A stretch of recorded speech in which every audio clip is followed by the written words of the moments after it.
Hello, chat. Welcome back to the catching a shiny before. Okay, I can't really. We have to learn this one. Welcome back to getting a shiny before each badge in Pokemon Emerald. In the last stream, believe it or not, yes, we got another shiny, and yes, it was only in 1,000 encounters. Gaming. Game plan today is we are all set up for a new hunt that we're going to go on, and here's the beauty of it is I have planned more than ever for the hunt that we're going to do. If you remember from yesterday, I did improve the hunt, and I've done it even more. I've now future-proofed our hunting, which may sound a little bit weird, but I'll explain what I mean by future-proofing. Okay, let me do this. Also, I did say I was going to start stream by showing off all of the whatchamacallit, all the Pokemon Coliseum. And while I did get all of the cables to like solder it and everything and the batteries, I found out that even though there is like a certain convention for like wiring, like if you think of like when you start a car, you have the battery and then you have the ground that you have to do. That applies in the same vein as when you're trying to solder to pins and stuff like that. However, because my cable was not OEM, meaning that it was not a factory Nintendo one, it was totally a 50-50 shot in the dark that I either wired it correctly or broke it completely. And I already had some ordered and they're showing up today, so there was no reason for me to care. We'll just do it later today if it shows up on time. You know what I mean? It's not like it would be a disaster. I don't think it would affect my GameCube or anything, but why risk it, right? When I have the guarantee that I'm gonna get one today, and we will realistically not evolve any more Pokemon anyways. Like, I don't think we're gonna evolve Aeron into Lairon. What level is that, 30? Definitely not. Anyways, also as you can see on the screen, I did 500 encounters yesterday trying to hunt in this little zone. And let me show you what we can get here, because I think realistically this is the best place for us to hunt. I wish I knew what route the name of it was. Route 1... Is this Route 111? No, that's the desert. Route 109?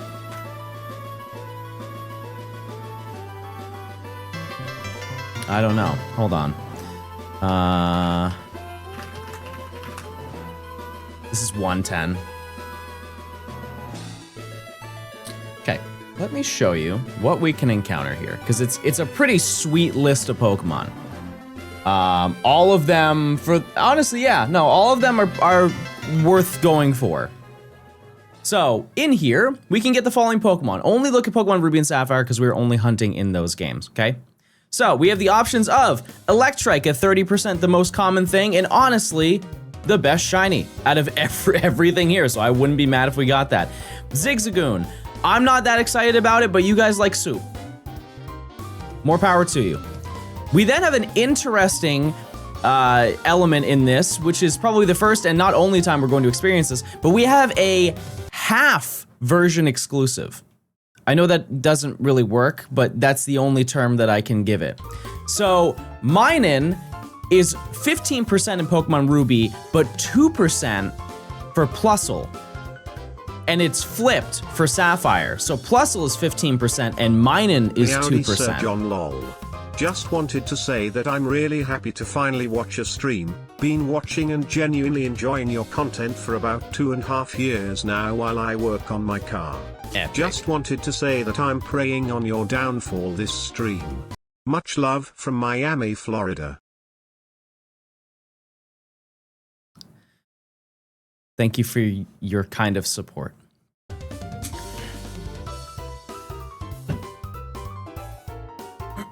Anyways.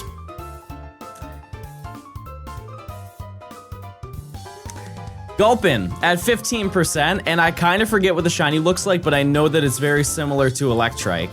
We then have Oddish at 10%, some Calzone H action, and then Wingull at 8%, which in my opinion is the least exciting one out of all of them. It's just it doesn't change too much.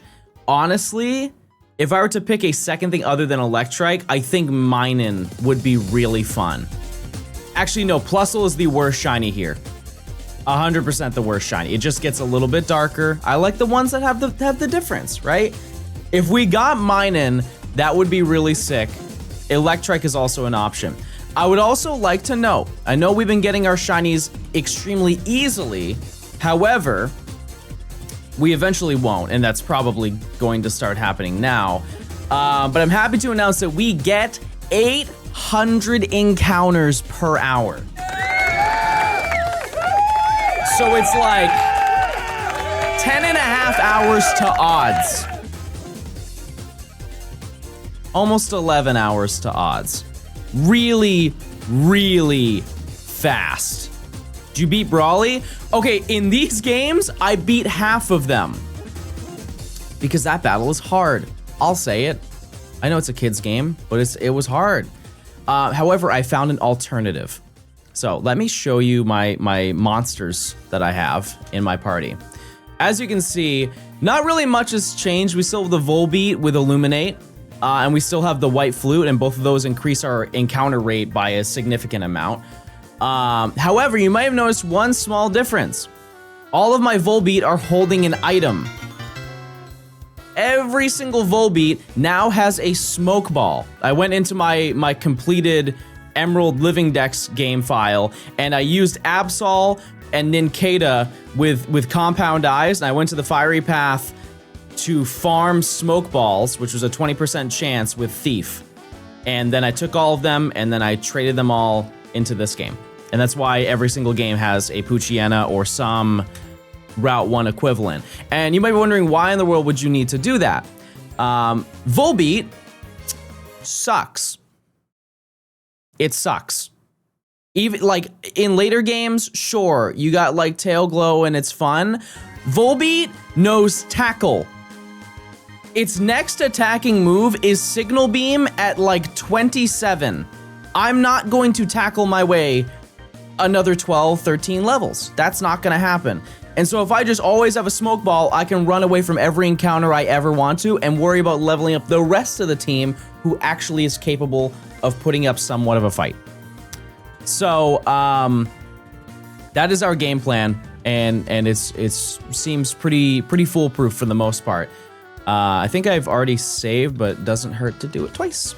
Also, one thing I noticed is that the times of all the games are incredibly off, and I don't have any answers to why that is. Yeah, Illuminate does work if they're KO'd. It absolutely does. Now, can I use the White Flute? Yes. Beautiful. And the White Flute, I don't know the percentage of it. Illuminate doubles your encounter rate. White Flute, I don't think it doubles it, but if it does, then we're 6 times as likely to find a shiny. So that's cool. Or sorry, 4 times as likely.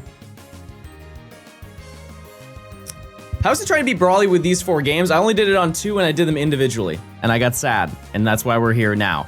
And if we do get another shiny by some crazy situation, I will have to fight 2 of these games to defeat Brawly, to then continue and play more of the story, to then get further to do the next hunt. Anyways, is there a prediction going? Any prediction gaming going on?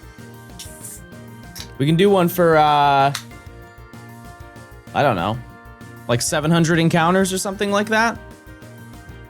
I can run one? I appreciate it, thank you. But yeah, this should be pretty solid for the most part. Like I said, Electrike is the most common thing we'll get out of everything. But as you see, if you do that, there's a slight delay because it has to like calculate the smoke ball into running away. But it's better than not being able to run away. And so this should be pretty quick. Why not just trade in a level 100? Because it wouldn't obey. It wouldn't obey. And also, well, I guess it doesn't really matter. But yeah, no, we just wouldn't do that. What shiny did I get for Gym 2? We got a shiny Aeron. It was the most common thing you could get, but still, it's a great shiny, so. It obeys as well as Mort does. Every single Pokemon obeys now. And that, I don't think, like, there's no realm that we get to level 30 on all of our Pokemon. And so we don't have to worry about obedience anymore. Aside from, I think it's these 2 games that did not beat Brawly. But it's not like, we don't have to worry. because they obey anyways because they're just regular untraded Mudkip. I missed both the previous shinies, so hopefully I don't miss this one. No, you won't. You won't. Yeah, we are already on badge 3. And I do not expect to get one today, but I also said that for every other day. So you know what? How much flack from other shiny hunters have you got for doing so well so far? I hung out on a call with Matt last night, and he's like, dude, that's crazy. I said, I know, I don't get it. I don't get it. And then I played some zombies yesterday with Marker Gaming, and that was really fun. And we got to like round 20 before I had to leave.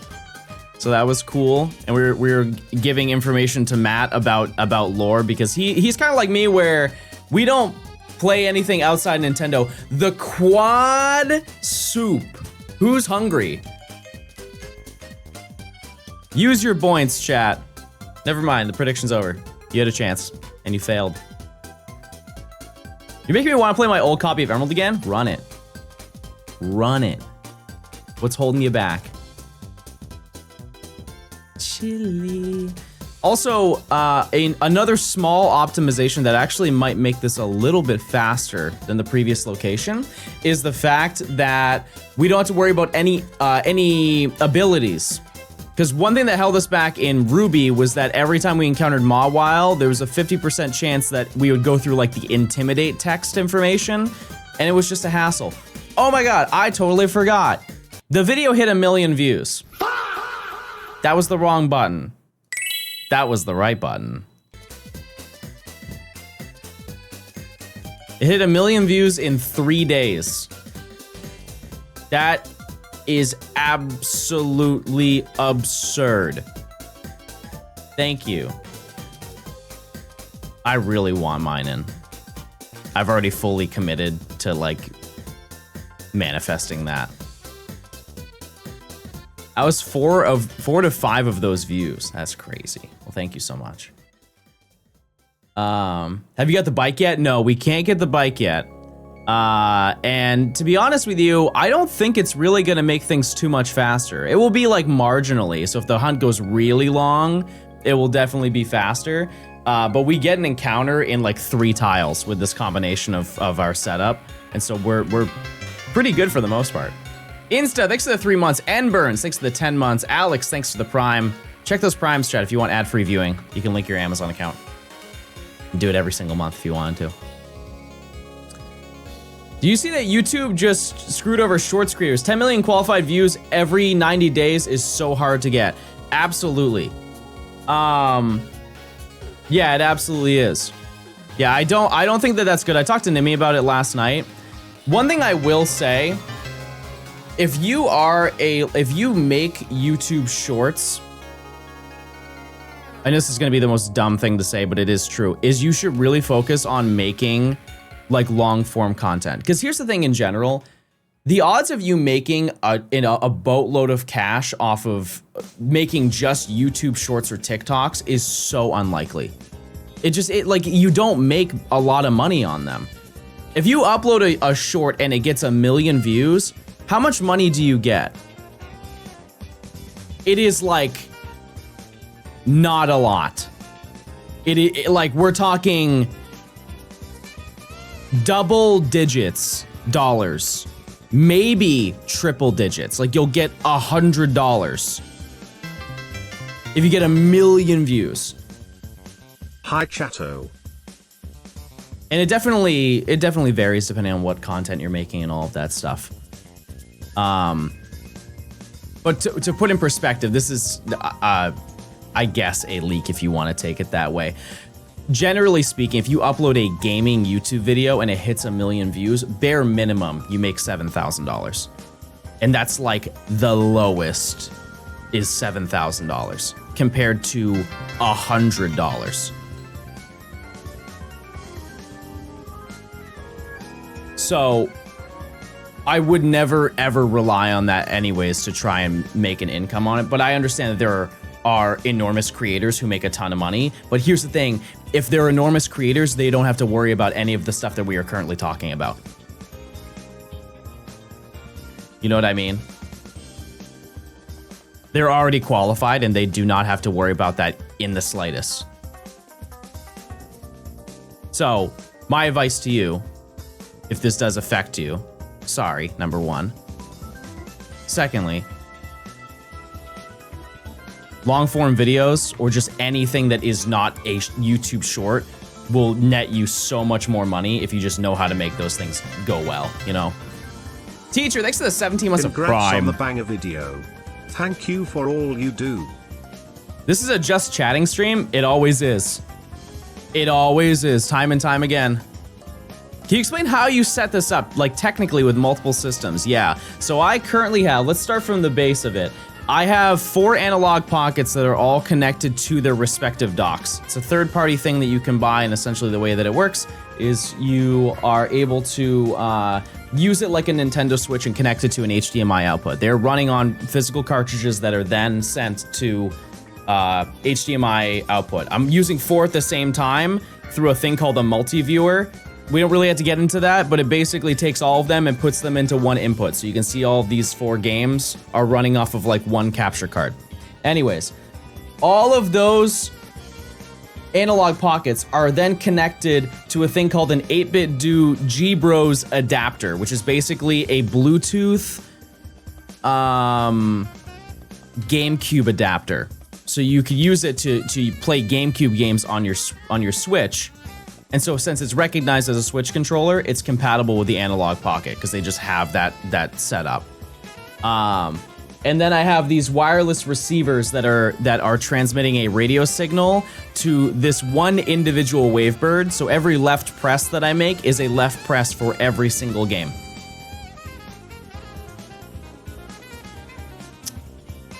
The next question I usually get is, how do you get all that stuff and how much does it cost? And my answer to you is, don't look into it. It's not worth your time. Do they ever desync? So slightly. Yeah, because it's based on radio wavelengths, and there are wavelengths. So like it will hit at a different wavelength and will be off by a little, like we're talking frames. But yes, absolutely. You'll see me when I'm like trying to walk around. Sometimes one game is one step behind or one step ahead, and it can definitely throw you off a little bit. Who do we get for badge 2? I got Aaron. Now I want to know the price. It's like $2,500 to do it. And yeah, there are way cheaper options to quad hunt and do this. Like you could buy 4 DS Fat capture cards. Even with the getting the capture cards installed. Again. It's perfect timing for me as I'm recovering. Love the content, man. Keep it up. I appreciate it, Patty. I hope you're doing better. Thanks for stopping by. If you're to do this with 4 DS Lite capture cards, it would be so much cheaper. It would probably cost... Does anybody know how much does it cost to install a DS capture card? It's like 80 bucks a piece or something like that. Like if you just wanted one, it is actually very affordable for what it is.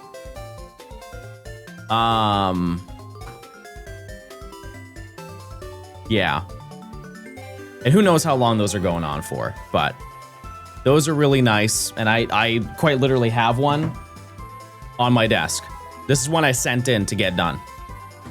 And they do USB-C now. They used to do micro USB, and which I'm glad as a society we've moved away from micro USB. Those things break so easily. Pre-installed DS Fat is $270 on eBay. Yeah, I would just go and send it in to get it done. You'll get it. Like a DS Fat is maybe $50. Maybe $50. You could get it for almost half that price. And especially if you want multiple of them. That would probably be the cheapest way to do it that I would like to talk about on stream. I'm not ignorant, chat. However, you know, I will say that is realistically the most affordable way to do this. And also, it's important to note that you can't control those with a Wavebird. You'll be manually hunting on all 4 games. Where do you get all of your equipment? From a whole bunch of different places. I don't think I can narrow it down, but like Analog sells the Analog Pocket. How'd you get Volby early? I traded it. Caught it in Emerald and then traded it to all of these games. Which, by the way, or sorry, I caught him in Sapphire. Sapphire, it's an 18% encounter west of Mauville City, which is like just north of here. And yeah, and getting the first one took insanely long. For being essentially a 1 in 5 encounter, it took, I think, like 25 to get the first one for some reason. Then the others showed up, then we're good. With that price, I'm sensing another 2D game after this.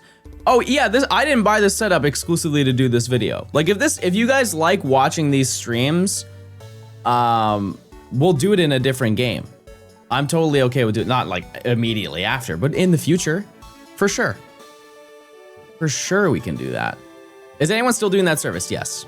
Yes. Just gotta Goog it. You'll find it. Honestly, once you have 4 DS setups, you can just build one controller with some kids' toys and just control it through that. See, I don't know much about that.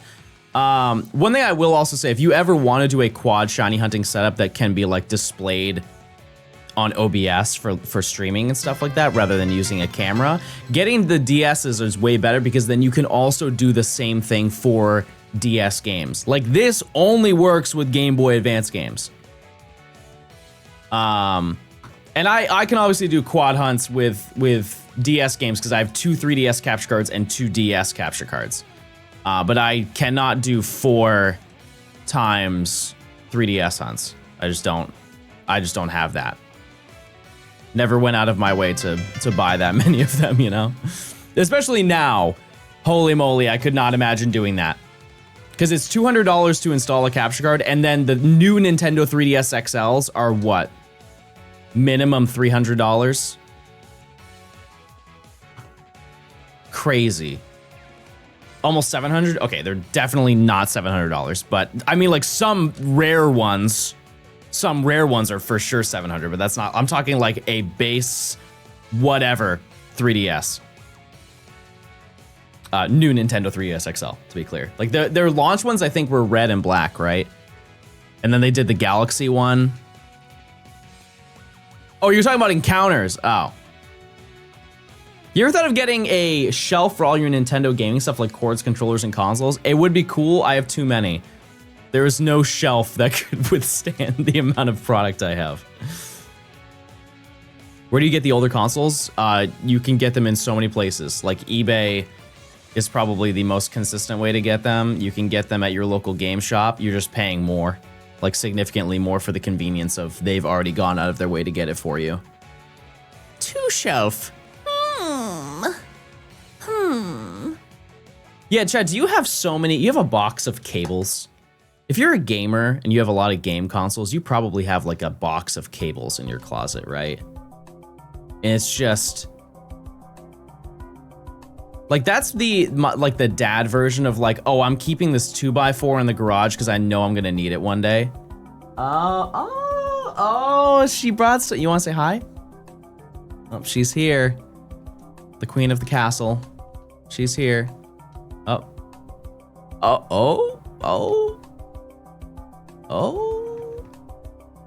She's here. Yep. That's nice. Oh, your nails are very nice. You did them too. You want to do one encounter for the culture? Okay. You have to move back and forth. Go back and forth like an argument, as they say. Survey says. Oh my god, there's a Gian. 3 Gian and a blue boy. Huh? Yeah. Yeah. Okay. Sounds good. All right, love you.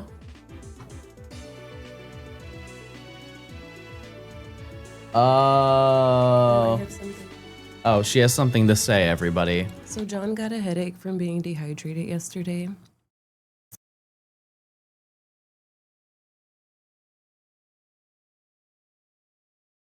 So y'all have to. Which is the explosion? No, no, don't press the explosion button, please, please.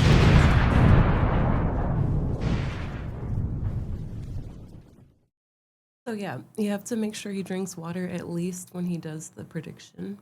Can y'all do that? Because he can't stream if he is dehydrated. He has to go to the hospital. If you care about him, you need to make sure you drink water.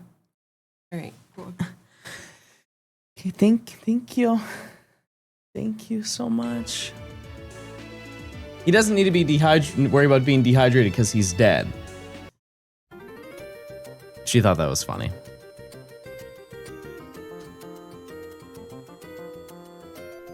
You think Plusle or Minin Shiny is better? Minin. Clearly it's Minin. Mr. Dead. Thanks for the 6 months.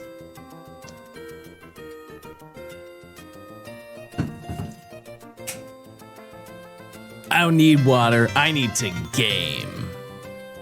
That's a reference, everybody.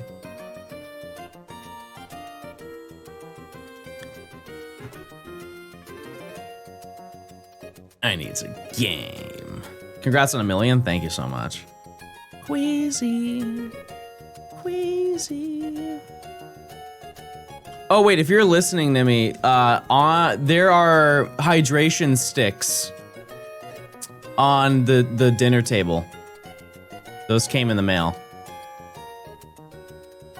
And you wanted them, and they're yummy little flavors that you like. Hey John, what does Shiny Minin look like? It's cute and green. Just imagine this, but light green and fun, and also kind of bad, but it would be cute to have a bad Pokemon. John, you need water. I quite literally just drank it. We'll be okay, chat. We'll be okay. We'll live. We must digest. What's a hydration stick? It's like the little packets. The little packets of just powder. It's just those ones are like not necessarily like liquid IV, but they have just electrolytes in them and stuff. And other stuff like Red 40 for your Red 40 rage. Scooter Sam, thanks for the 45 months of Prime.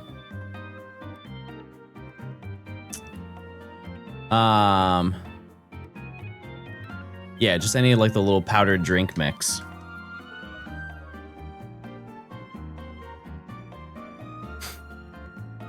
I'll say it, if water flavor helps you drink water, do it. Yeah, I'm glad you brought that up because I was definitely going to.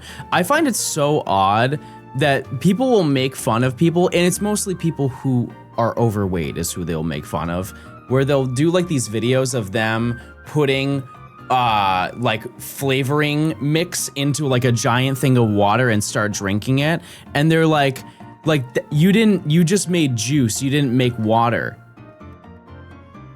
No, they just made flavored water. Do you know how many calories are in one of those packets? Maximum 10. I think they'll be okay. If they put 3 packets in there and made it the most, it would be strong.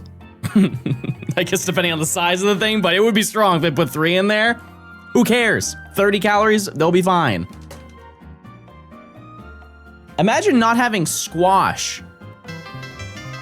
You know what? Squash is my favorite vegetable. I'm glad you brought that up. Yeah, juice is like incomparably worse. Like it has its vitamin benefits for sure. But yeah. I love apple juice. It makes me so sad the only time I ever get offered apple juice is on an airplane. That's the worst place to ever drink apple juice. Like why? And you get served it at the beginning of the flight. Yeah, your flight's 4 hours. Have some apple, have like a tremendous amount of apple juice 15 minutes in. Good luck. Apple cider hits. It does. It does. I get the cran apple on planes, yeah. Yep. Do you guys remember, this was such a COVID moment. You guys remember the Martinelli's apples that people would bite into, and it was layered with double plastic, and so it sounded like you were biting into an apple. And everybody and their mother went to the store to buy them to bite into the side of a piece of plastic. And we're concerned about microplastics.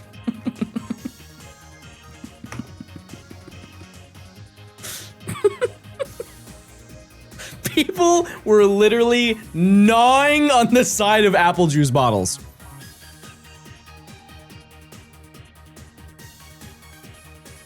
I swear that was clickbait. Okay, I am speaking from experience. So, you know, I'm making fun of people, but I'm also going down with the ship. Dare I say I'm the captain. Well, I had to try it. I was at the store and they had one. And I was like, okay. Wait, the quad electric.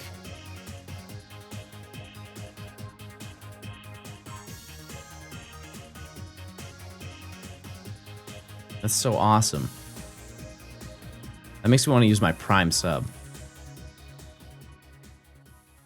Here's the thing, though. I think everybody has had their version of that. Not necessarily biting into a piece of plastic, but you've given in for some internet culture. Surely you have. Like there's something you saw online and everybody was ranting and raving over it, and you're like, well, I gotta see. What is that? What is that for you? Cut! Thanks to the 31 months. Dummy, thanks to the 2 months of Prime. Strumber, thanks to the Prime as well. Hell yeah, quad electric. No Man's Sky, but No Man's Sky's good now, right? Addy, thanks to the Prime. Are we doing well? Thank you, thank you. I eat Dubai chocolate. Yeah, I had that. Well, I didn't have like that, but I had like a Dubai chocolate donut. There was a place that Nimi and I went to in Georgia. Middle of nowhere. And they had a Dubai chocolate donut, and I had it.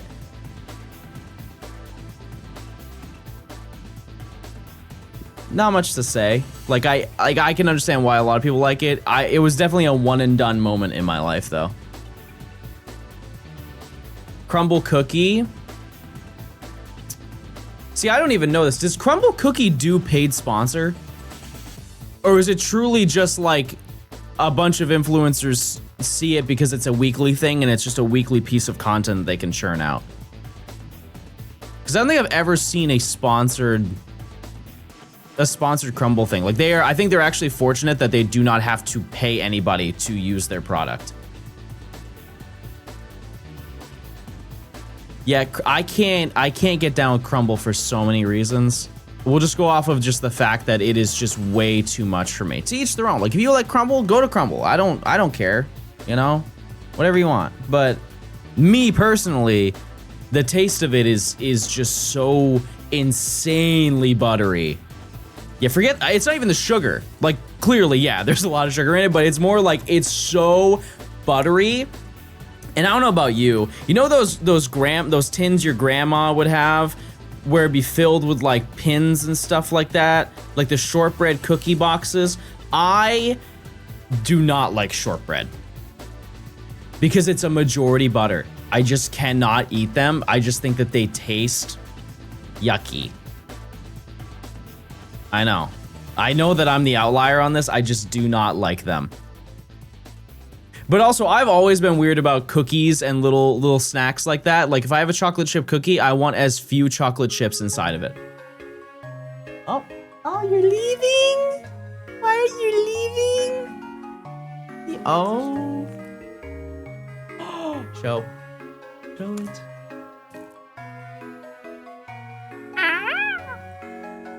That's so cute, a little pop socket. Can I ask why it's not centered?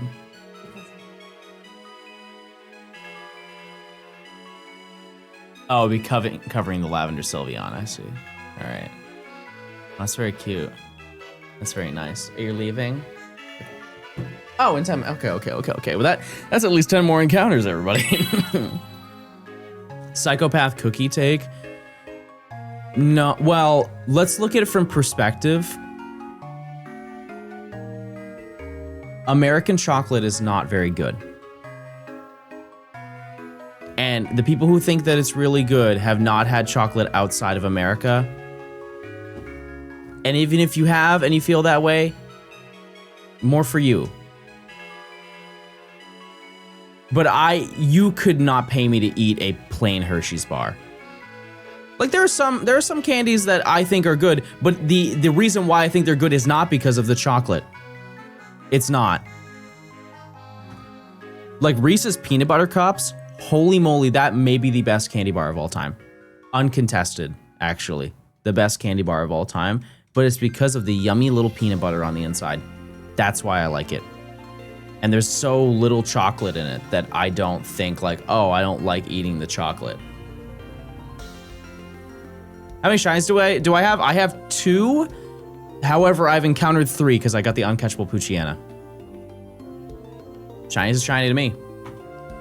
And it's so silly because when I was younger, I loved Crunch bars.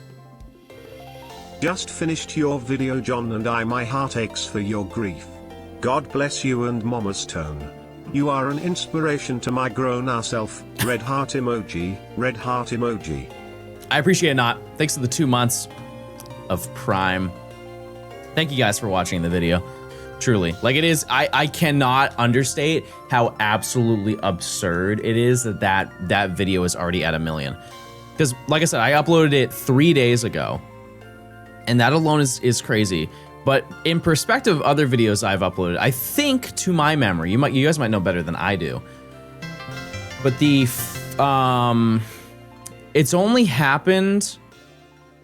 I've got a video in like the 1 million view range 2 other times in 1 week, and one was definitely the other big video. But I also think, that it was the video after that, which was the Scarlet and Violet Catch-em-all. Like the week that game came out, I grinded to get that video out.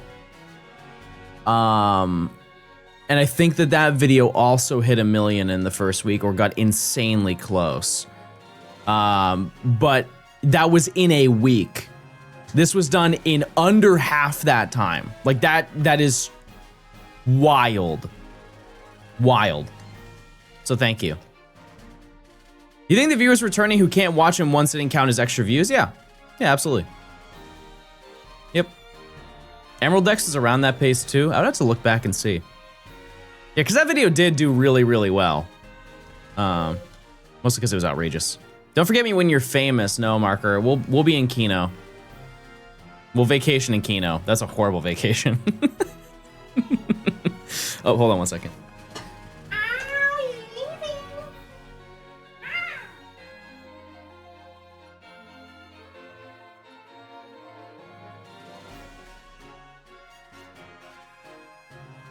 It's still true.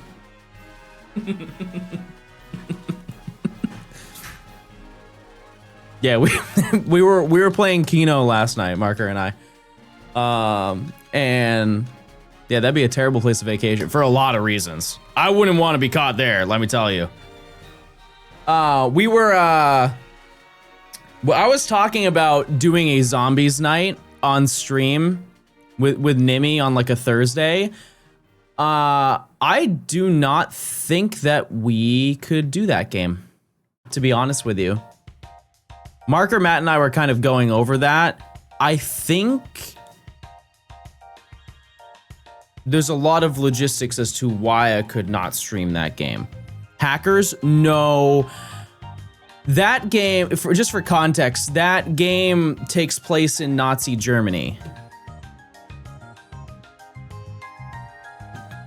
So there's a lot of imagery.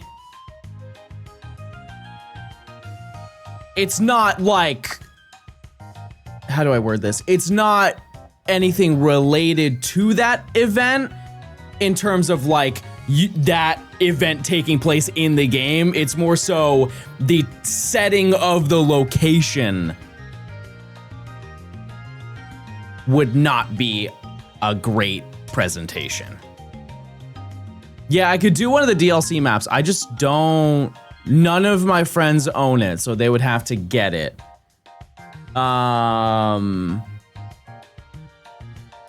But yeah, I also don't even really know any of the other maps. That's kind of the issue. We could do 5, but 5 is terrible. Oh my god, 5 is so bad.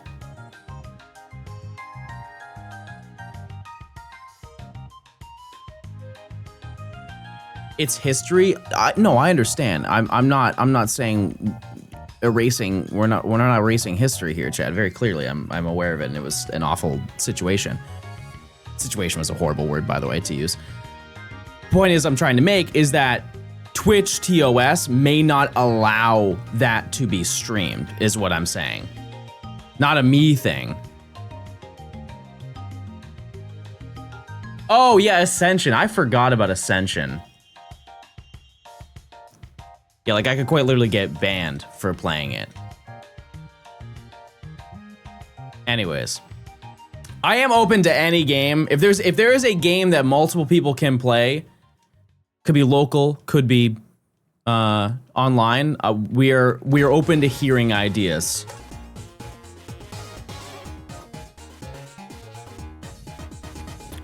Among Us, no.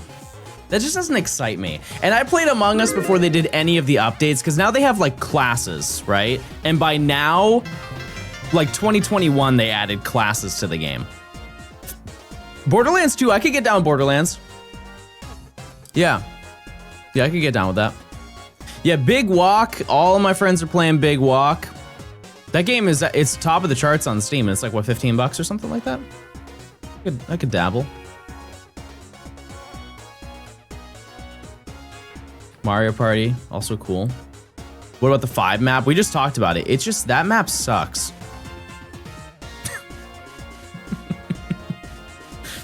It does. You can't convince me that it's a good map. There are no places to like walk around. And it's just, like visually, it's just ripped assets from the campaign. Play Just Dance. Which one? I'm sure there's one that came out this year. I never played Shangri-La. I never did. I never played that.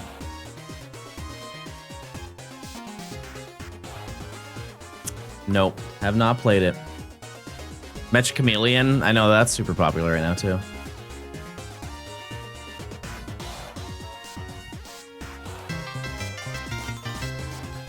BO3 Kino doesn't have that. You know what's so funny? When that game came out, I swore that everybody thought that was bad. Like that entire game. And I played a decent amount of it. That was the last one, the last Call of Duty game that I actually put time into. But now everybody loves that game. And I cannot.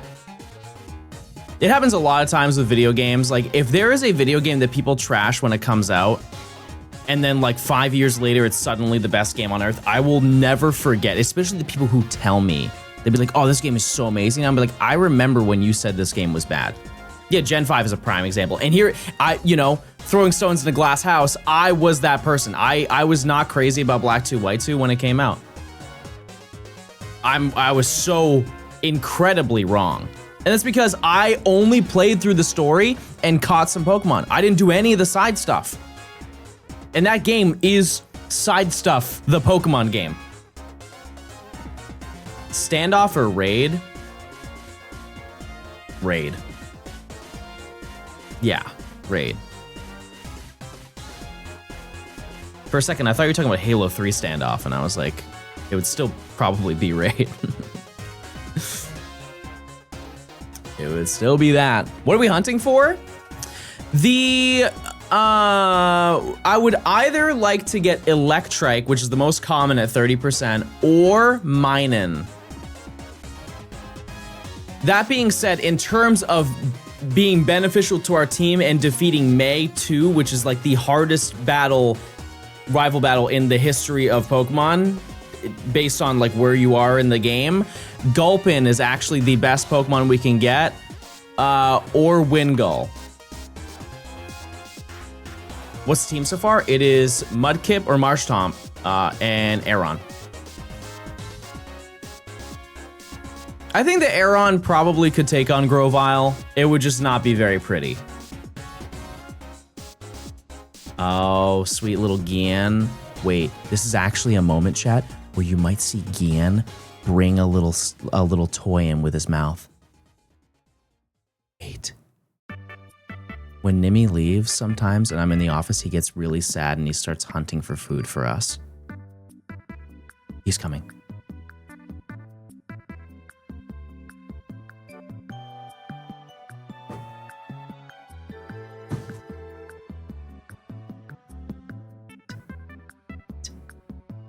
No, he'll show up. He will.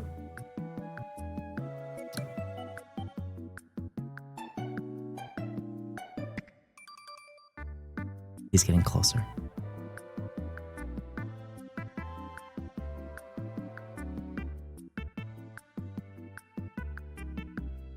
He's kind of roaming. Give him a second.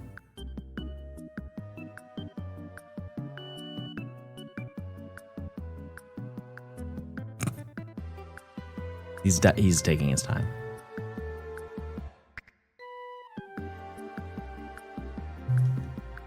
Patience, it's worth it.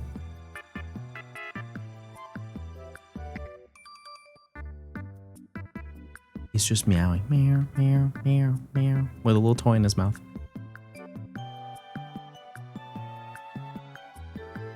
He stopped meowing. Surely he didn't put down the toy. I will blow him up. Gian! Gian!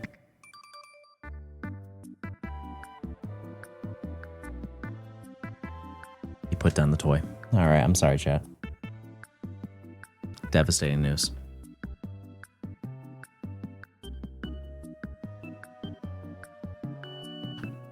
Oop. False advertising. We're still with just Gatorade and Mort. I love the fact that you used the word just in that sentence. Yeah, we're only just at the 3rd badge. 2 days into this challenge.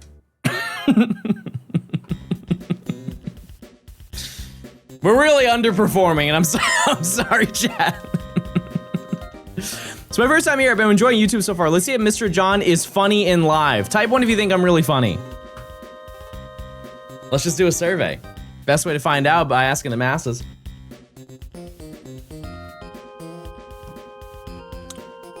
Oh, sorry.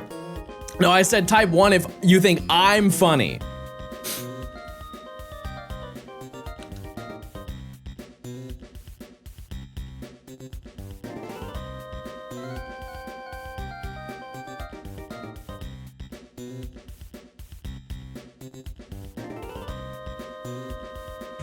Well, at least I'm charming.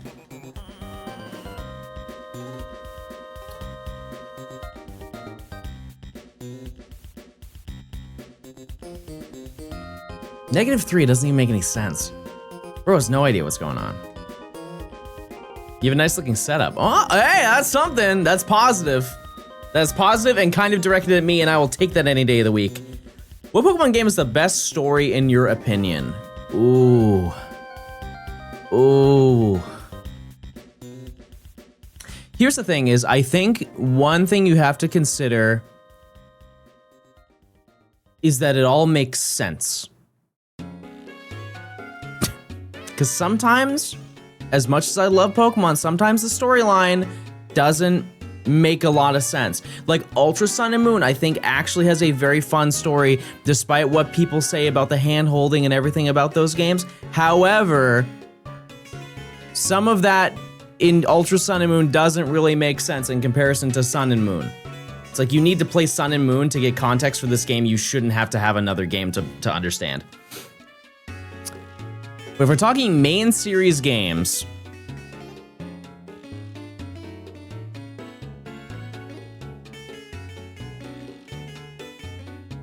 we're at 1,000, by the way.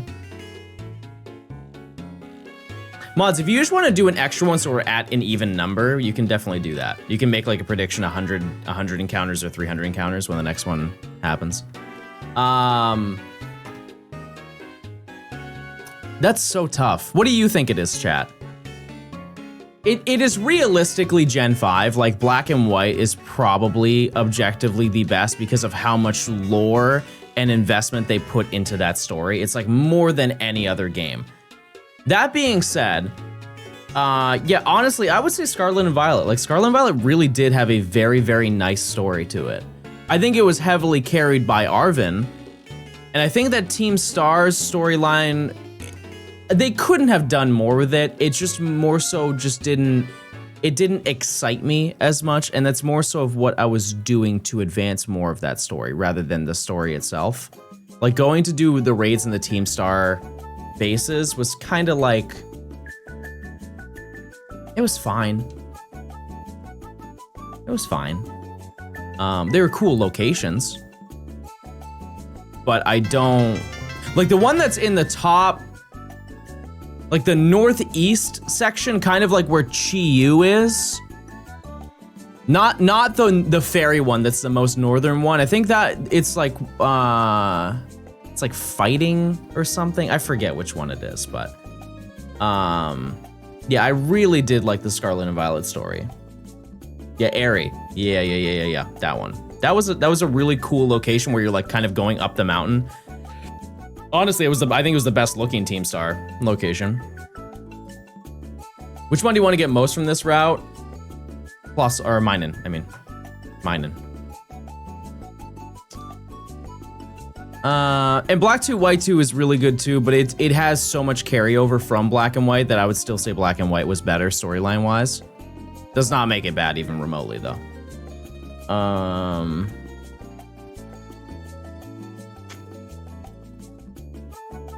And I truly feel that Ruby and Sapphire and Diamond and Pearl, for me, storyline-wise, are almost identical in how much I like them. Like, they are, in my opinion, the gold standard. Like, this is, like, it's not like a 5 out of 10, but it's the bar for what I want out of a storyline, if that makes sense. Like, if we were to compare them to every other storyline, they'd be like a 7 out of 10. It does not mean that they're bad. It's just in comparison to every other Pokemon game, they would be in the 7 out of 10. Black and White would be 10 out of 10. Scarlet and Violet would be like a 9 out of 10. What do I think of ZA's plot? I think ZA's plot was fine. Yeah, I thought it was good. I think Arceus had a better plot. Conceptually going up the ranks is cool. I think that was fun. Taking the little shortcut, while some people found that to be shorted of game content, I thought it was like a fun little quirky, like we're on the inside with the big dogs type of moment. I'm trying to think of what I didn't like about it. Because I got to play it from both angles of playing through it very quickly and also taking my sweet time getting through it. And I think that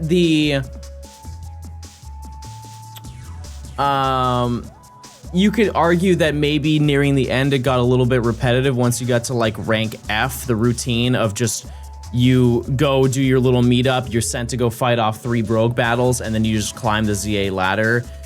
There maybe should have been a little bit more variance to that, but they also had Corbeau, which definitely adds a little bit of like spice to it.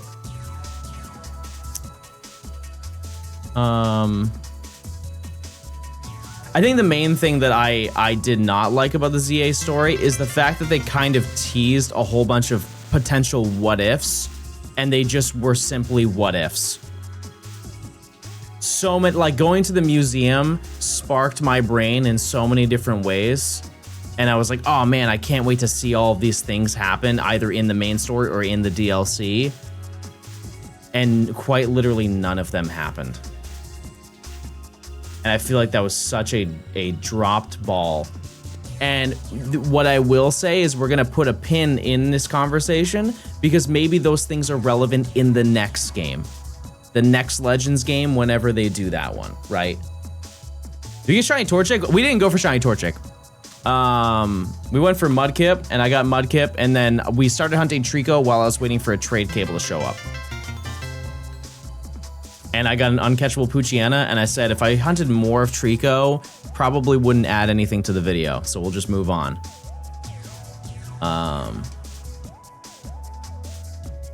But yeah, need a Unova Legends game. If they were to make another Unova or another Legends game,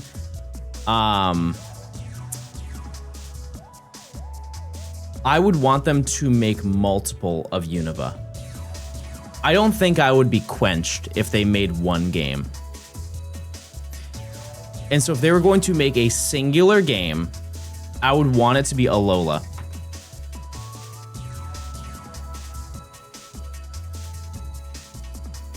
Absolutely would want Alola. Like an ancient Alola, and there's like a secret 5th Tapu who's like the overseer of the 4 of them, and it's like your quest to like find all of find the 4 Tapus through the story to then like summon it, something like that. That would be really, really, really cool. And you're just going through all of these islands, and like maybe a volcano happens because, you know, it's like Hawaii and there's a lot of volcanoes in that general area, large mountains. I think that'd be really neat. Like maybe that's what they're like. Imagine ancient Team Magma wants to take over. Like that's also a perfect game to have Groudon and Kyogre as like ancient Pokemon. Really, really small cameo, but you know what I mean? Like sure, they could do a Legends Johto game and that'd be an entire different thing, but it would also be neat if Team Aqua and Magma would be in that realm as well, but like an older version, which was already showcased in Legends and in ZA. Sorry, in Arceus and ZA. Both times they have shown those characters. We just had Kyogre and Groudon in ZA though, so probably not. I mean, we had Groudon and Kyogre in Scarlet and Violet. They're both in that game too. Like Primal? No. Just like original form.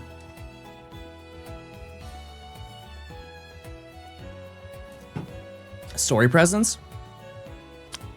I mean, I'm not saying they do it right now. I'm not saying it's the next thing. I'm saying if they were to do it, this is what I would want them to look like. But yeah, that's fair.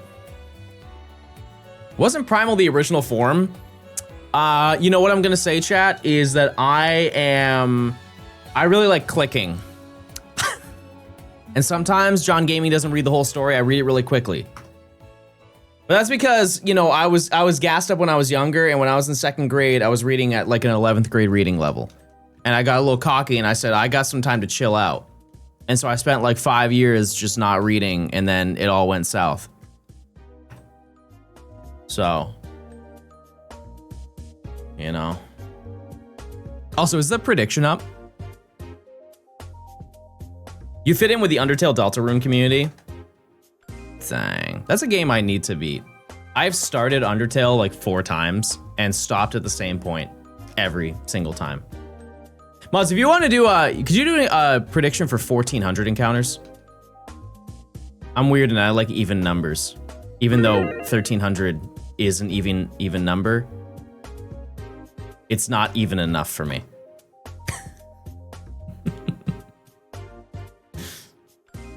I was already doing that. Huge. Thank you. Use those points, everybody. What's your target here? Quite literally anything. That's the beauty of a badge quest, is you can get whatever you want. I can tell you what I don't want. I don't really want Zigzagoon. I really don't. Because here's the thing, I know people will get all offended about that, but what if hypothetically, because I would like to hunt Tropius at one point, what if instead of Tropius I get shiny Linoon? I've never encountered a shiny Linoon in the wild. I've encountered shiny Zigzagoon, and I think in multiple videos I've encountered shiny Zigzagoon. I would love to get a shiny Linoon, and people will be like, oh, it's not as cute. Have you seen it shiny in this game?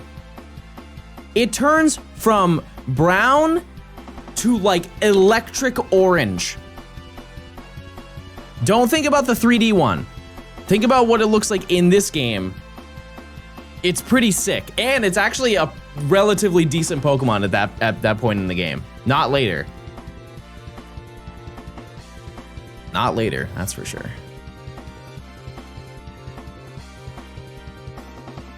Yeah, a lot of the shinies in this game are super vibrant. Oddish would be really cool because we could actually get Blossom. I would die though.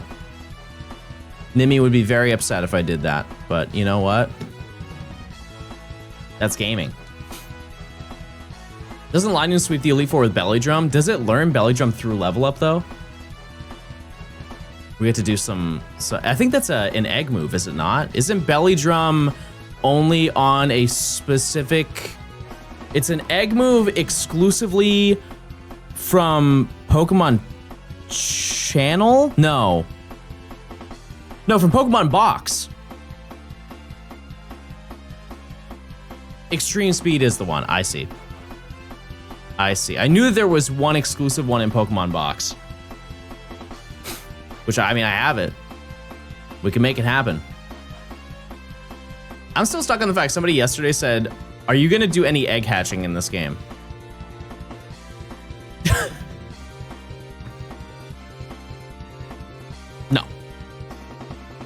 No, absolutely not. This game, if you are unaware, is quite literally the worst game to egg shiny hunt. I don't think that there is a worse game. Because you could say, oh, Gen 2 because the bike is slower. Yeah, but the odds are 1 in 64.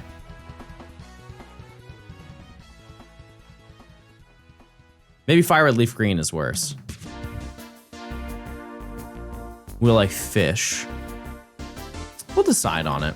I think a lot of the fishing in this game is a little bit underwhelming in comparison to Fire Red Leaf Green. Like getting a shiny Staryu, crazy cool, right?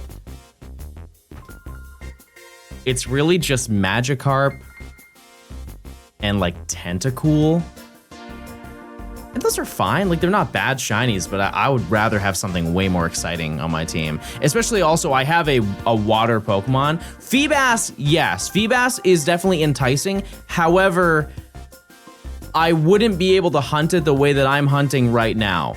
That does throw a wrench in it because fishing is not like just fish and wait for the encounter. You have to input when you're fishing, and it would take way longer. And it's a 50-50 chance that you get the shiny you want. Oh yeah, Staryu is in this game. That's true.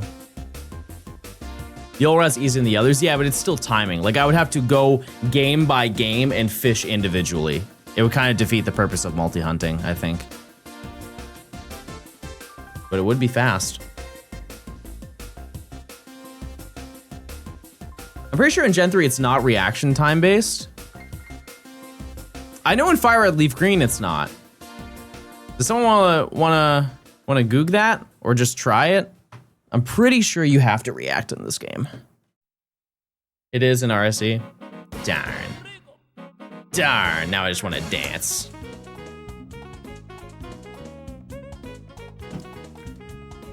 Salsa! I control only 4 games at once. I have one singular Wavebird that is tied to 4 receivers. And they're all on the same radio length, and so if I press one button, it presses the button for everybody.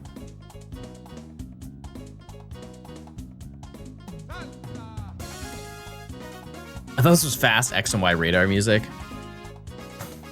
As much as well, I wouldn't say I enjoyed radaring in X and Y. I do, that is like the only thing that I dread when it comes to the next shiny decks, because I know I'm gonna have to integrate that at some point. It's gonna have to happen. Yeah, that Caterpie was such a silly moment. It was so funny, but. Beer Belly, thanks to the 17 months. Narium, thanks to the tier 1. Must be misremembering that. No, you're good. I mean, like, I wouldn't know it either, honestly. At a certain point, I'm maxed out on Pokemon information, and I just, like, subconsciously have to dump some information. I can't remember everything.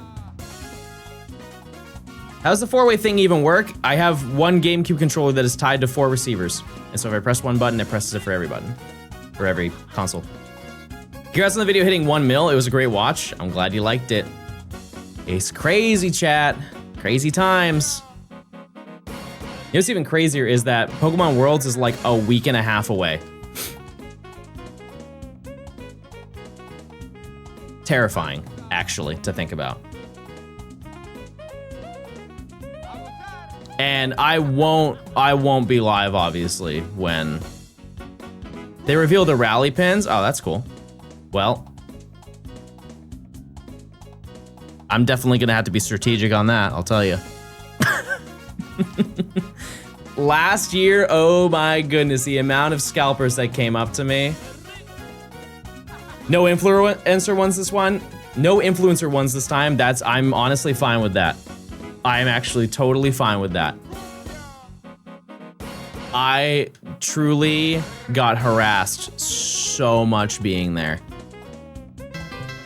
So much. I'm calling it 1258 is a shiny. Did you get permission to say it? The time for it? How do I word this? I just have to wait, chat. Asking questions is not an immediate answer, I think is what I will say. They have a lot of stuff that they're trying to organize, and them answering me is pretty low on their priority list. What I will say, chat, is I know the times. They are both in the morning. They are both in the morning. And I don't think I will get in trouble for saying this. Both of them are an hour and a half long. Like, there is plenty of time for you to get in line. The only thing for times for what? For my meet and greet. I have 2 meet and greets. I have one on Friday and I have one on Sunday. I actually have a Pokemon Center booking in the morning. Well, what time is your booking? We're getting real creative here. We're getting real creative to spread information. 10:15.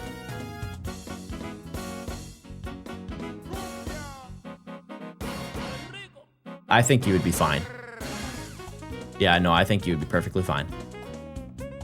I don't know how much you plan on buying while you're there, but I think you'll be okay. But also, chat, you can see me outside of that. I understand that's the most accessible way to find me, but you can very easily track me down. You know, like at some like other meetup. I'm sure like Matt's gonna do a metal rally thing or whatever.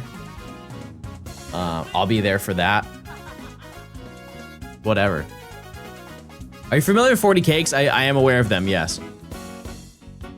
Angel, thanks for the 18 months of Prime. 1258 is the shiny. Well, that numerically doesn't work, but I admire.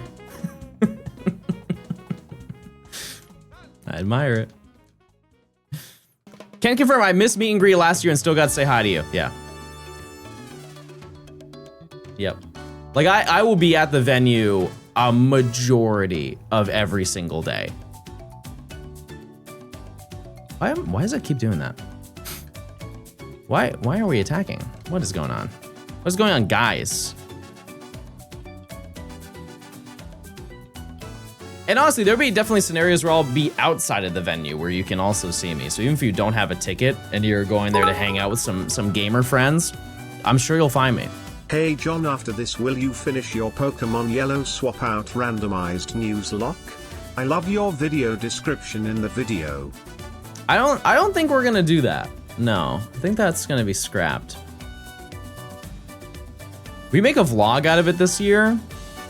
I'll definitely record some stuff. Yeah, because like I'm gonna bring at least one game with me to hunt. Absolutely. Yep.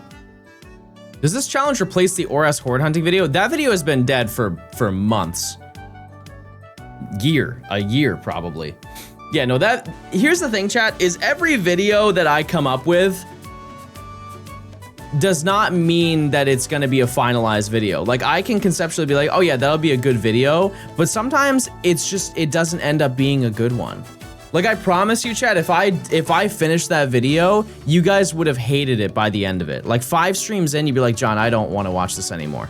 And you know why I know that? Because that's what happened when I did that live stream. First couple of days, everybody's like, oh, super cool. He got all the hordes that he needed on Route 1. And then we found out we had to go for Ralts. And everybody's like, oh, nope. And I didn't really put the math behind that. But there are 4-5% horde hunts that you have to do. So I realistically would have phased 80 times before fighting the first gym leader. And regardless of them being fast or not, that's still an insane amount of time for one gym. And they don't just stop churning out 5%. Like nearly every route had a 5%. So that just would have not been a very efficient video to get out. Yeah, you did get soup out of it. You did get some lore. And that's okay. Like, you can't have a banger idea every single time. Sometimes you gotta get something wrong. In a hypothetical situation where RSE released on Switch, do you think a full dex in 24 hours is possible? Like, regional? Yeah, probably. Keep in mind, speedrunners beat that game in 2 hours. That's a lot of overhead. You know what I mean? That's a lot of overhead. Are you gonna go to EUIC? I don't know. I have no idea. I have no clue. I don't really plan that far ahead. Could though. We could. I think the big things that we want to focus on, like Nimi and I, are going to like the Fossil Museum in Chicago before that's gone. Because wherever they put it next is probably not going to be as convenient as it is right now. What else?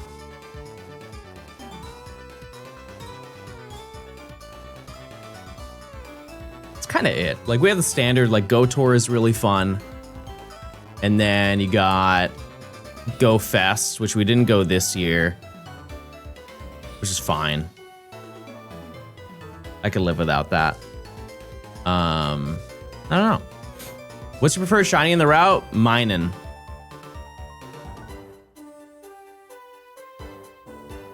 Don't forget your paleontologist Pikachu plush. That's true. I actually am way more interested in getting the Pokemon Go costume Pikachu, because don't they have that on there? Thoughts on Pokemon Unite leaving Worlds? It's not really surprising to me. Yeah, I mean, I think that game lived. By doing that, they quite literally killed the game, for sure, which I don't think is necessarily a good thing. But one thing I will say, that just as a person who's gone to Worlds and has seen the events, Pokemon Unite, the people who love Pokemon Unite show so much like hype, and they show up for every single event. They're always electric because they want people to get into Unite, right? Which I admire, and I think that's cool.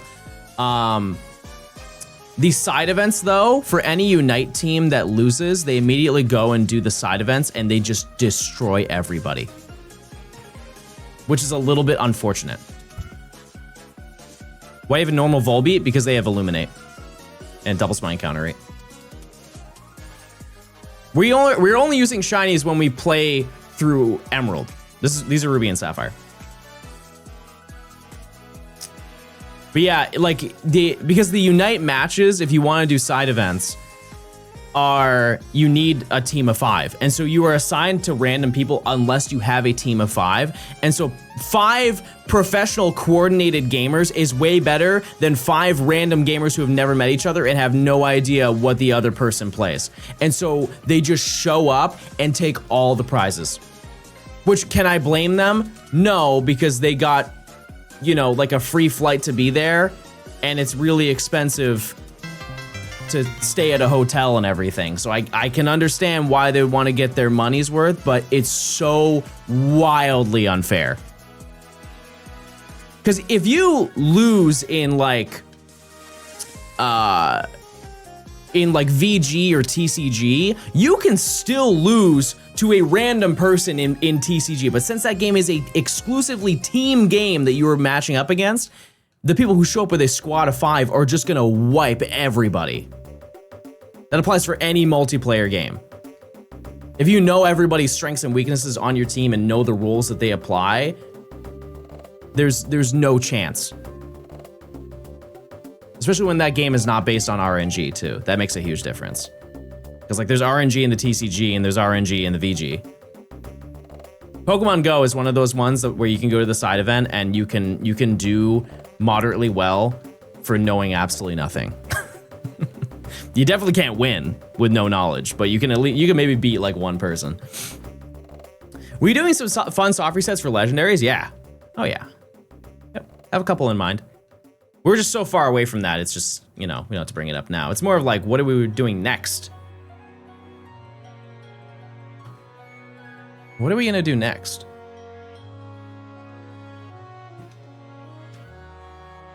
Like when I played Pokemon Go at a side event at NAIC, I quite literally beat somebody.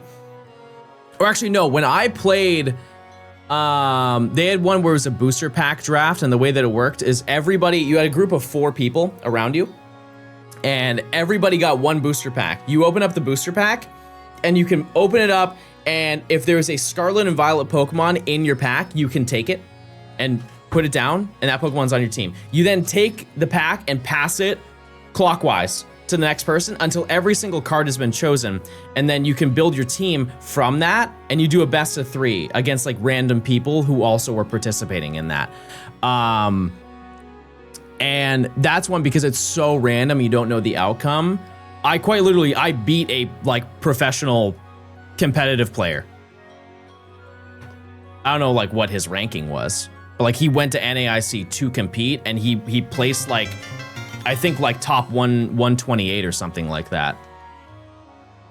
And like, so what I'm trying to get at is like, it's not like impressive that I did that. It's more the fact like even a person who is not good at competitive battling could still have a chance.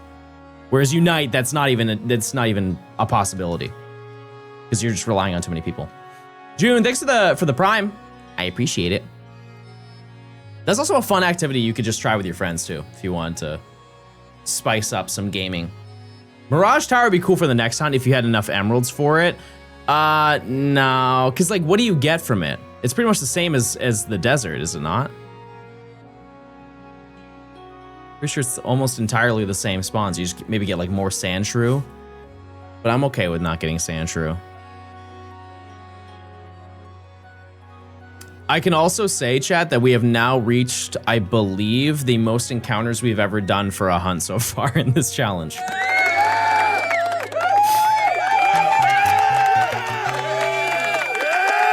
Hi, I love Zigzagoon and got a shiny Zigzagoon from Horde Encounters in Auras, so I hope you get a Zigzagoon. That's huge. Thanks for the 23 months normal.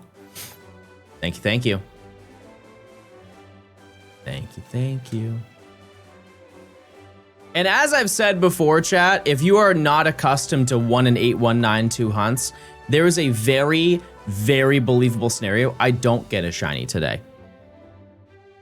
Despite us doing 800 encounters per hour, it is absolutely believable that we spend the entire day hunting and getting nothing.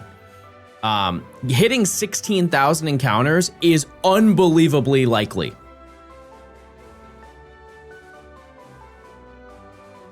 Like, I don't want people to come into chat and be like, wow, John's having the worst luck of all time. No, I'm having absolutely realistic luck. That is 100% in like based on probability, very likely. 40% of hunts reach 8192. Or sorry, 40% of hunts don't reach 8192. My bad. 60% of hunts go over odds.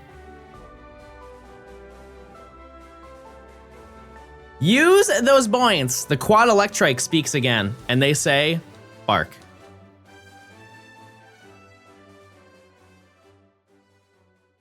What I will say, though, is this is the fastest I think we can hunt in this game. This specific setup of just running in grass. Maybe water is faster because you're moving faster and so you're hitting more tiles. You've seen 2 shinies so far? 3. I got an uncatchable Poochyena at the beginning of the game. Wouldn't your odds be 1 in 2,000 with 4 games right now? No. No. Let's look at it from a more simple perspective. If you were to roll 4 dice, what would the odds of you rolling a 6 be?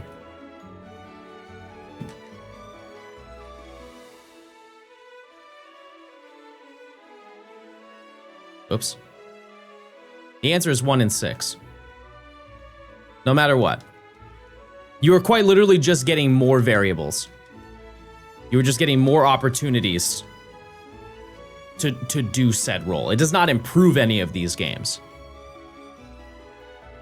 I have severely messed up all these. I don't even know what encounter we're on, but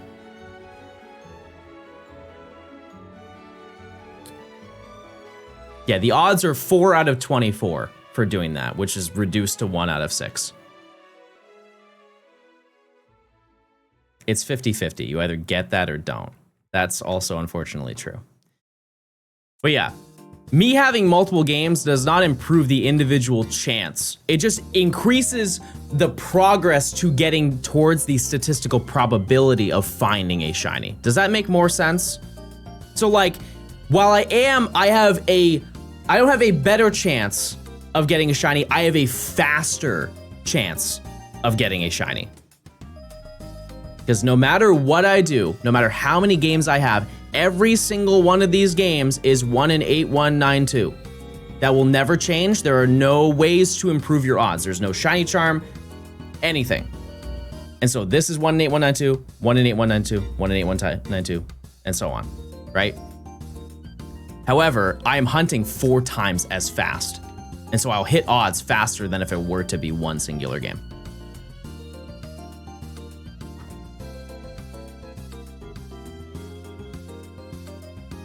It's a little bit more complicated than that. If they don't understand basic probability, we can't go further.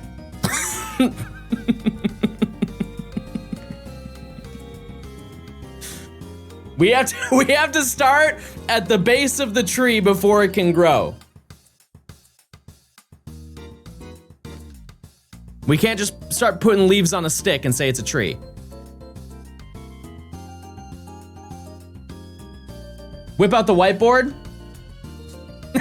You didn't think I was ready! Class is in session! Okay, so just for clarification, I drew something for her this morning. We have a little whiteboard and I left this on her bedside, so when she woke up, and then she filled in the rest of it for me. So I was like, I love you, and then I drew us. And she has a nice little ice cream, and I have a nice little cupcake, I think. And then there are all the cats. She drew all the cats. And that was very nice. That was so very nice. You gave yourself a chin. That's your Owala. Oh. What have you become? A gamer. Jarvis, send him to the ranch dimension.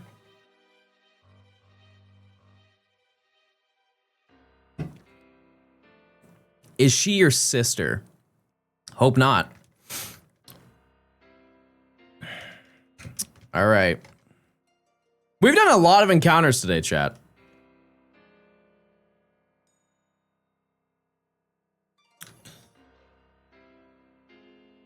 This song is so quiet. I like it for what it is, but like it is a very quiet little tune. Whoa. Whoa.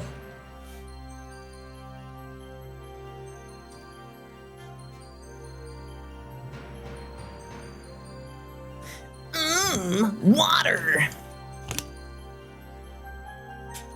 John, what ethnicity are you? Cream.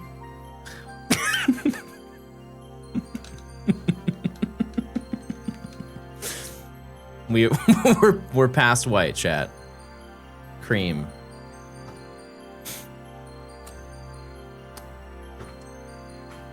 Ultra white.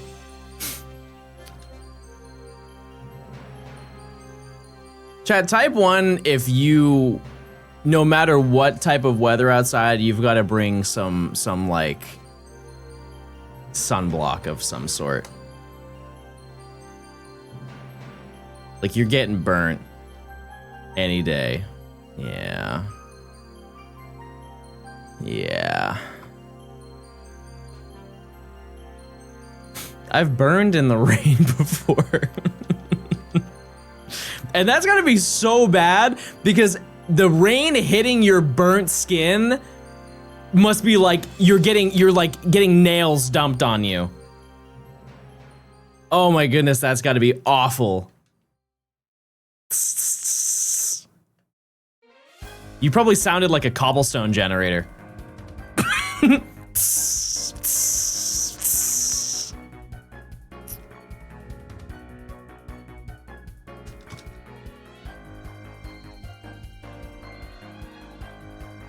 Moonlight fragile.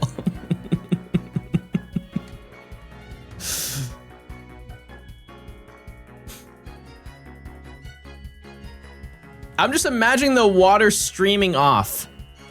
Me when I get an Arc'teryx jacket. Do you guys remember that? Everybody would get an Arc'teryx jacket and they'd be like, look at how the water beads off of it. And they would quite literally stand in their shower wearing the jacket and being like, look, it's hydrophobic.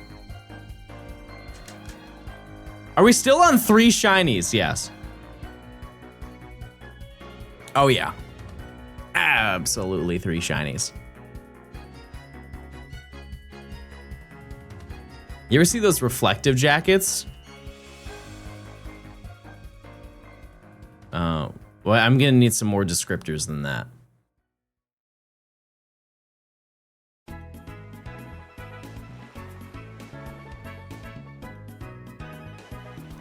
John's jersey made me remember I wanted to buy the Pikachu baseball jersey on the Pokemon Center, but they're sold out in my size.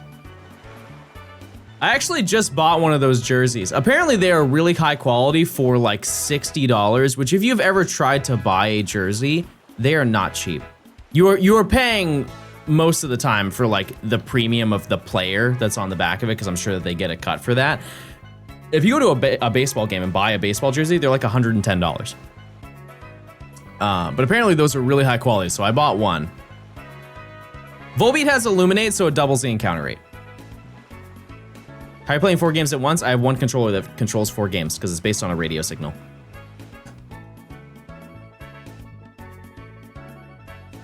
If you want to learn more, you can @ RadioCaf.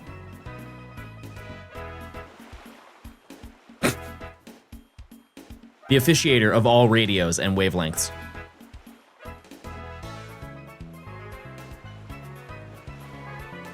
Are the Giants your team? I mean, it's the team I'm closest to. I feel like you just have to rep the team that you're closest to, even if they're bad. And the Giants are, they're doing not the worst. They're not the worst. And that is something. Because who is the last in that league?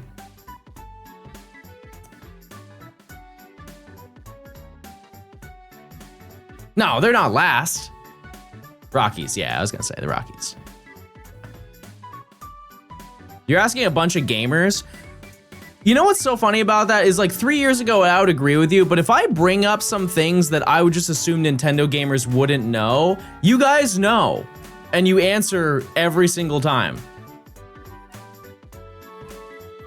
So, what are you going for? Anything here? Buster has done nothing for the team this year. Can't admit it's time to rebuild and lying like we're still contenders. Brother, I'm not that much into baseball. I'm sorry that this is very misleading, but I just go there to have a hot dog and shiny hunt. I'm sorry I hurt you. Hi, Pookaroony. I quite literally go there with Nimmy and bring a game console and shiny hunt.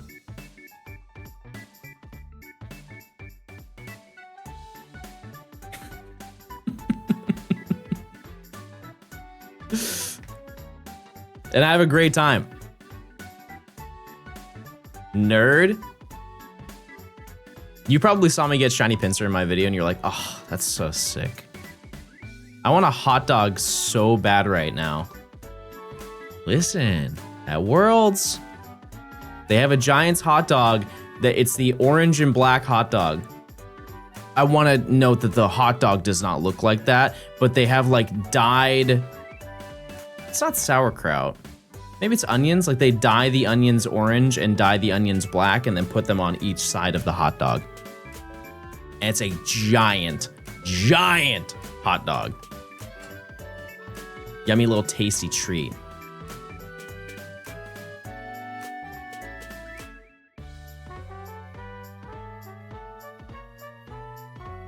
Yeah, 15-inch hot dog. Rockies have Glizilla. I didn't know the Rockies made that because I remember showing that on stream. They really just want anybody. They're trying to find any reason to get people to go see a Rockies game. Are they gonna beat their record of worst team ever?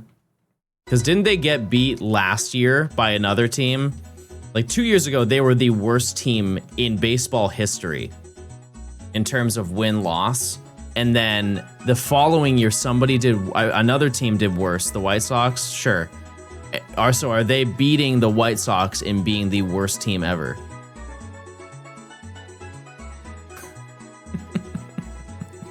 It's kind of crazy because, like, somebody's got to get fired.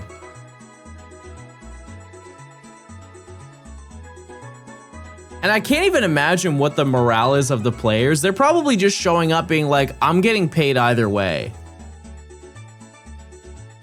You know what I mean? Like, they probably do not even care at all, performance-wise. Just finished the Tsar video. Easily your best work yet, and such a beautiful tribute. I have experience with that myself and it's unbelievably hard. You're so strong and I know you've got all of our support. Much love from the UK. I appreciate Post. Thanks for the 1,000 bits. I hope you're doing better. Listen, that was the main goal, chat, is uploading that video. Sorry, my nose is so itchy today. That video, I really just wanted to make it because I wanted you guys to have a really awesome Legends ZA video. Because I think, and I want to note there have been so many fantastic Legends ZA videos by so many of my friends that have uploaded. I just feel that because that there is a certain like shininess and Legends ZA kind of just get like a negative rap where people are like, oh, I know exactly what I'm going into. And I kind of want to remove that stigma that if you're watching a Legends ZA video, it's just going to be 7,000 shinies and they hunt for 2 hours. You know, like I wanted to make something that was a little bit more, like that kind of pushed that narrative away. No shiny yet today. Shame. Hate to see the fall off. Good luck today. We've only done 1,000 encounters today because I did 500 off stream. Thanks to the 45, Brian. What will you do when you find a shiny Minin or Plusle? I'll probably go like this. Oh my god, that's a shiny Minin and or Plusle. Depending on my game version and percentage rates.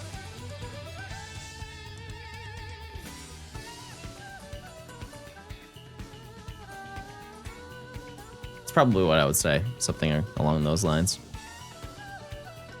I'm in a shiny hunt for Ralston ZA and it's been 7 hours. Where are you hunting it?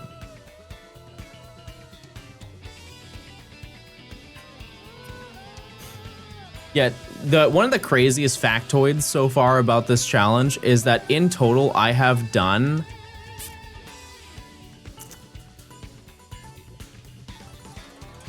4,000 encounters. We will probably do more encounters today than we have in the past 2. You ever played Paper Mario?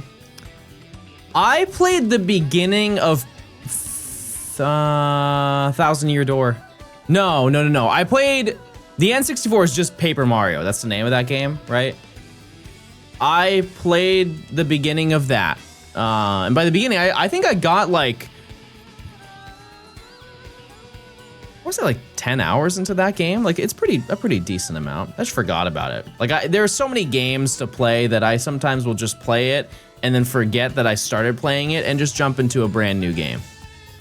I'm sure some of you have also done that. Nimi is playing Palia right now. I just got a notification that she's playing Palia. 1600, everybody. Everybody hop on Palia right now. Please. Hey. My Steam is on because I was gaming. I got an N64 the other day with GoldenEye. I think the N64 is truly a like bang for your buck console. I wouldn't necessarily say that about the games, but the N64 is, to my knowledge, not super expensive. There are some games that are incredibly expensive though. Like the Mario parties, kinda stinky. But use your points, chat. How many points can you use in this one prediction? Hardest part of N64 is finding the games, yeah. Yeah. I have a decent collection. I mean, I've got all the Pokemon ones. Anybody have Clay Fighters? Sculptor's Cut from Blockbuster? That's the grail, is it not? They released Clay Fighter Sculptor's Cut was a game that just released for the N64, but to my understanding, they released a Blockbuster exclusive version of the game, but you could only rent it. And then when they phased it out, you could buy the game just to get it off of their shelves, and those are so incredibly rare. Because they probably just chucked the rest of them. I don't even know anything about the game aside from that. I saw a copy of it on Saturday. How much did it go for? It's like a couple grand, right? Like 1,700 something. The game is awful. Oh, Quad Electrike. It's Street Fighter. I don't know why I thought it was chess. It quite literally has the word fighters in the name.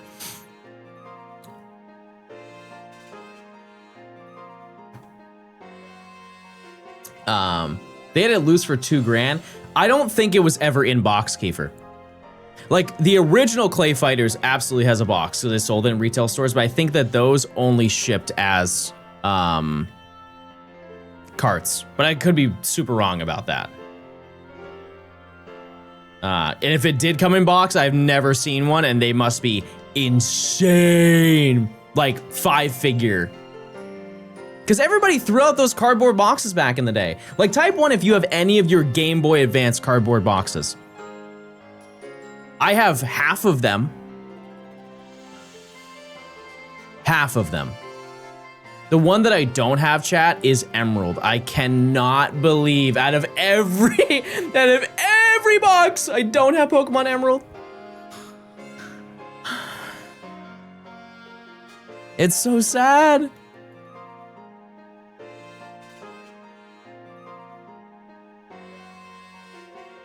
What a darn shame. One day I will reclaim that. I already tried this year and it went very horribly, but that's okay.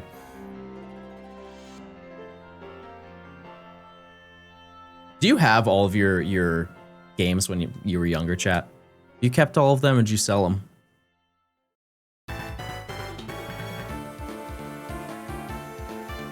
That's awesome. Keep that up. Especially the Nintendo games. I think if you watch me, you're well aware that like the reality is a majority of Nintendo games, especially like older ones from like the 90s to 2000s, they're only going to be harder and harder to purchase monetarily. It will not change. They will not go down. The only time I've seen it go down is when Thousand Year Door was released on Switch. It did nuke the price of the GameCube version, but that's just because I don't think that game is compatible with any other games. Like Pokemon Fire Red Leaf Green did not go down in price because it still works with all of the other games, and people really like that. and a digital copy on the Switch does not connect to the DS.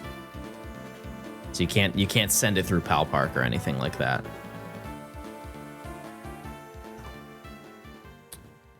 Which is a shame.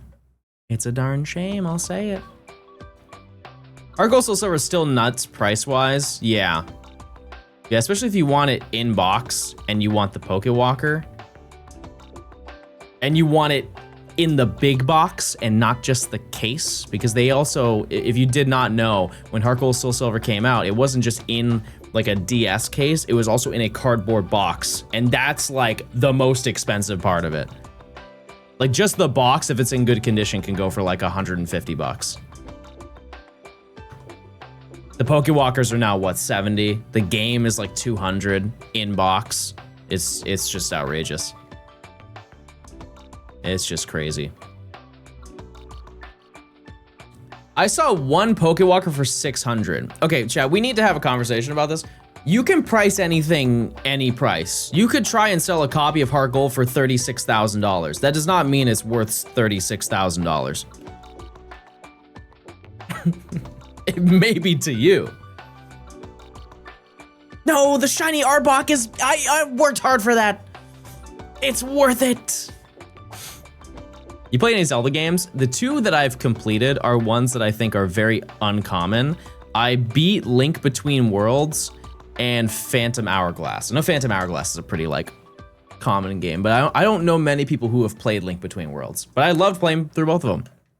Never played Breath of the Wild, Tears of the Kingdom. Haven't played Ocarina of Time, Majora's Mask. Why are there 4 screens?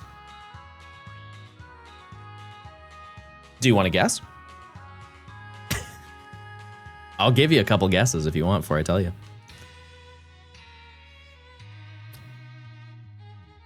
Because he has 4 eyes. See, I didn't even know that about myself. You learn something new every day, everybody. Hi, John. Everybody say hi to that person. We always say hi to new chatters. Would you ever play Breath of the Wild on stream? No. No, I don't think so.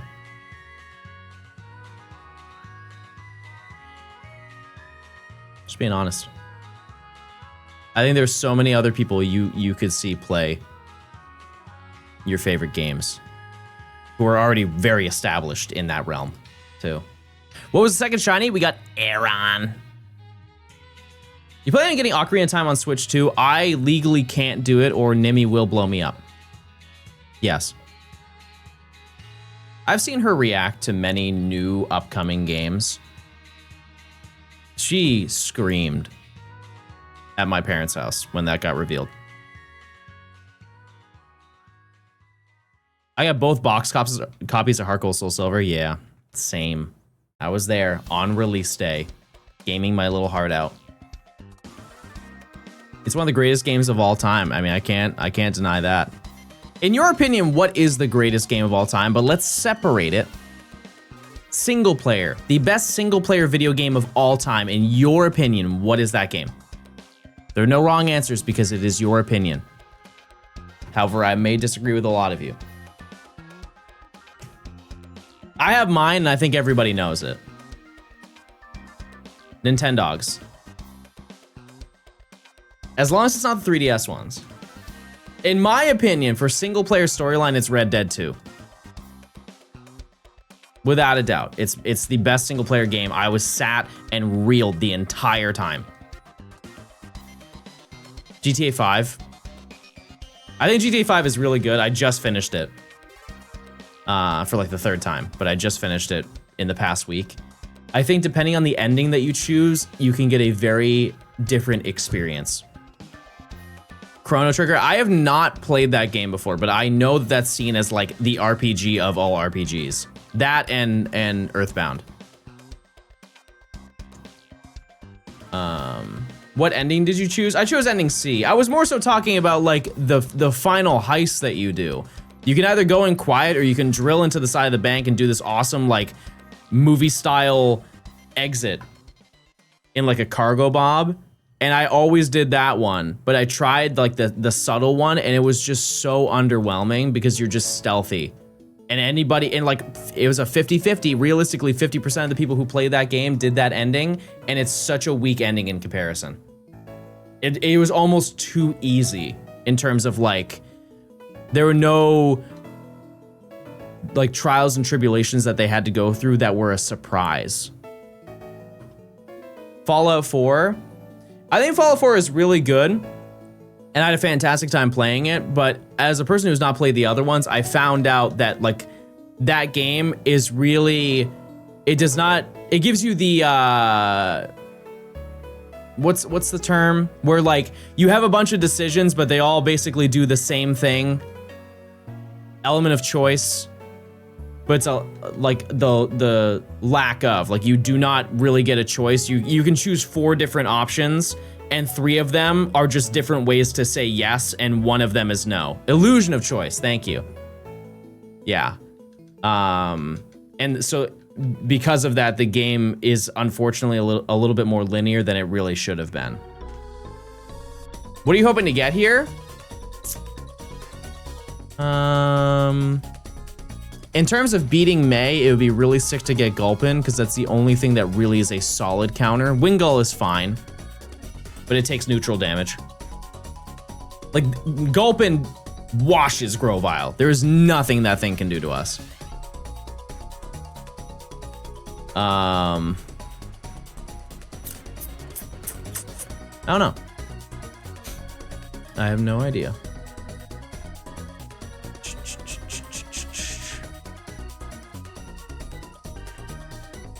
Are your mons obeying you? Yes. Well, no. On half of the games they aren't, because I didn't beat Brawly. So, that's fine. We'll figure that out when the time comes. That's cool. I want to get 2+2 mining at one point. Or imagine I get 4+ and 4 mining. That is probably the rarest thing that could happen. What's the lore of the Volbeat names? I was looking at the Sonic menu.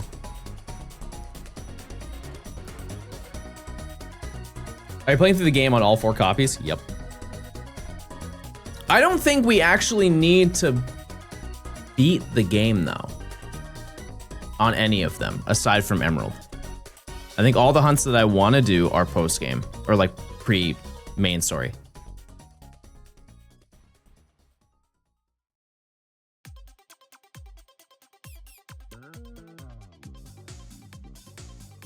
For Rayquaza? Oh, I guess that is post-game. Yeah, that is post-game. Yeah. Sorry, I forgot. In Ruby and Sapphire, it's not. It's like intended that you should do it in post-game, but you don't have to.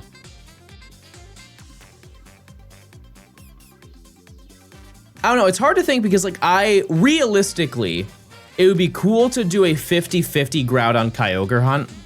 Whichever one shows up is the one that we add to the team. Or just, we don't even have to really add it to the team. We just have it on, like, we got it. That was cool. And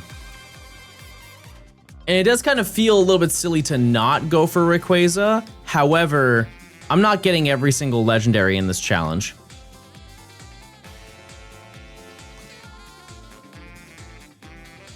I don't know. I'd have to really think about that, because I also want to hunt for Southern Island Latios. Like, that sounds so sick. Incredibly cool hunt that nobody really talks about. I know Kiefer would be with me because Kiefer did that hunt. Would you do a Reggie? Nah. I don't like them.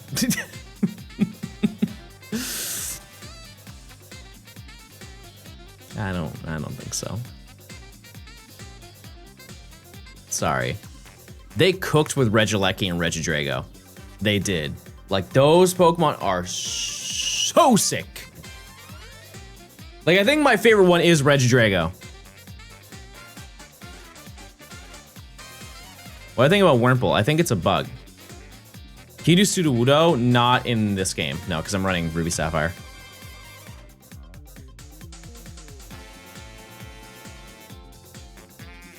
Nope.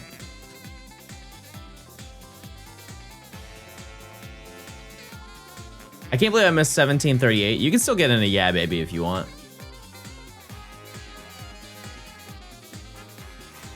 Yeah, I don't know. I mean, those are the 3 hunts that would make the most sense. And it's not like I am above beating the game. Like, absolutely, I can just beat the game. Because realistically, what I would do is I would just trade over my Rayquaza that I have in my completed copy of Emerald, and then I would just mop through the game with a level 100 to like beat the Elite Four on all of these games. Because doing them individually would be such a chore.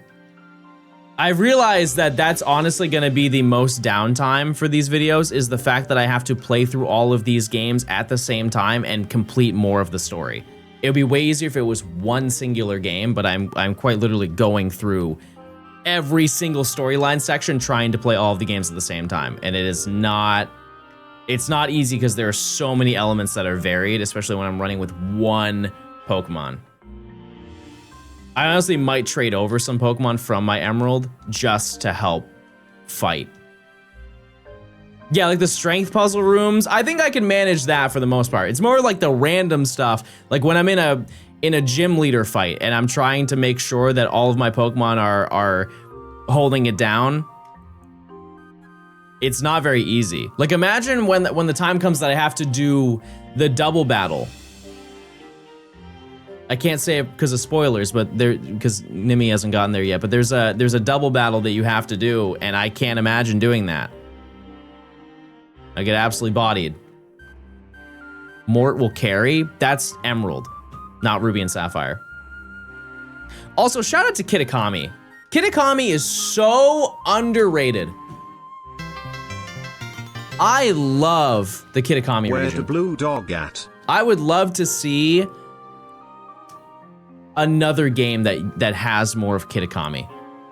The music of it is so fun. It's very, in a way, the theme of it reminds me of PLA.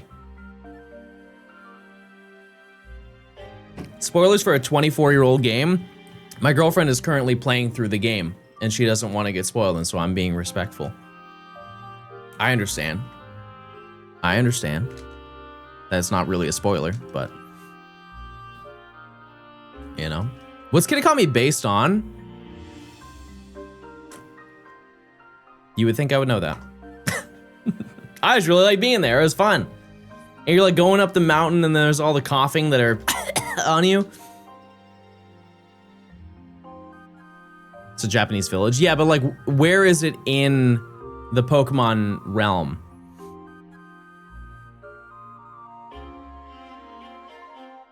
Where is it intended to be close to? I guess technically, you know, Paldea, but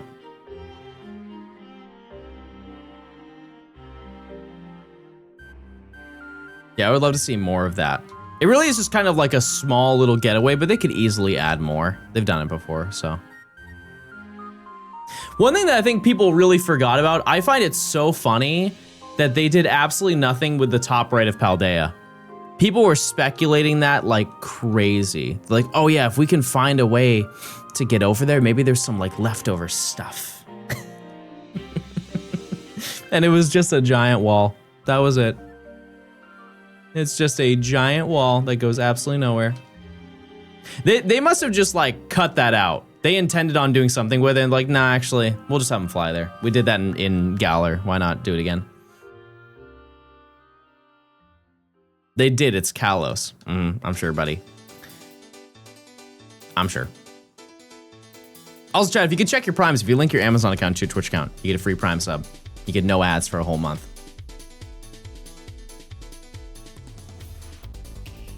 I should replay Paldea. It's such a long game. I think it's a long game the first time you play it, because you have to like traverse through the entire world, and you are, for the most part, allowed to go anywhere you want. Ilo, thanks for the Prime. And Kringus. That's so true.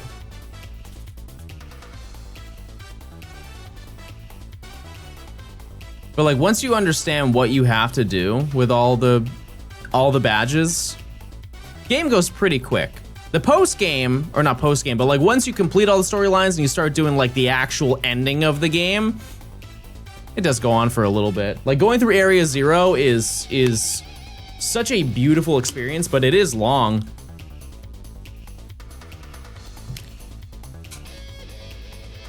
Gen 9 is extremely overhated, and the cycle continues, everyone.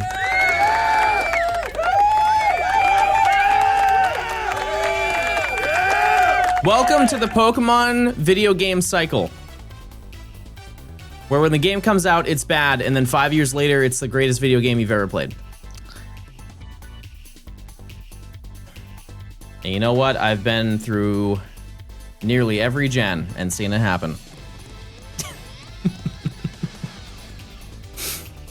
Every single one.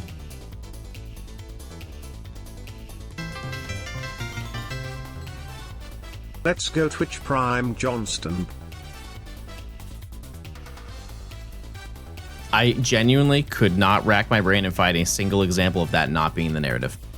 Aside from Gens 1 and 2, and that's just because I did not play those games the moment that they came out. So I have no experience in that environment. Pokemon Dash is honestly overhated. No, that one's valid. That one's valid. Did people dislike Gen 3? Also, you're old.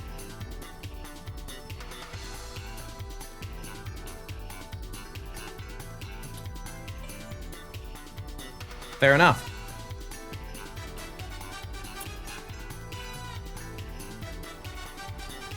And for that, I'm not answering your question.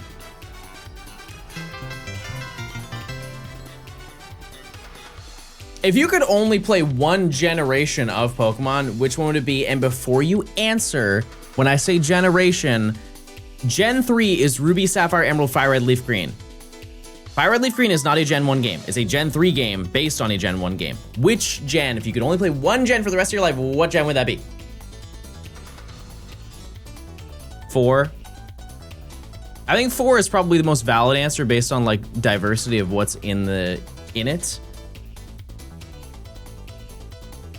That being said, I would maybe... Mine is actually, you might think I'm crazy, but let me explain. Mine would be Gen 8 because you get every single type of Pokemon game. You get Legends Arceus, you get Sword and Shield base Pokemon game, you get a Legends game, and you get BDSP, which is a remake. You get every single flavor of Pokemon video game. Gen 4 is fantastic because you get 2 unbelievably good games, and those games together in the Gen 4 games are better than pretty much everything except for PLA. So I totally get that. However, all those games visually look different. So it's kind of like you're a different flavor. Because like visually, Heart Gold Soul Silver is just a better ice cream than Platinum. Like it just tastes a little bit better than Platinum. Like they're visually like almost the exact same game. Presentation wise, you know. Both tile-based system. We're talking mainline games? Yeah. Yeah, side series is when it gets a little bit insane and I can't even keep up with that. Graphics peaked in Gen 5. New Pokemon Snap.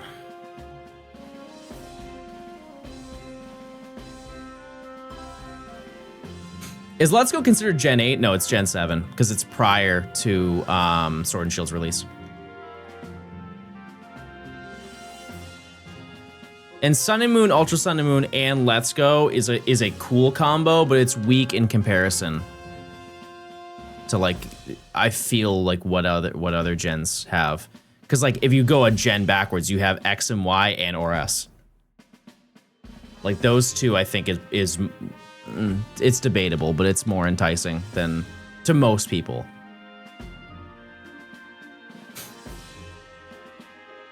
I want to get Let's Go. I've never played that game. It is probably the cheapest Pokemon Switch game you can buy.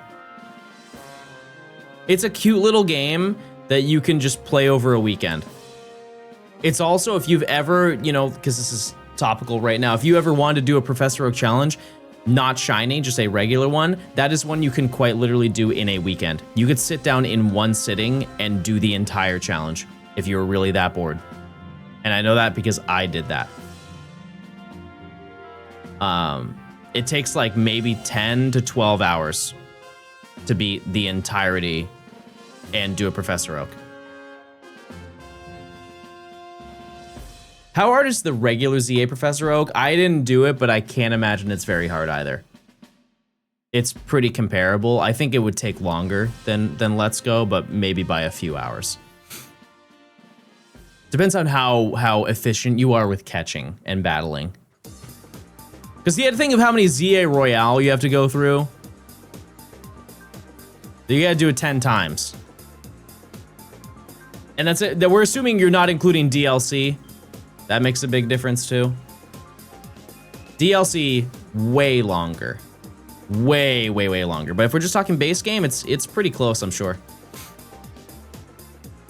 Should I apply Platinum or Black 2, White 2? I have both, and I've completed Pearl and never played Gen 5. Well, I feel like you just answered yourself on that one, didn't you? Absolutely. Yeah, I honestly wouldn't buy Black 2, White 2. I would buy Black and White. One, it's cheaper. Two, you would enjoy Black 2, White 2 down the road if you had the context of black and white. Isn't it a lot easier to EXP farm in Let's Go, though, for evolving in Professor Oak? No, I think it's way easier to level up in Legends Arceus. Later on, you can fight alpha Pokemon and just body them and get 10,000 experience just for taking one down. And also, a lot of the Pokemon that you catch in Legends ZA later in the game instantly evolve. Like, I really did not have to do any grinding for rank F to B. Very minimal effort. Like, a lot of the grinding out of that was rank E, just for the sewer spawns, but it still was not. Like, how long did it take me on stream, chat? Maybe an hour and a half, I think.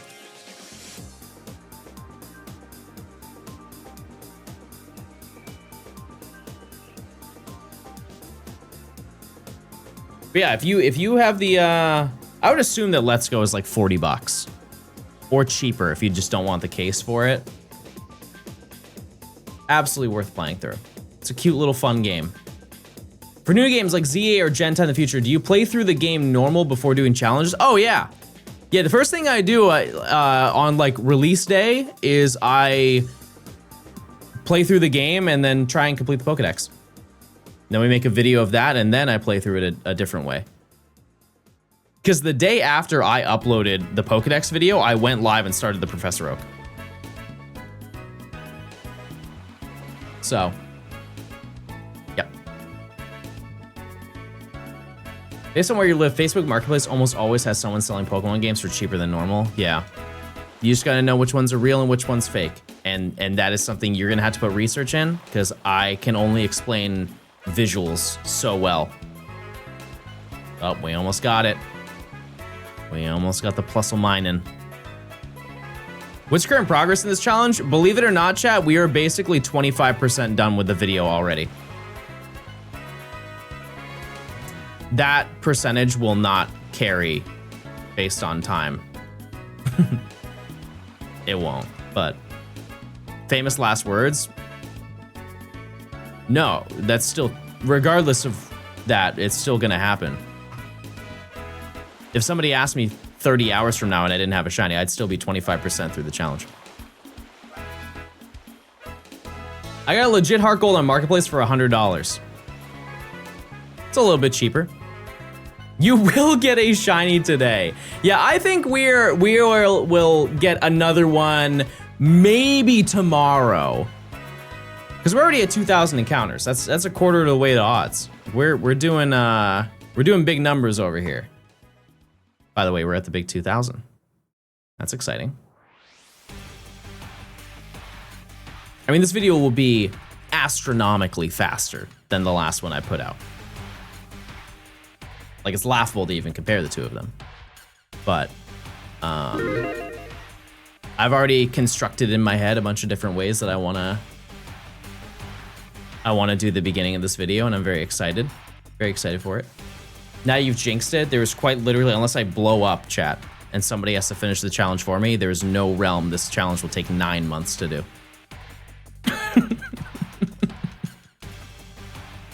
I would need to lose both of my hands and have to learn how to play video games with my feet for that to even be remotely an issue, and I still think we could do it in 5 months. Avid, thanks for the 6 months of Prime. Thank you. Thank you. That's so nice. Chat, have you been shiny hunting recently? Has me playing Emerald or the video motivated you to do a little bit of gaming? You see Sonics did 77,000 encounters for before a shiny Magmar. And he's on 71,000 for Ponyta. I knew about Magmar, I didn't know about Ponyta, but also keep in mind that he phased prior to getting that, no? Hello, games?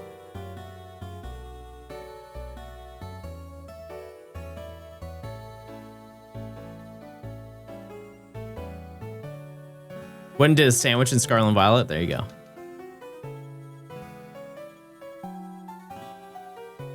I'm trying to find Mudkip in Ruby and Sapphire and have phased on 4 Pooch. Brutal. Oh my goodness. That's a tough day. I was in Pinwheel Forest for 6 months, John. Anything could happen. Listen.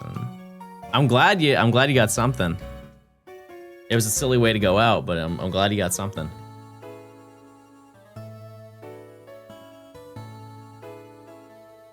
I'm at 51K in the Emerald Safari. You're really committed to the overtime, huh? You're probably saying, "Oh no, I could do a couple more days of overtime." You're doing an over month. Whole month. Not bad. I think honestly, the way that you should look at this challenge, chat, from like a very bare minimum standpoint, I think we'll reach half odds on a hunt every single day. Like, that's my intention. That doesn't mean that we're gonna get a shiny every other day, but just based on that logic, if I stream for 5 hours doing specifically hunting in the grass this way, we'll reach 4,000 encounters. We'll definitely do more than that today, but like if there are some days where I'm like, man, I don't really want to stream for 8 hours. We'll just get to half odds and call it a day. Can't win every single day. That's the reality. Can't do it. One can dream, though. That's for certain. Also, I am so glad that the white flute does not need to be reapplied. Oh, also, this was a very rare gaming moment that happened yesterday. I told Matt something about Pokemon he didn't know. And it was so crazy to him that he had to bring it up multiple times after I brought it up. He's like, I cannot believe I had no idea that was a thing. Did you guys know that the Ultra Ball is different in Ruby and Sapphire? They changed the way the Ultra Ball looks. And if I show it to you now, you're probably gonna be like, something's off about it. This right here.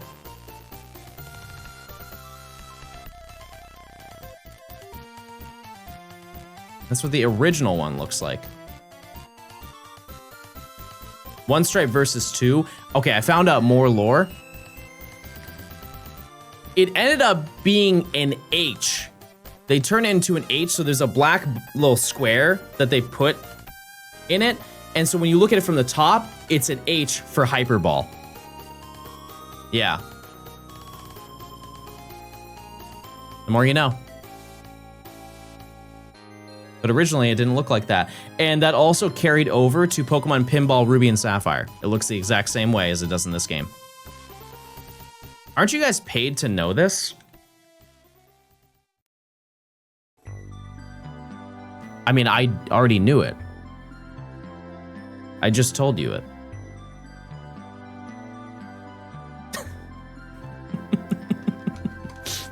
I was the person who just supplied the information for this conversation. So I don't know what what the narrative was behind that one. Bro just wants to hate me. You can find other reasons. I'm sure you could definitely find a reason to not like me. That's what it looked like originally, yeah. Yeah. But if you play Pokemon Pinball Ruby and Sapphire, it's the same ball. Dangy, thanks for the 8 months. Thank you. We're past quarter odds. Huge. I'm gonna have a Tama date with Joe Sarabi's wife at Worlds. All right. Is Phanpy your favorite Pokemon? Huge. That wasn't the answer you were looking for. Yes. And it was huge that you brought it up because I love Phanpy. And guess what? We get to hunt Phanpy in this challenge. And is it the most common Pokemon in the location? Yep. And is it easy to catch? Yep. Can we fail it? Yep. Yes, we can. But best believe I wouldn't leave an opportunity to not try and go for it. Because here's the thing. If I don't find Phanpy, I could maybe find Heracross. Imagine I played through the game of Emerald with a shiny Heracross. Would I catch it? Almost 0% chance that I would catch it. But that would be so sick. Incredibly cool. Oh, also, I think this is just, it's not like new information to you, but it's easy to forget. This is the first game that had gender differences. Ruby and Sapphire is the first game to have gender differences. So if we got a female Heracross, it would have the heart. If it was male, it would have just the regular cross. Shiny soup No, incoming. it wasn't. That's Gen 4.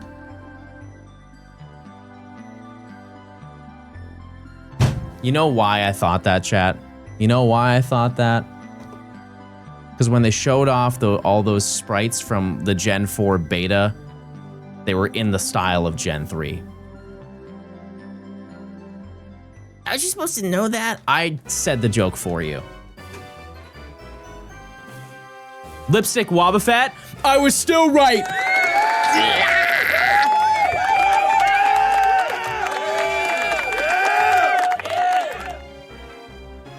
You guys can all now turn into a worm and say, I'm sorry, John. Also, now I'm a worm. With the worm emoji.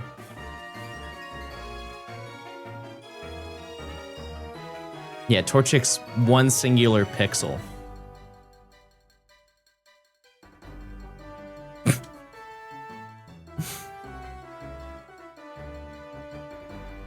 What's your favorite starter across all games? Are we talking evolution or just the base Pokemon?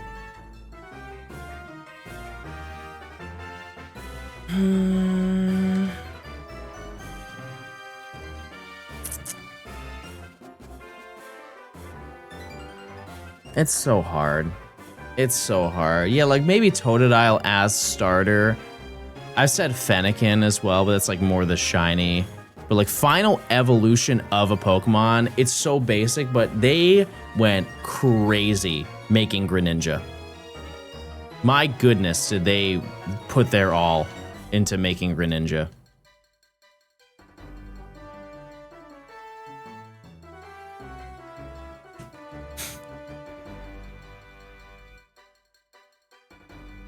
Why do you lie about having a full head of hair? It's good glue, to be fair. This thing is not coming off. Strong wind? Not a chance. Is it true the anime nerfed Greninja because it was becoming more popular than Pikachu? No, I can't imagine. I cannot imagine that being a real scenario. Like, let's look at it from this perspective. Do you think Greninja is more popular than Charizard?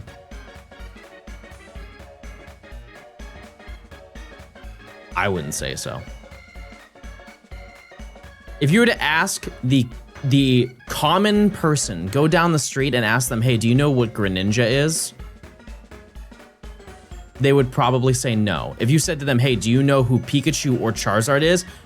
almost, I would say 9 times out of 10, they would go, yep. Yeah, they're like little Yu-Gi-Oh monsters, right? And you're like, close enough. That's close enough. We got the answer we wanted.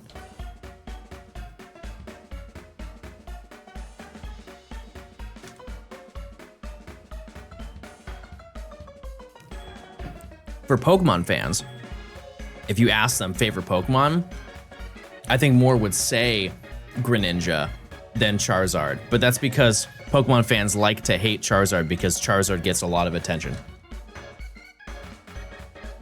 Yeah, same with Lucario. Like, Lucario is incredibly popular. I would not say it's the most popular Pokemon ever. Like, Pikachu, uncontested for the end of time, will be the most popular Pokemon because of the fact that it is the mascot and like the staple of the game. But it wasn't always like that. Real ones know.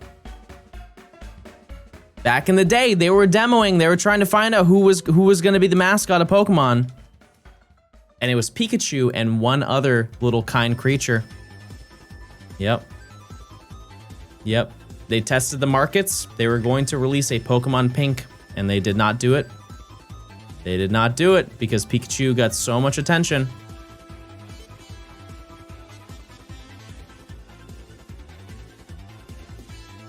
And to be honest with you, I don't think anything really would have changed. I could see Pikachu or Clefairy being the same companion that Pikachu was. You know what I mean? Like, think of the concept of Clefairy using Metronome to help Ash in a bunch of different scenarios. Like, oh, randomly you did that one move. Oh my goodness, and you saved the day, Clefairy. Absolutely. In another timeline, it's just like deep down, I want to say no, Pikachu is way more recognizable and it's way more like unique as a Pokemon. But that's because this scenario already exists and Pikachu is massively popular, and I've attributed that to the foundation of Pokemon. And so I'm trying to remove that logic, but I think that Clefairy would have worked perfectly fine. Maybe it's the red cheeks that got people's attention. I don't know. This is pretty over odds for a Johnstone hunt. For this challenge. Yeah. We're a little bit over odds. However, if this is a Legend ZA shiny hunt, we would be so under odds. Crazy under odds. Who would you like the least here? Plusle, because its shiny just isn't good. It's just a darker red. And it's not very exciting. Nothing wrong with Plusle, just not like Shiny Blossom, Shiny Swalot, Shiny Manectric. Shiny Manectric is gray. Gray. How'd they choose each Pokemon's shiny color? See, this has a ton of misinformation behind it. And you know what? I was one of those people who supplied that misinformation, but I'm here to correct it. At no point did they use like a slider to decide the color of it. They were manually chosen. Yeah, there was never an algorithm. They quite literally just said, we'll make it look this way, and that's the way it's gonna be. Because a long time ago, people were like, oh yeah, every single yellow shiny, or every single yellow shiny just happens to turn blue. Isn't that kind of weird?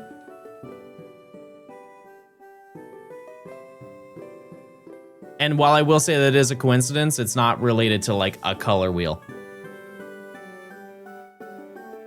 Or it is related to the color wheel, because I'm sure they were like, oh yeah, well, a good contrasting color for blue is yellow.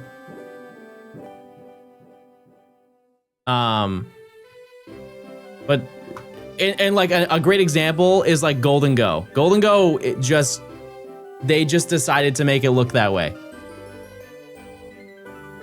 They just said, you know what? We're changing the belt. That's it. Have a good one. Shedinja. I would love to get Shiny Nincada in this just because we would get 2 shinies. But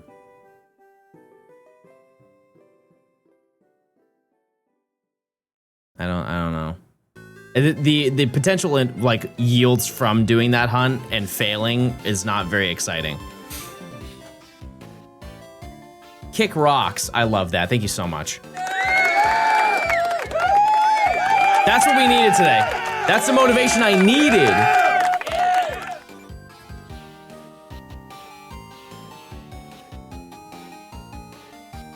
The lines in between the segments of Golden Go are different. Yeah, they turn silver. Yep, that's it.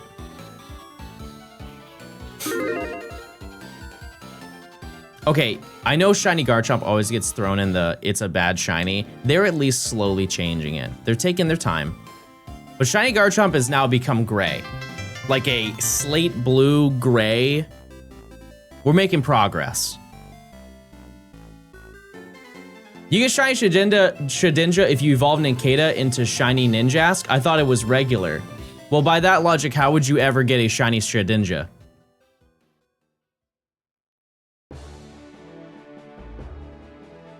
What's, like, Pokemon Go? A Pokemon Go raid once a year?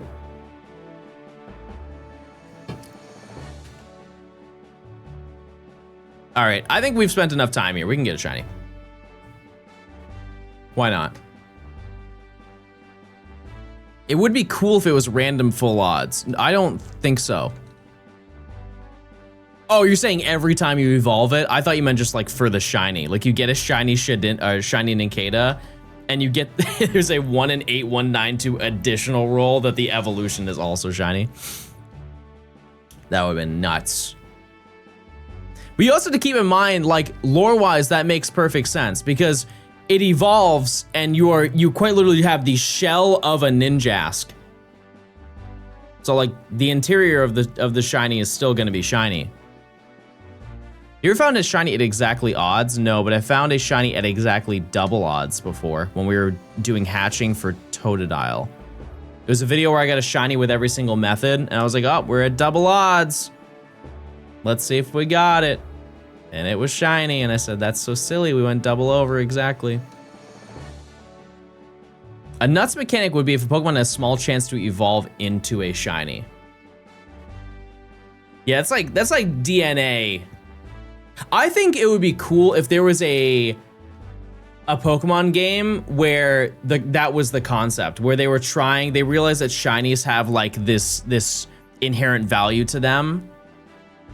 And it's like Team Rocket's new game plan. Like we're gonna capture a bunch of Pokemon and then turn them into shiny Pokemon. And you obviously never get that power at any point in the game. But like that's the thing. Like they find a legendary Pokemon and capture it, and they're gonna try and turn it into a shiny. And it never happens because you stop them before it does happen. Literally the red Gyarados. Kinda, yeah. Yeah, but that was that like, they didn't genetically engineer it though, didn't they? Didn't they just do something to the water that made it become shiny? I don't really know. You think I would, but I don't. It evolved too quickly. Oh. Oh, they just forced to evolve it. Okay. So like similar idea, but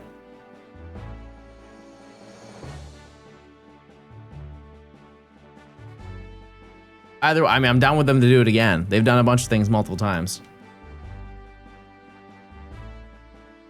Yeah, shininess was going to be a gimmick back in the day, and then they were like, oh, well. Well, it's a lot more exciting than we thought it was going to be.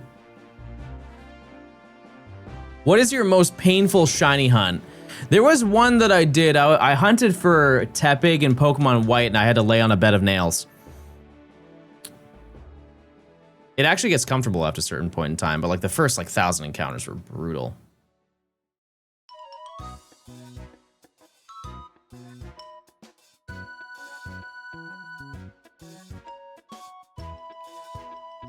How are you able to hunt on 4 screens at once? I am using 4 analog pockets that are playing the game, and then it's all tied to one Wavebird controller.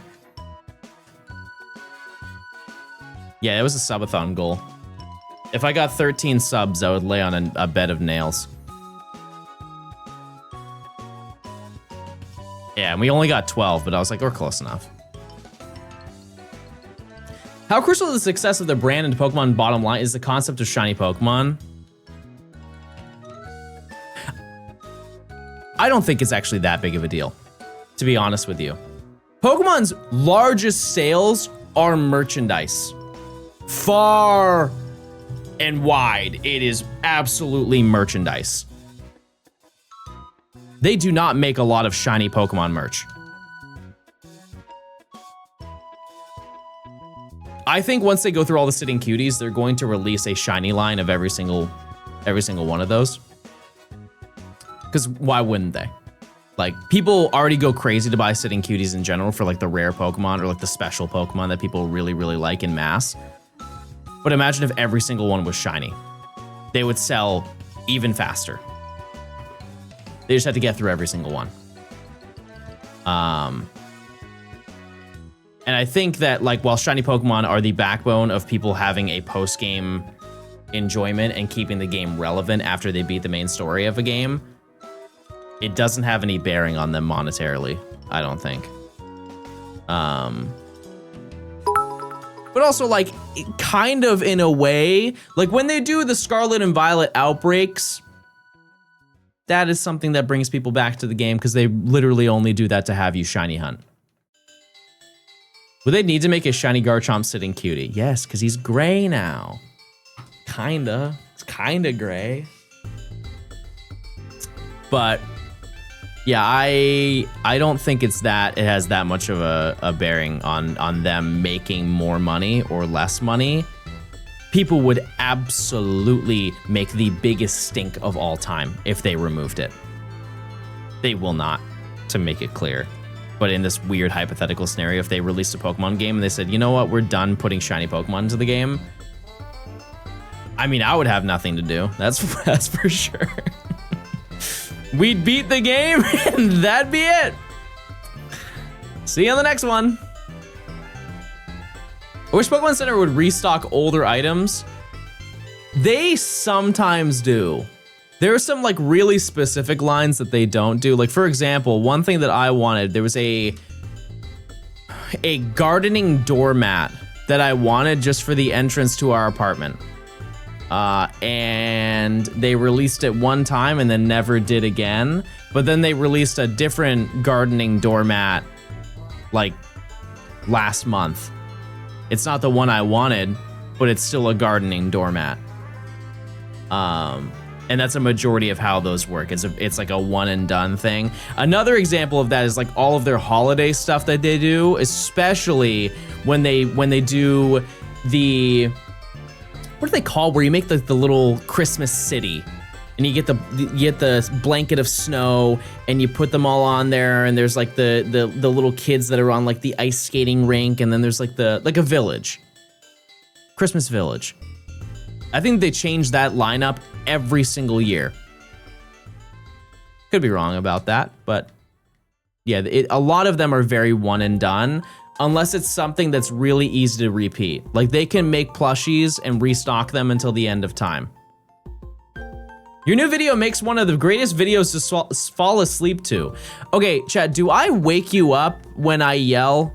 Or are you already long knocked out?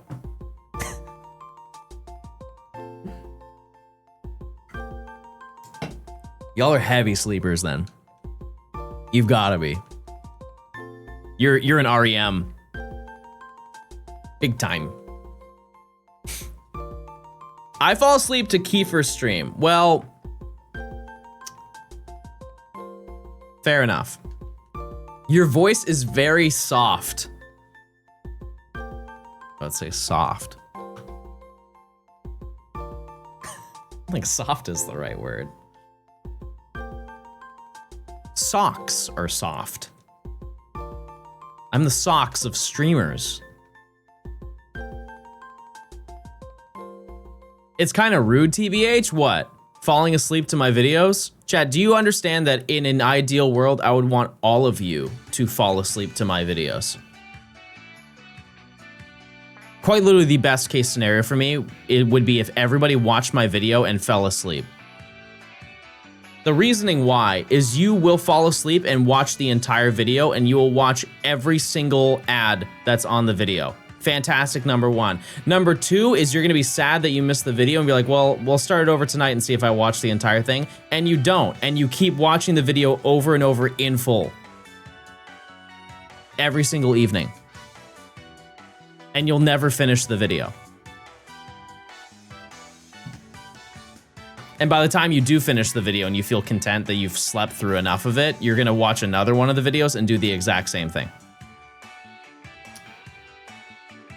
So thank you. Like you with movies? Yes. Yeah, there was a TV show that Nimi asked me if I watched. Oh, she asked me this morning, she's like, have you seen Futurama? I said, yes, but I've slept through every single episode. I would put on Futurama on like Hulu and go straight to bed.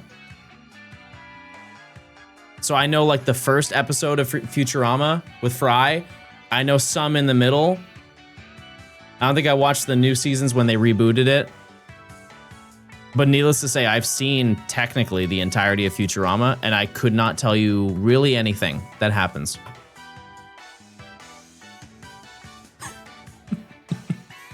Not really anything.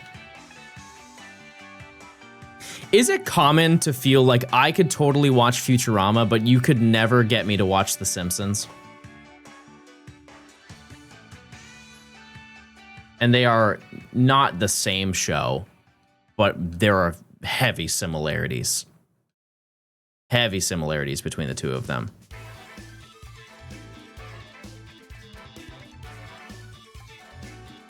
Take, I will stand on the belief that they are quite literally still making Simpsons episodes just to say that it's the longest TV show of all time.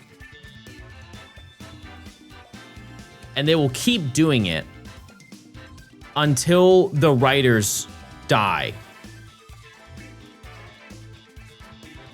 And then maybe they will end it. Maybe.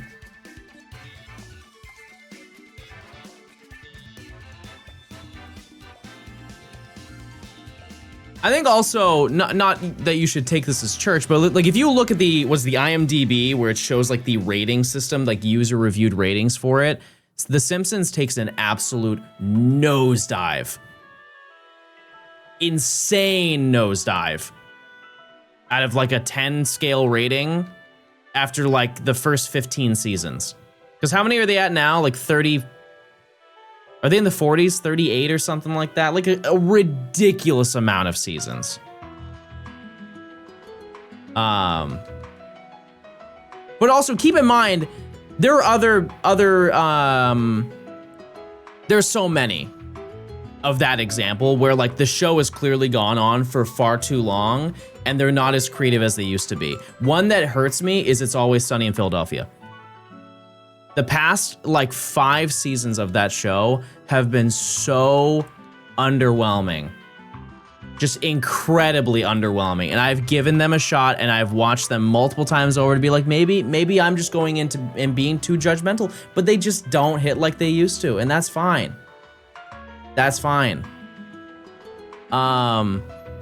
And Family Guy, the same deal. Like whenever somebody brings up, oh, I love that Family Guy episode, it's one from 15 years ago. It's none of the new episodes. I haven't watched Family Guy in years, but like the new episodes, I've seen like little clips of them. And sure, they're probably targeted to have bias of like, this is a stinky joke that they threw into it. And so like, I can't judge it too hard on something I haven't seen. However, the ratings don't lie. Even if I haven't seen it, I can still look at the ratings and be like, wow, they're lower than they used to be. King of the Hill, how is the reboot of that? Because they just relatively recently rebooted that show. And to my understanding, it's not bad.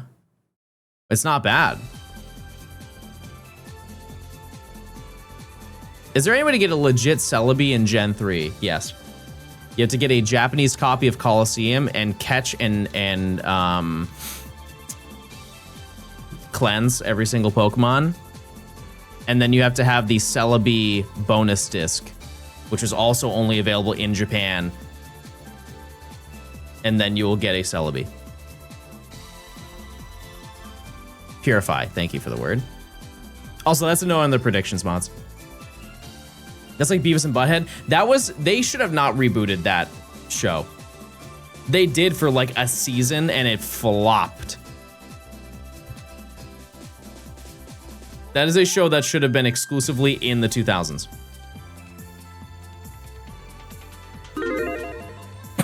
Without a doubt. Use your points, chat. 2,600 encounters. I've been hydrating. Don't worry, chat. Don't worry.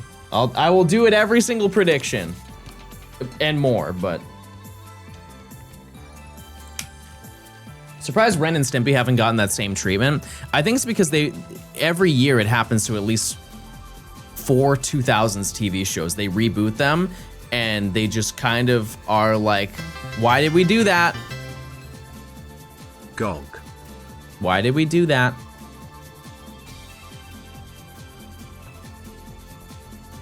And to be honest with you, while it is like, in a way, lack of awareness as people who like oversee the production of those types of things, it is also the consumer.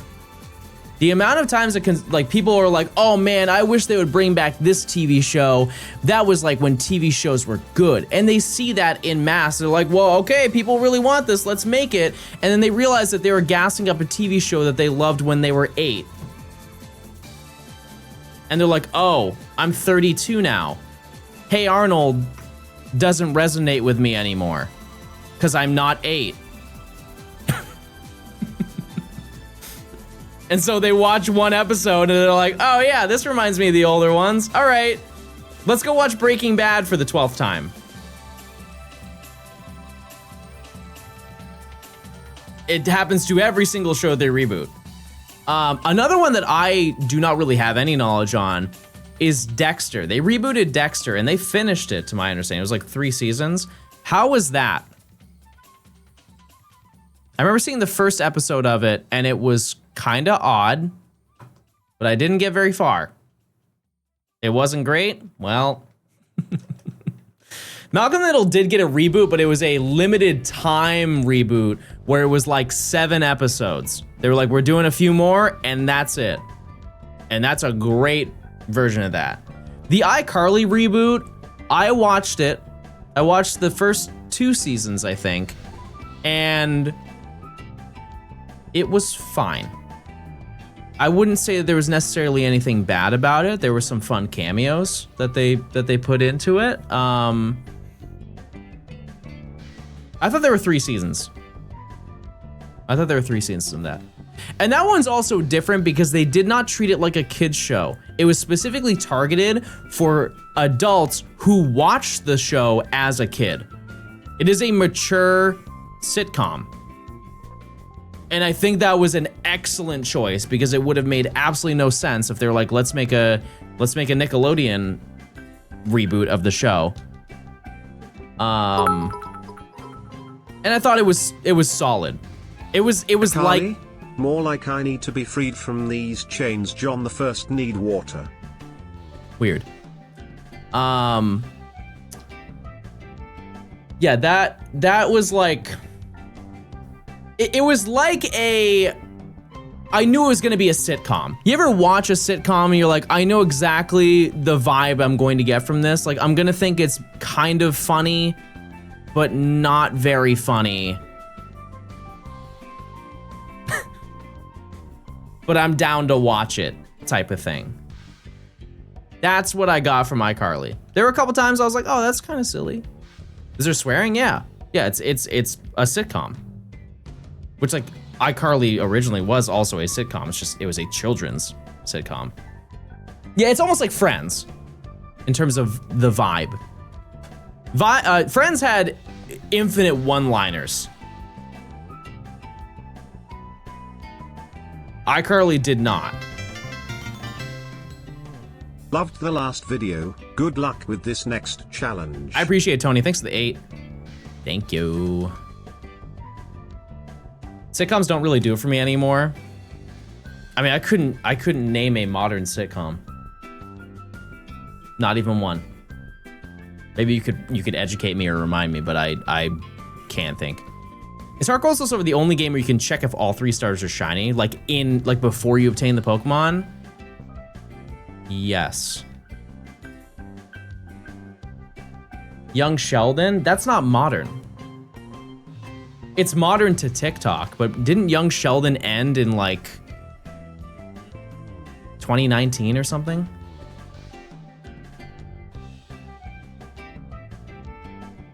$2024, really? You know what's crazy is I've seen the entirety of Young Sheldon. It just seemed older than that. My bad. Yeah, that's a solid TV show. I don't think that's a sitcom though.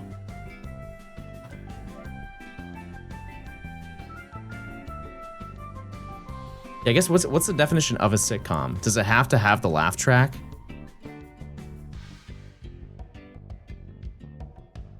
Yeah, the laugh tracks, I'm glad that we have phased that out as society because it's truly like, this is where you start laughing. It is the sitcom version of Jeb Bush telling people to please clap.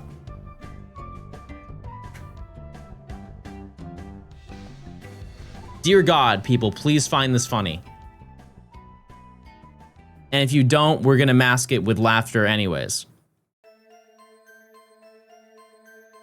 Yeah, Always Sunny is still going. Yep. They are still going. I think respectfully, they should have stopped at like, what season are they on now? 14? Like they have released season 14, I think. They should have stopped at probably 10. Or maybe season 11.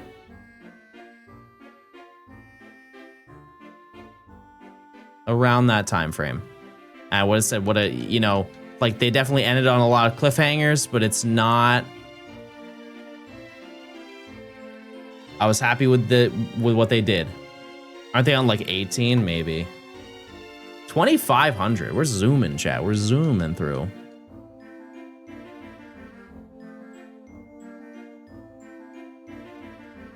Stop being good when Dennis walked out. I mean, he came right back. Like, the next season.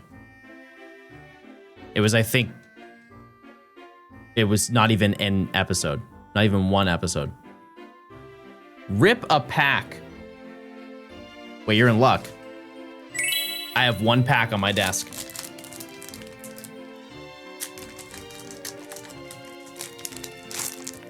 If you didn't know, if you're an Always Sunny fan, they did a podcast where they quite literally watched episodes of It's Always Sunny and gave behind the scenes commentary. Fantastic. They just stopped doing it randomly one day. One day there's like, nope, we're done doing it. No updates, no information. They just stopped doing it. Anyways, I'm gonna guess grass. Vullaby. Litwick. Goldeen. Poltergeist. Delmise. Dark Bell. Wait. Dark Bell. Toucanon. Oh, Tropius. Wow, that's a pretty one. Tropius. Poltergeist. Oh, Armarouge. Wow, that's so nice. Remember when DVDs had director's commentary? Do you guys remember when DVDs had games?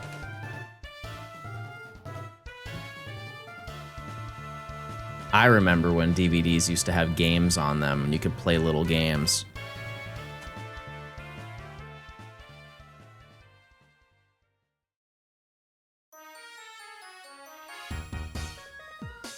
There are many that I played. They still have director's commentary? Yeah, that definitely exists. It's just, I don't think that they're on disc anymore because there's not DVD menus, right? Actually, no, if you have Blu-ray, Blu-rays have DVD menus.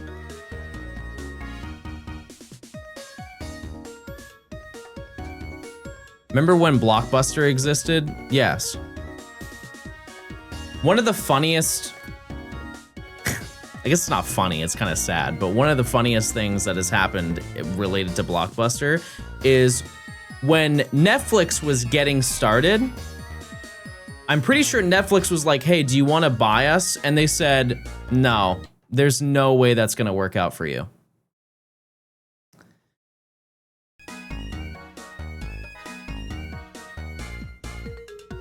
They were at the entrance, like ground level of purchasing Netflix and owning Netflix. And they quite literally turned them away and said, you're not worth our time because we are already successful at physical media and digital media. Because keep in mind, at the time, Netflix was not what Netflix is now. Netflix was just a mail-in service to get movies. And they were like, why would we mail them when they can come to any of our 2,000 stores? Why in the world would people go to those, like, just go to the store on the weekend? And we're also selling them candy and little drinks and snacks. Why in the world would we mail them to them? We can mail our stuff to them. And they didn't do that.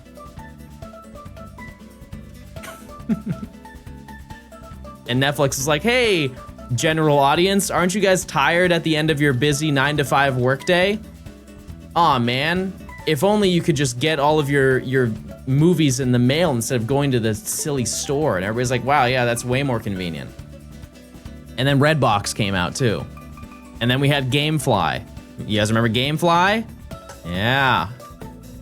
Yeah, that was a throwback. I don't think I ever, ooh, no, I used Gamefly once.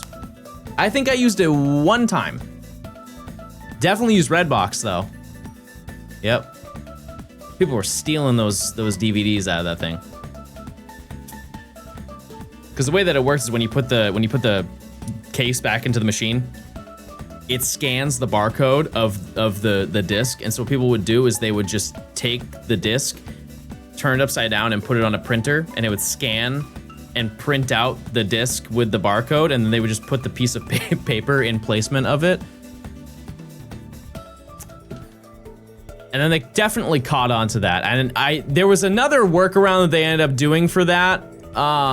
And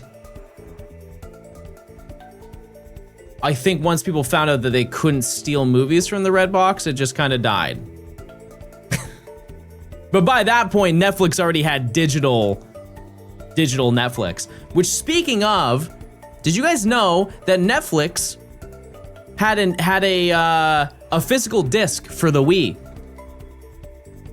Prior to them adding it to the Nintendo eShop or the Wii Shop channel, originally you had to go onto the website and get the disc mailed to you. And I had it. I don't have it anymore, but it's actually relatively rare. Yeah, PlayStation 3 did the exact same thing. They are... Actually, you might still be able to use that disc. Because it runs on Netflix servers, not Wii. Because you can still connect to Wi-Fi on your Wii. So I think you could actually still watch Netflix movies on your Wii if you wanted to. You know? Oh, I didn't get an encounter.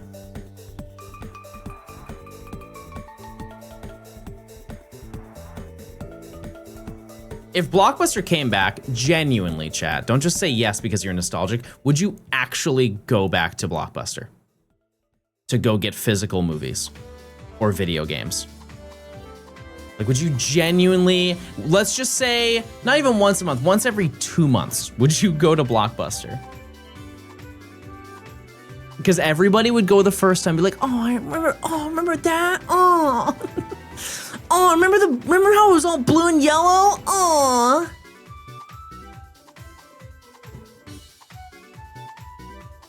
And then you get some Sour Patch Kid watermelon gummies and just your whatever movie really spoke to you in that moment, and you'd go watch it and you'd go bring it back like, hey, do you want another one? And you're like, no. Or you just dump it in the drop-off box and never come back. Or you'd forget that you'd have to return it because you spent the past 20 years not having to do that. And then they just charge you a boatload and you're like, I'm never doing that again. I'm not doing that. I genuinely miss renting media. No, you still can though. You can rent a digital Amazon Only movie Blockbuster for I need is $3. John's newest YouTube videos. Chad, I could put big video on a VHS, but apparently it would have to be on 2. Thanks to the 15. And I would have to convert it to a 4:3 aspect ratio, and I don't know how I would do that without me getting like squished.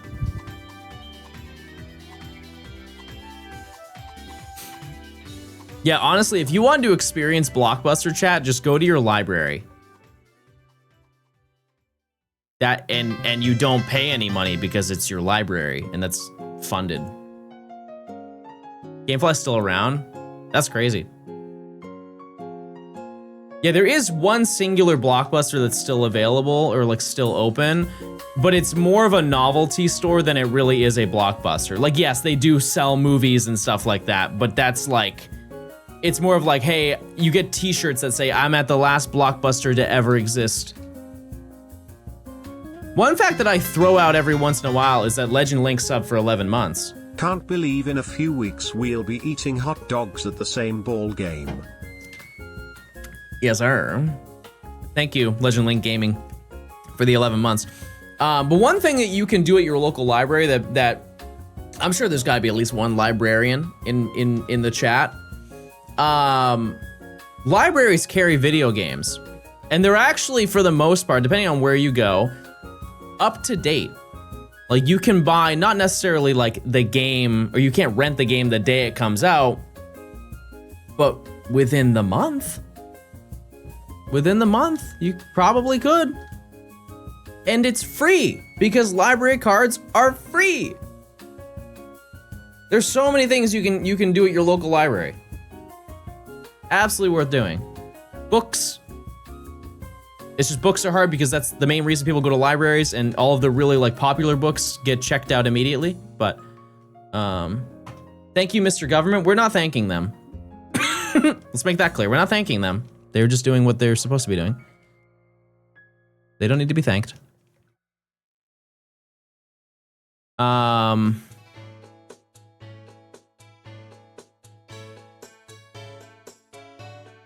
Yeah, I don't know. What else can you get from... Because when I was a kid, I would go to like book clubs. That was also fun. Especially when I didn't read the book.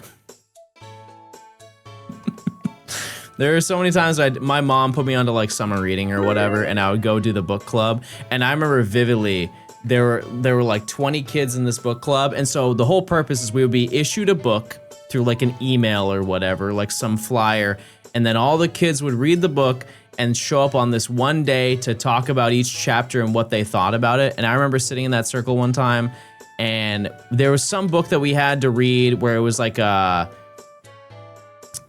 Who knows? I think it was about the desert, because I remember one of the kids from my school came up to me. He's like, oh, I didn't know you were in the summer reading thing. And I'm like, yeah. And he's like, what was your favorite chapter? And you hit all the like the good classic, like, there's so many. There were so many chapters. There's like 16 different ones. And they're like, John, there's only 8 chapters in the book. We're like, oh, I read the sequel too. I was just really into it. And he was like, yeah, there was the one where they like go into the Wild West, and like they're trying to like navigate through the cacti. That was crazy. And I was like, yeah, that was cool. I think there were better ones, but like that one was cool. And I remember sitting down and feeling so incredibly out of the loop, because clearly I was the only kid out of like the 20 kids that did not read the book. And I'm so glad that I did not get called on at any point, because it's kind of one of those things where like the librarian be like, oh, what did you think about blah, blah, blah, blah, and then how did this make you feel? And I just kind of like kept my head down, like in the book. Maybe like in that moment I could read like one little tidbit and be like, I really liked when Norma discovered her true self.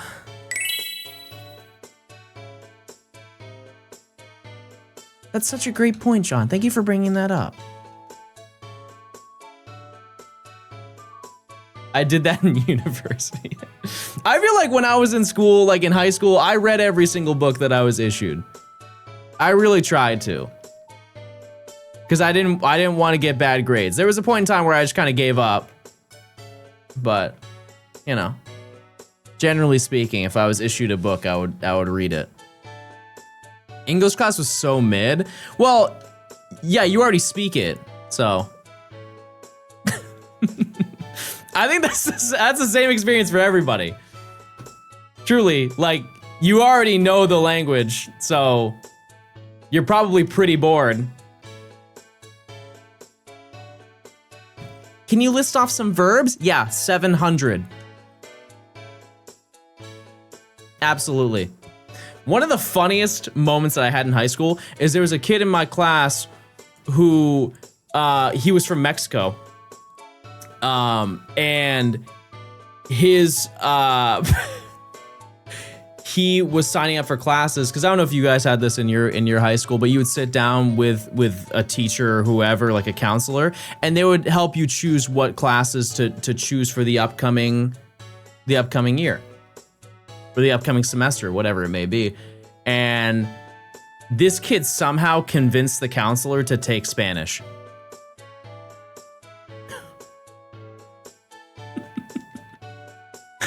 And so this kid is acing every single test, but playing like he has no idea, because like his family was from Mexico, but he is heritage-wise from Mexico, but he was born in America. And so he has this like an English accent, but speaks Spanish. And so the teacher had no idea, and they're like, wow, you learn really quickly. And then there was one time she called him out in class and she said, honey, you're using words that I'm never going to teach them. You can't be in this class. And she quite literally kicked him out in the middle of class, and he got assigned to a new course. And he was so upset because like I was sitting next to him or like around him. And it was very clear the class was in on it. They're like, yeah, this kid speaks fluent Spanish. He's like, yeah, I'm just hanging out. Yeah, I just wanted a free period, to be honest with you. Meanwhile, I'm trying to conjugate. And it's not conjugating.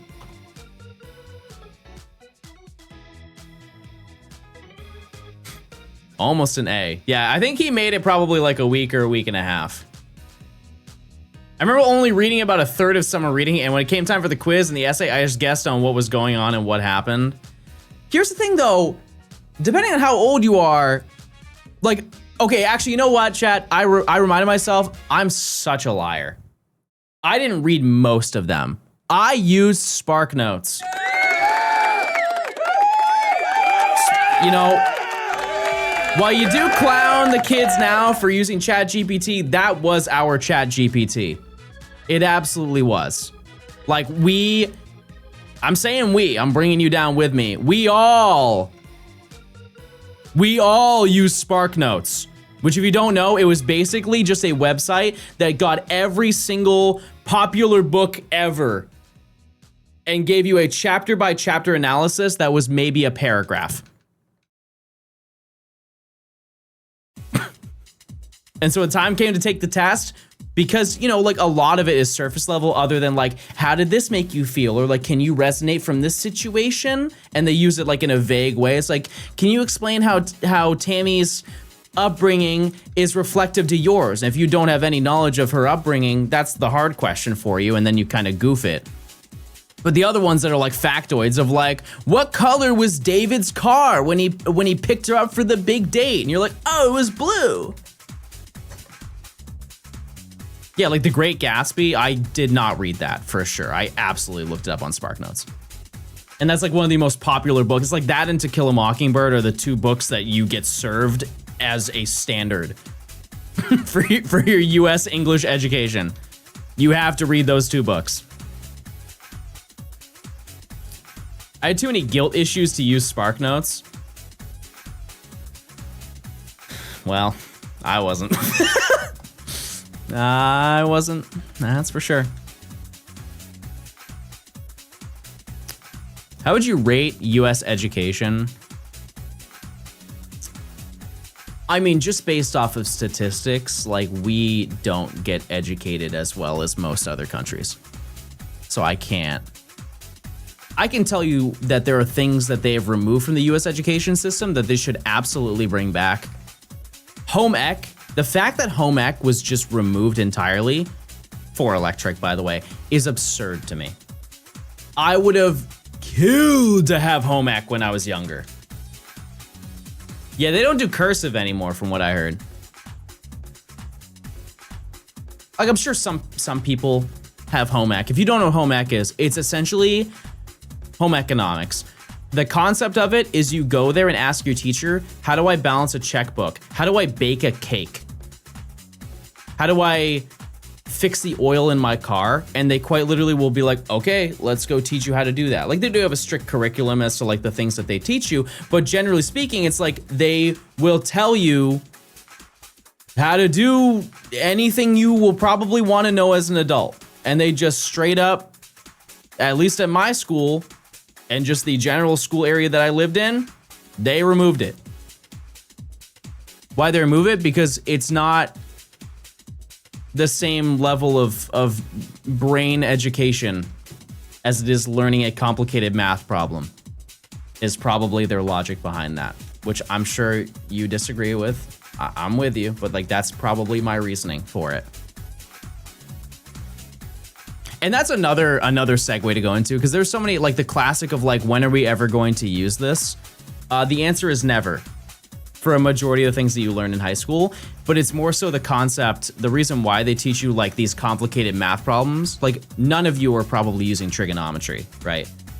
Some of you are probably using trigonometry or, you know, like calculus, right? But that's if your job is based around those things. But to the average person who works a 9-to-5 office job, you're probably not using calculus in your life, right? The reason why they teach you that is because it stimulates your brain in a very unique way that's important for development. That's why they teach it to you. Not with the expectation that, boom, you're gonna be getting out of school and you're gonna be calculusing every single day of your life. It's because it makes you think way differently than you normally have to. Because I was that way when I was younger. I was like, there's no point. I know that I'm never going to do this because I don't ever want to look at a math problem the moment I get my diploma. But then somebody brought me up that perspective. I was like, oh, well, that's a good point. Me smart. Good. But yeah, I would have loved home ec. Obviously, there are some things now that I would have learned that are absolutely useless now. Like, I have never once used a checkbook, chat. Never once. I never will. I won't. If there's ever a situation where I somehow have to bring a check to present it to them, I'm just gonna get a money order. I'll have somebody else do it for me. You can go to any grocery store ever and say, hey, can I get a money order to this person? And they'll be like, yep, give me 3 minutes, and they'll print it out.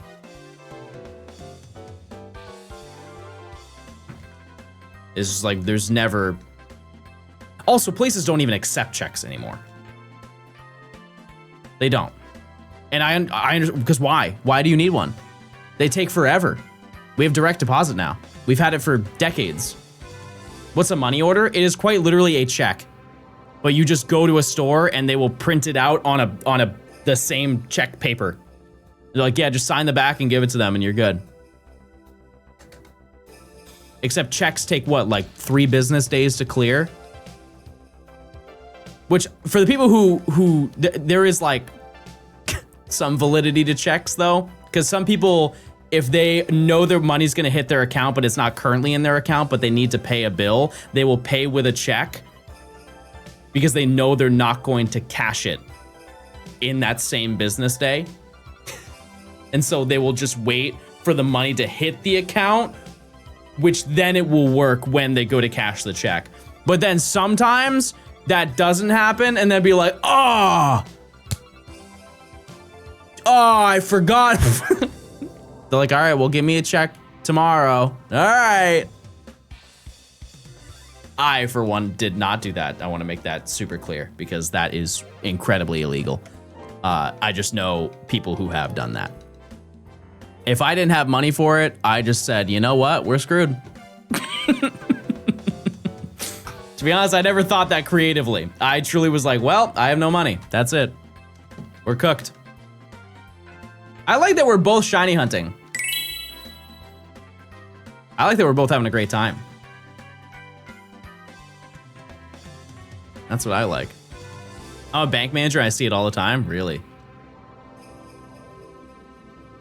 What gym are we on? We are heading to Watson, so gym 3. So once we get a shiny, we will boot up Emerald and trade our things over. Get the job done. Who are you hunting for now? I think the general takeaway, chat, is whenever I am doing this challenge, I'm hunting for anything that's on the route. Any shiny is up for grabs. However, the thing that I want, I've changed my, I've kind of flip-flop in between. I think for practicality, Gulpin is probably the best thing to get. It's just not likely I'll get it. If anything, I'm gonna get Electrike, but Minun would also be cool. Any of those three would be, I would be like, we're going to have an easy time leading up to the next gym. Because here's the thing, Aeron and Marshtomp are going to do pretty well against Watson.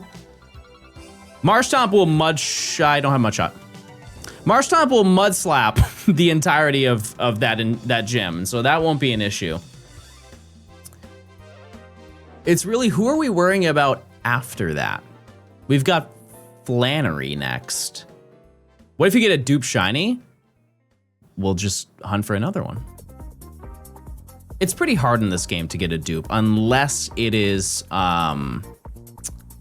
Zigzagoon or Wingull. Can't you use a Mon with static to get more electric encounters? No. Not in this game. Pokemon Emerald introduced it. We're playing in Ruby and Sapphire. But it's totally reasonable for you to think that. Yeah, out of battle effects were not present until Pokemon Emerald. With the exception of Illuminate, because Illuminate is an ability rather than out of battle effect. Because a lot of abilities have a use in battle and then an out of battle effect. This one is exclusively meant to be used out of battle. And it was probably the inspiration as to why they wanted to change that. I'm glad they did. What am I gonna do about Norman? You wanna know the real answer? Because it's heal spam.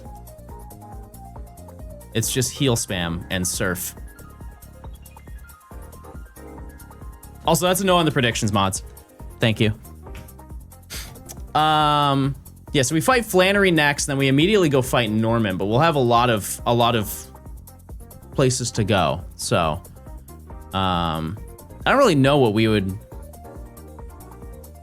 This area is kind of like a gray area for what I'm going to hunt. I truly have no idea where we would go. Like, there's so many options, but I just don't know what would be the best for us, because later in the game, I can definitely pick and choose a bunch of locations. I'm like, yeah, absolutely, we're gonna try and go for this Pokemon here. No, I don't want any fossils. I don't. Like, it's not because I don't want to SR, it's just because I don't want either one of those. Yeah, Fiery Pass isn't bad because we can get Grimer, we can get Coughing, we can get Numel, we can get Slugma there. Like, all of those are really good shinies. And they're fire to Torkoal. We can get Torkoal. That would be crazy if we got that. Spoink, no. Spoink is Jagged Pass, which that's also another location that could be very fun. I don't know, like, grass-wise, how fun that is to hunt in. I think we've got time. Gingivitis, 6 to the 18 months. Thank you. Thank you. Yeah, shiny Camerupt would be really cool. That being said, if we get Electrike, I don't want shiny Camerupt. Because they're both gray shinies. Since you have 4 games, you should do a roulette for a badge. Like, say Absol in one game, Tropius in one game, Relicanth in one game, and then Chimecho in the other. The issue with those specific, I like the idea. The issue with those that specific idea though is that all of those have completely varied encounter rates. in terms of like how fast you get the encounter. Like going for Relicanth underwater takes so much longer than running in the grass, and there's gonna be like heavy desync. That being said, that would be an insanely cool way to hunt. If we just hunted in 4 different locations and the pool of Pokemon is like 20, Sweet Scent takes too long. Way too long for the encounter.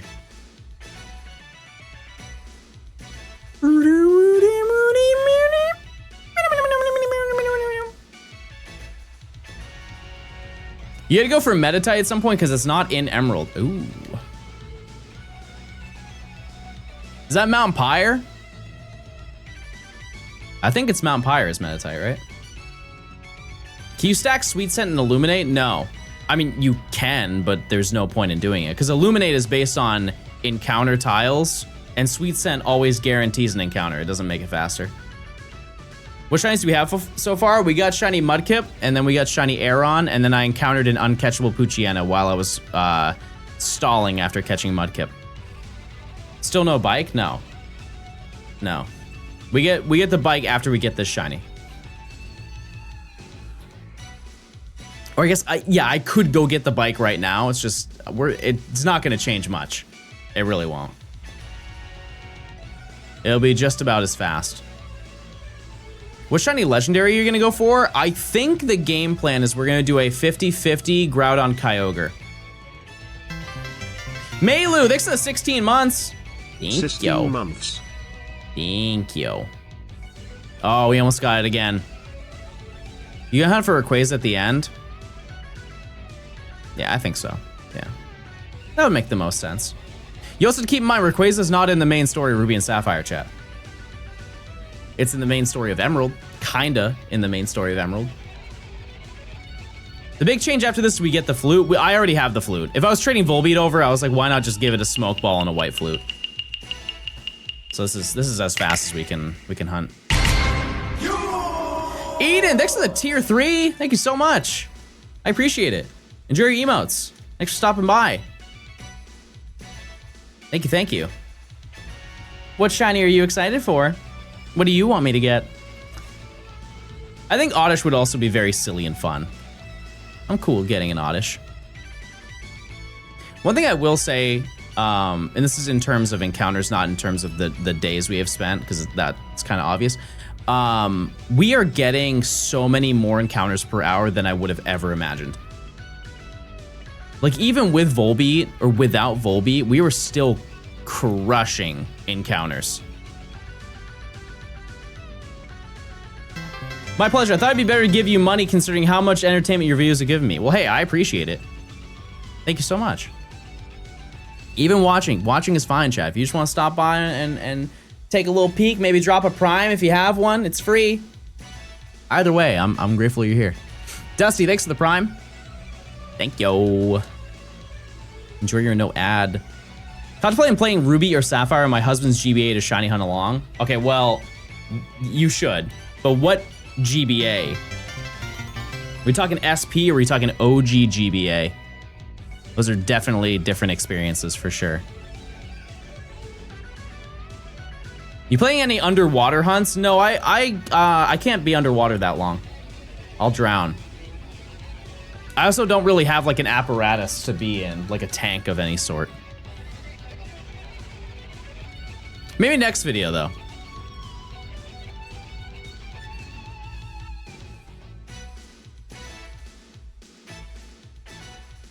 See, the issue, chat, is part of me wants to go for Relicanth. What's the encounter rate for Relicanth? Is it 5%? Yeah. It's like 4. I don't think so. I don't think so. Like shiny Gorbis, I get it. I get it. Yeah, it's also incredibly slow. Even with the Illuminate, can you use a flute underwater? I've never tried that. Probably though, right? You're just blowing bubbles, but it still increases the encounter rate. Yeah, Chinchu would be fine. Like Lantern Shiny is It's okay. It's okay in this game, I think. It's purple.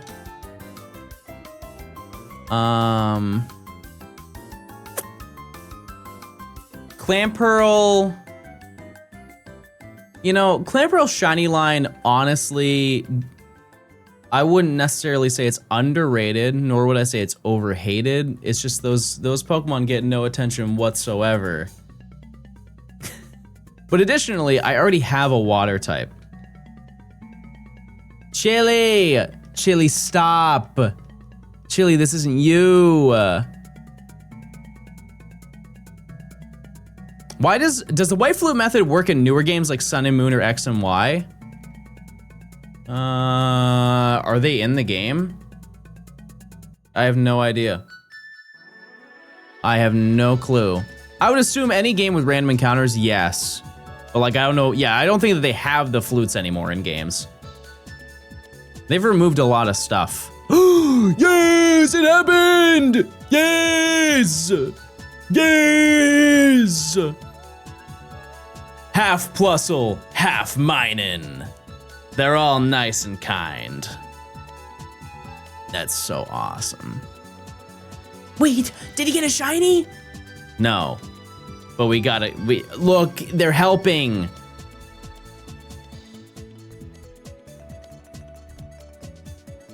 Now, I didn't really pay attention to like the games because I forget which games are which, like which ones are Ruby and which ones are Sapphire. Because when I'm trading, I unplug them and put them in the wrong spots. But I think all of those are probably 15%.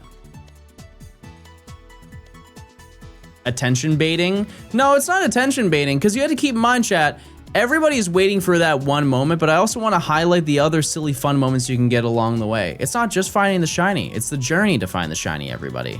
It's about the friends we made along the way. You know what they say? It's about making friends, everybody.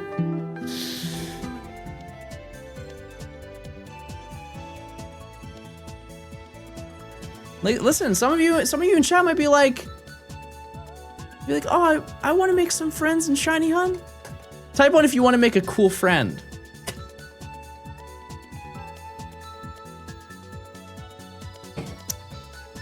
See? Everybody wants to Shiny Hunt. Why don't we all boot up Pokemon Emerald if you have $300 to spend on one? Come on, everybody, let's join me. Join me. Everybody's got $300 to spend on one video game. Come on, come with me, chat. No, I'm not delusional. Bloom, thanks for gifting a sub. Toon, thanks for the Prime.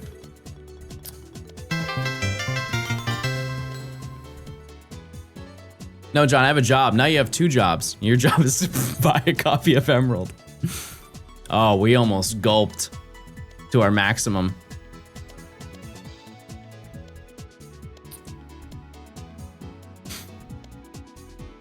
I'll play it on my head. I don't know what to do with that. Chat, do any of you play your GBA games on a Vistion? I'm basically asking somebody in chat if they are better than everybody else in chat.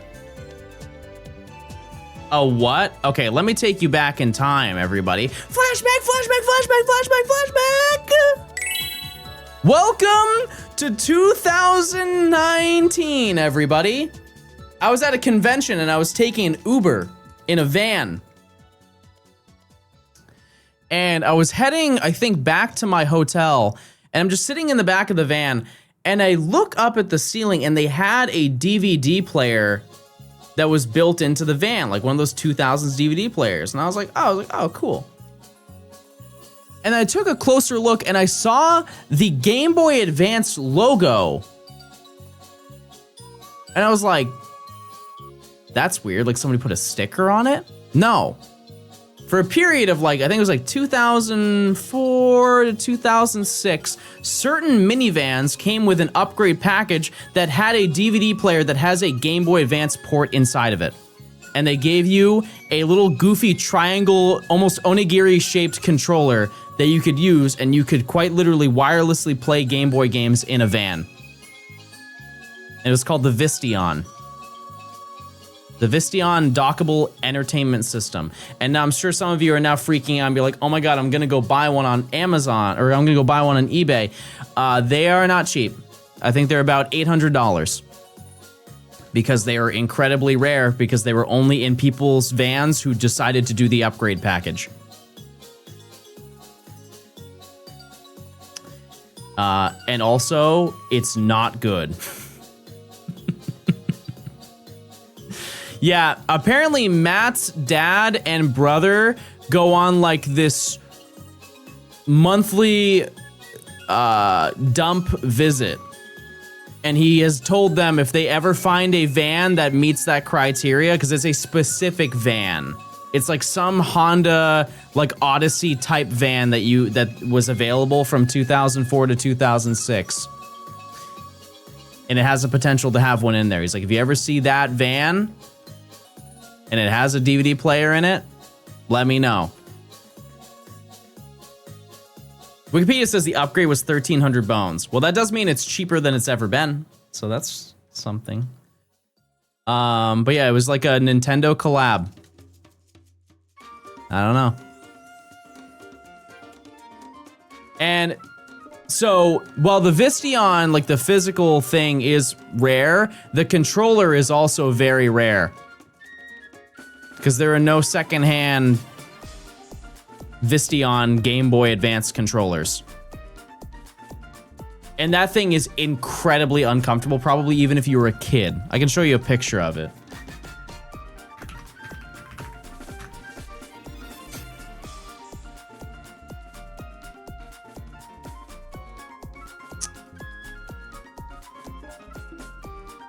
And it does the same thing as the 3DS, where the screen is larger than the actual game being played on it, and so it scales it up, but it's not pixel perfect.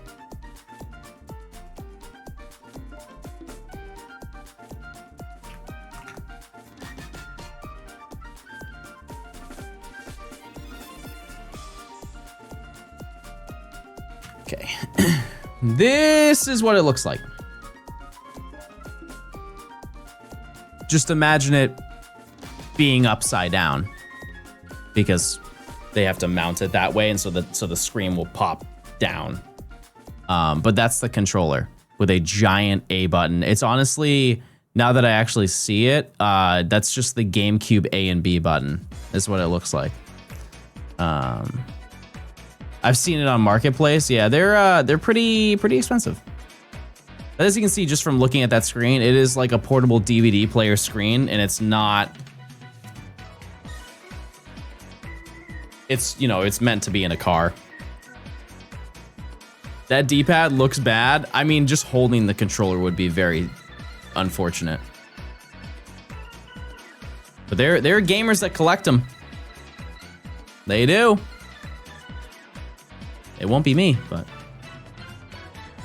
John, I got a shiny Leafeon. That's cool. They made something like this for the GameCube, like that goes in a car. No. But they made the Panasonic Q, which was a CD player and a GameCube. And that's even more rare, and it is so sick. All right, Fee. See you later. Goodbye. All right, we hit the big 3,000, chat.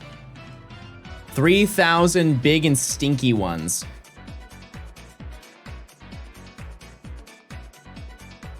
The big and stinky 3,000. Use your points, everybody. Any preference on what you get here? I think I need Gulpin to beat May. Which is such a silly sentence, but it's true. I think in order to have an easy time. I think if I had Linoon with, I think you get Headbutt by the time you do that, and like a stab Headbutt with a Silk Scarf would probably take down Grovyle relatively quickly, but. How to explain to girlfriend our grocery money is going to Mr. Stone? You could tell her, hey, I'm really irresponsible. And then at least she would see it coming. She'd be like, well, they said they were. Yeah, Grovile really does cook. In the speedrunning community, I believe it is still to this day regarded as the hardest rival fight in all of Pokemon speedrunning. Because you want to play through the game with Mudkip. Because Mudkip is just the best to play through the game quickly. And Grovile is quad effective. So, not really much you can do. Hey John, hope you're having a good day because you're my favorite YouTuber. I can't imagine what you'd say if I was your least favorite. If I'm on the good side of the spectrum, holy moly, what's the bad side? Any change of heart recently on the idea of multi-streaming on YouTube? No. Nope. It's one of those things. I've said this before, like publicly, so I don't really have any shame in it. And it's also like, I'm just being honest with you. I'm being real. Absolutely, if I streamed on YouTube, I would be a much more successful content creator. Without a doubt. I would have many more subs. I would probably make more money. I would get more views on the things that I do. But I don't care. I really don't. I really don't. He read my message. Chat, if you just talk to me like a person, I will talk to you. It's the same thing as like if I uploaded YouTube shorts and TikToks every single day and had like a dedicated team to do that, I would be way more popular. I just don't care. It doesn't bring me any more joy. And respectfully, chat, I mean this in the least egotistical way possible. I already make enough money just doing what I do. Like I'm chilling. I'm good. And like if I wanted to, if like, it's the same thing as sponsors. Like, sure, I could have a sponsor on every single video and they could pay me a boatload of cash. I just know that you guys don't you don't want to see that. And I'm already like stable enough where I don't have to rely on sponsors. So why would I do it? Why would I do it? Because I know you don't want to see it. I know you want to see Pokemon sponsors because that is your line of interest. Like, you're watching Pokemon, and if I show you a sponsor for like, hey, like when I did the Kitakami DLC for Scarlet, no, sorry, what was that? It was the NPC video where I got, what was that? It was for the Halloween outbreaks in Scarlet and Violet. I did a sponsorship with the Pokemon company for that. Everybody was like, we were gonna do that anyways. What a great reaction. Thanks for the ad, John. We were gonna do that anyways.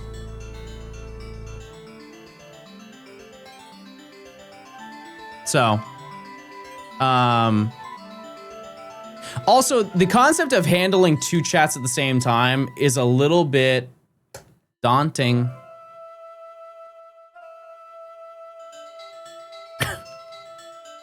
It's a little bit daunting. What if it's a product you use and already use and like? Maybe, yeah. Like, I'm not against doing sponsorship stuff. It's just, I don't want to give you guys something that very clearly you have no interest in. That's the reality. You can also disable the comments. Usually contractually, you're not allowed to do that.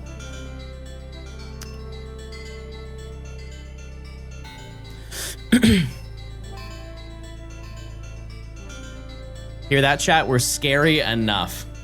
I think it's more the concept of trying to read two chats at once would be a little bit. I would definitely prioritize one over the other. And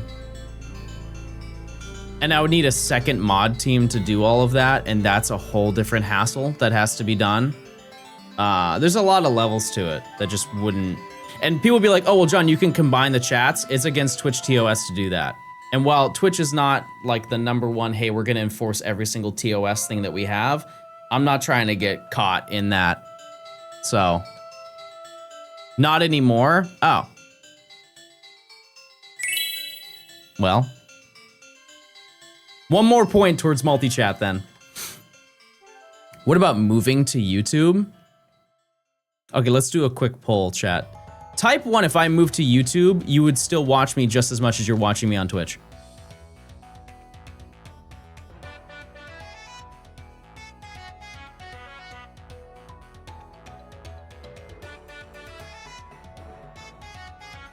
I think a lot of people who typed 1 probably came from my newest video and have just started watching me. They're like, well, I've already been on YouTube for the majority of the time that I've known him. So it'd be more convenient for them. But people go to YouTube or people go to Twitch to watch live streams. That's honestly the main reason why YouTube has stopped investing money, because they really tried for a period of time, like 2020 to 2022. They were dumping so much money into getting streamers to go from different websites to stream on YouTube, right? And then they just realized the reality is like once we stop funding those streamers, they're just gonna go back to where they were before, because quite literally everybody did that. Because they know that the whole point of Twitch is to watch live streams, and the whole point of to go to YouTube is to watch YouTube videos. Like a lot of people will go to YouTube to watch Twitch VODs. They won't watch the VODs on Twitch. Because you guys do that, and I know that that's true because you guys watch my VOD channel more than you watch my Twitch VODs. It's the same mentality as going to McDonald's to get a salad. There's nothing wrong with getting a salad at McDonald's, but we all know why you really want to be here.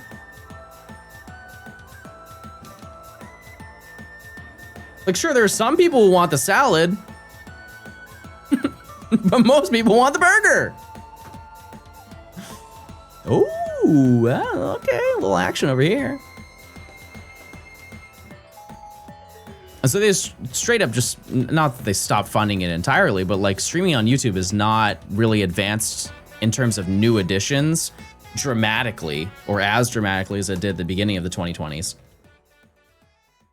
Which, by the way, we're over halfway through the 2020s. Just wanted to ruin your day. And I don't think that's gonna change.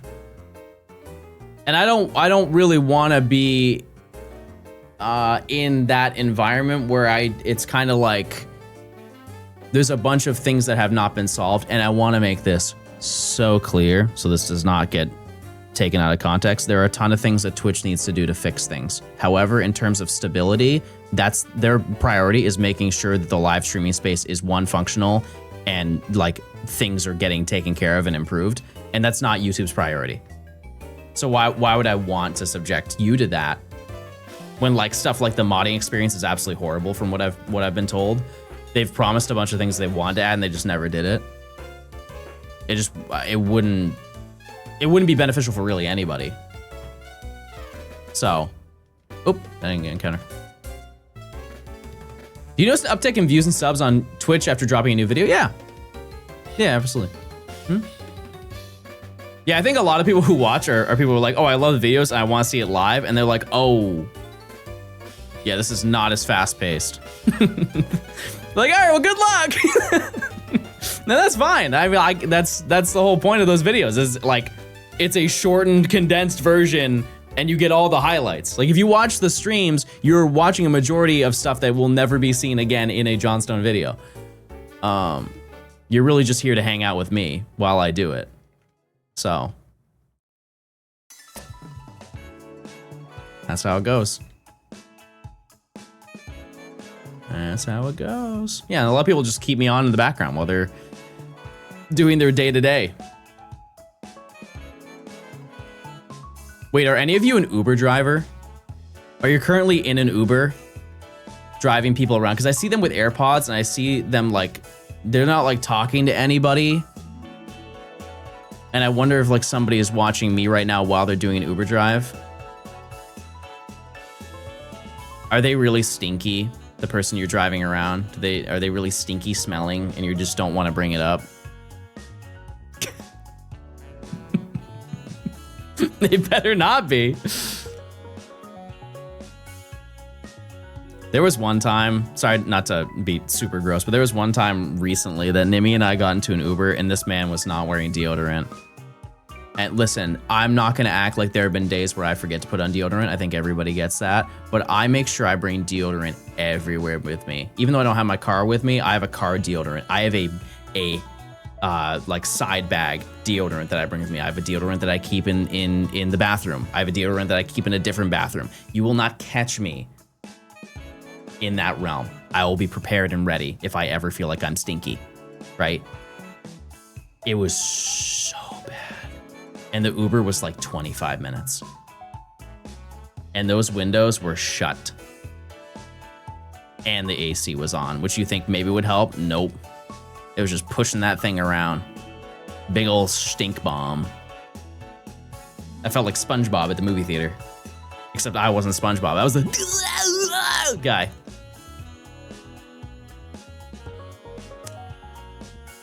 Not at all, boy.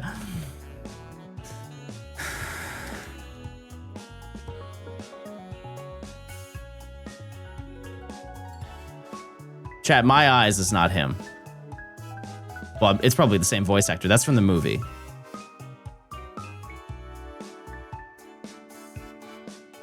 Better prepare for a shiny Zigzagoon name. It's not even the most common thing here. We should be preparing for an Electrike name, which we'll name him not Sparky.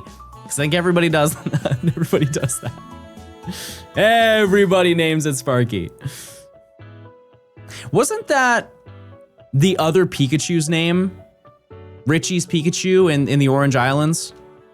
Ooh, Zeus is fire. Yeah, we're modding that guy. You're added to the paid nickname squad. Spot. Well, I fear you did not make the cut.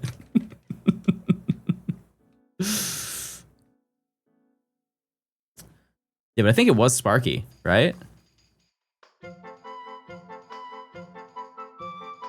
Getting gulpin'? Great. Honestly, I think I would name him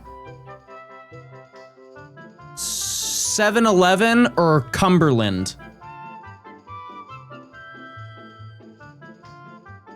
If I were to get a shiny Gulpin, I would maybe name it 7-Eleven, I think. Why? Because it's the big gulp. It's the big gulp, baby.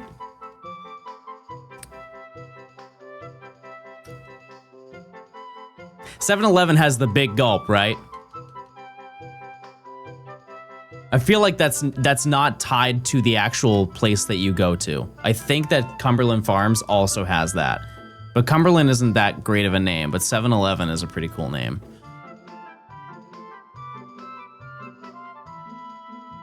Do you like Costco? I mean, I've never owned a membership there. And no, I've never had the pizza. I've never had the chicken bake. I've never boomed. Sorry, I haven't.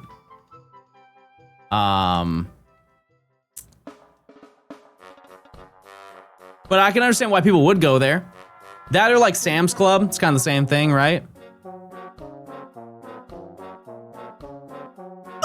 Boom! Let's get a big one. Boom!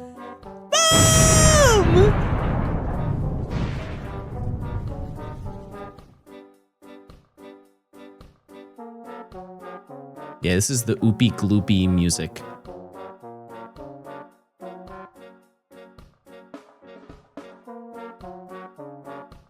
Yeah, I think I've gone there a couple times. Like I had an aunt who had a membership there, and I just went there and she got a bunch of stuff, and that was kind of the entire story. Like I never went with my family there.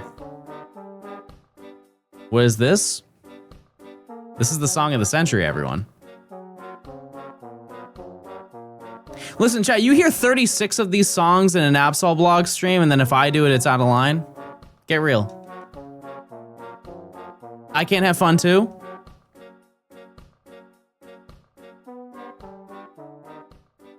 Suddenly, I'm not allowed to do it. This is Gulpin's song!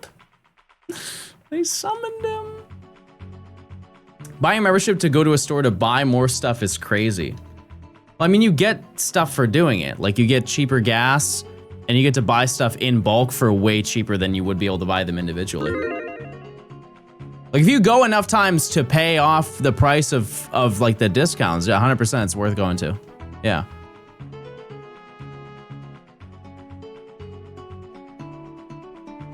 How much is it's a yearly thing, right? You can't do it monthly. It's like you buy just one membership. It's like, all right, you get a re-up next year, and if you don't, you can't come in.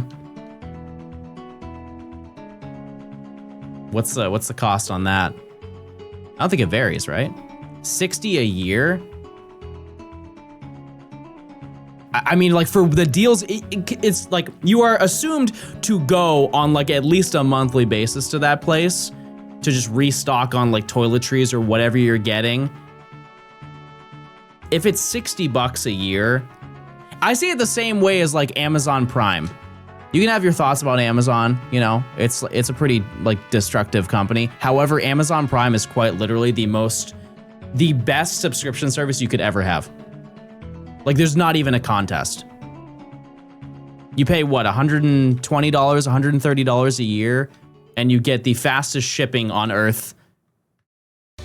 You get an entire like media catalog, your own little Netflix. You get groceries delivered for free. Like covers a whole bunch of stuff. You get 12 Prime subs as well. You get ad-free viewing on Twitch. And I see Costco as like the in-person version of that. I don't really know what you get from doing the quad dog. I don't know really what you get from Sam's Club, like how different that really is from Costco. Is it kind of like a McDonald's Burger King type of thing? Thank you, Amazon. So I feel like it's the same thing. Byzantium, thanks to the 4 months. What about BJ's Wholesale? Very misleading. Horribly misleading company.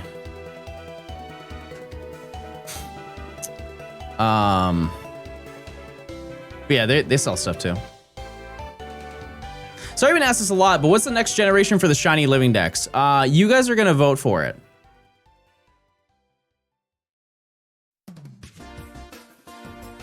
You guys will get to vote for it. I have not decided on it. I'll give you guys an option. Gen 5.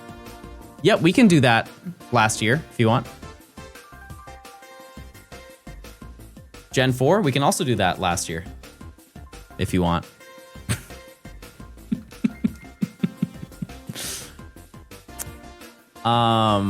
Yeah, I think I'm gonna give you guys 2 different options. We'll do a YouTube poll on it and we'll see what happens. Even though I know you guys like voting live, the YouTube poll casts a larger net. Like I can ask 2,000 of you, but I can ask 80,000. The quad gulp.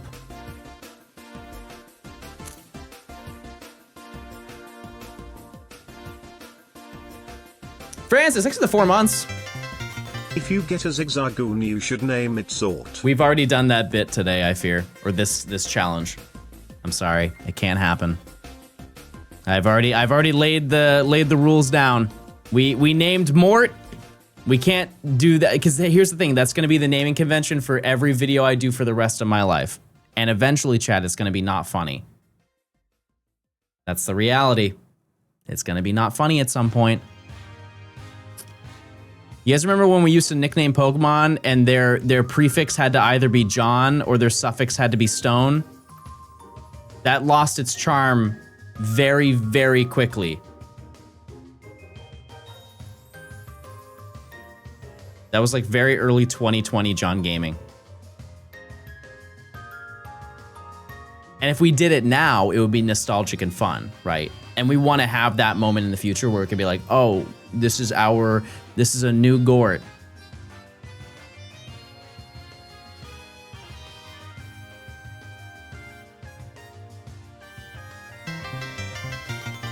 Klassen. Fingers crossed for shiny Minor. You got close. I'll give you it. Vanilla, thanks to the 3 months of Prime. Enjoy your no ads.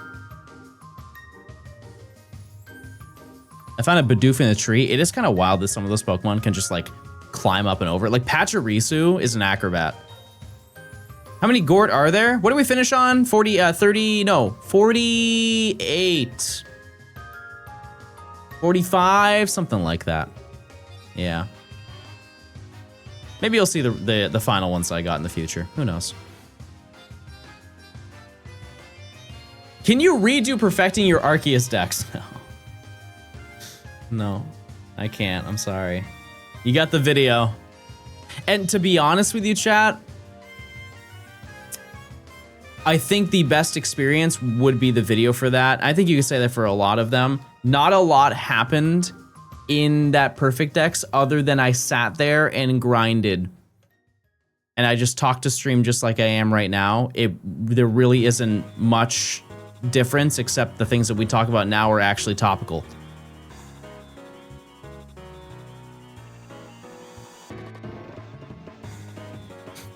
So, I missed the perfect decks? Wow. We got plenty of odds, chat. We got plenty of them. You can watch the Metal Rally. I think the Metal Rally is leagues better. So much better. Hi John, the first 10 playing at Worlds. Smile, if you had to guess based on previous Worlds, do you think there's time to go to meet and greet in between rounds? Or is meet and greet line long? Also balls, smile. Are you good? You got invited to go to Worlds to compete, so I know that you're good. But how do you think you're going to do? Like, if you think in your heart of hearts, you're gonna rock out and you're gonna be on the main stage on Sunday, probably won't be able to see me. But you probably won't be able to do anything anyways, except game your little heart out. Which, fair, huge prize pool. Gotta respect it. But if you feel like you're not gonna make it to Sunday, you're definitely gonna make it to the Johnstone meetup. You absolutely will.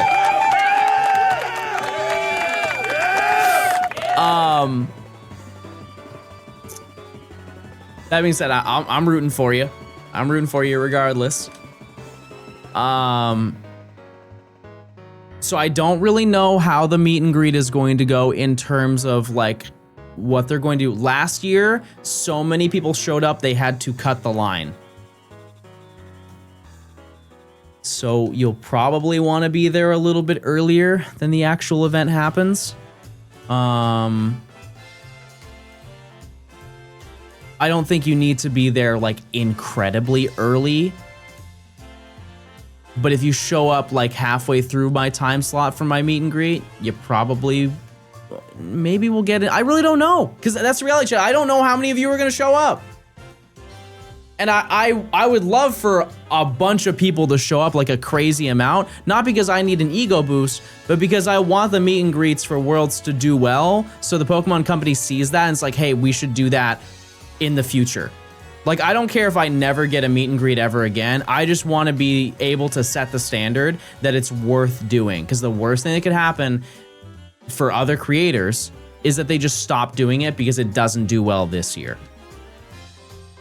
So, you know, that's why I've said, like, even if you don't go to my meet and greet and you're going to Worlds, go to somebody's. Because they're going to be watching and seeing how those perform.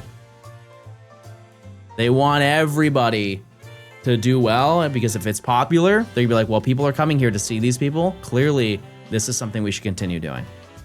And it will open the avenue for other things. It's not necessarily just meet and greets. It's more of like having creators host certain events. That would be so cool. You're so considerate and well-spoken. Just wait, I'll stutter in a little bit. But it would be really fun if people showed up. And like I said, I have 2 of them. I assume most people are just going to show up for the one on Friday. And I'll have less people on Sunday. So if you're going to show up on Sunday, it will actually be realistically easier. That being said, if you want to double up and say hi to me twice, that would be awesome. And I would pretend I'd be like, all right, I don't know you. Weird, I've never seen you before. Welcome to my realm.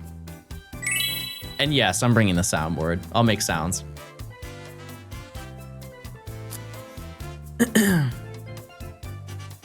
I'll put on a fake mustache. I don't think they're checking people to that extent. What I will say is that you did not need to sign up for it. A lot of things like there was I think you can do clay making with Yukamori. That was one of the things you could sign up, and that sounds incredibly cool. It's like a little workshop class. I think that's super awesome. But reasonably, because there are things that they needed to buy. Like supplying clay. I don't need to supply clay. I just need to be present and standing there for an hour, right? So those things are like limited. However, mine, you can just show up day of. Live studio audience. Well, here's the thing is we actually had that because I did one with Shiny Catherine, Blue Vector, and Matt last year. And so many people showed up. They just had to, it was like immediately. Within the first 5 minutes, like, again, nobody else can go until we get through this entire line. And we didn't. So. Is a meet and greet typically a handshake and a picture? Yep.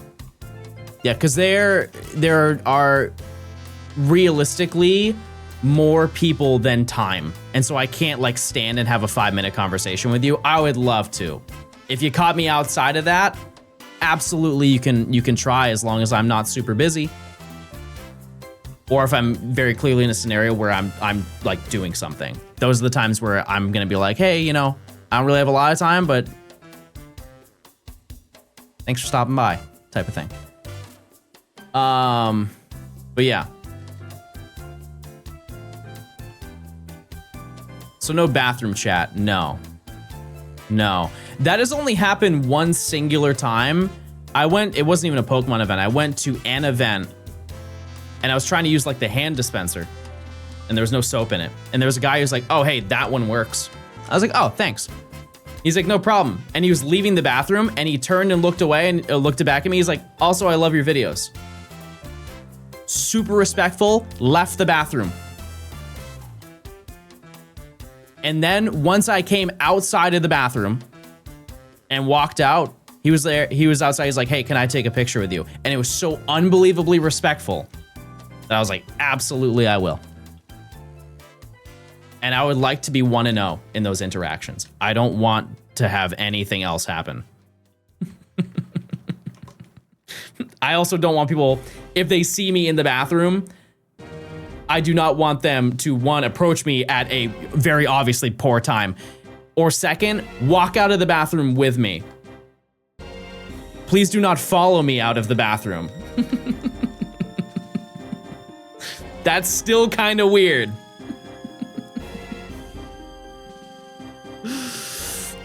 Don't do that. The only other time that I don't think I would be like open to any photos or anything like that is if I am out doing something like eating. You just caught me at a bad time. I'm not being disrespectful because I want to be respectful to my friends who I'm eating with, right? Like you just caught me at a bad time.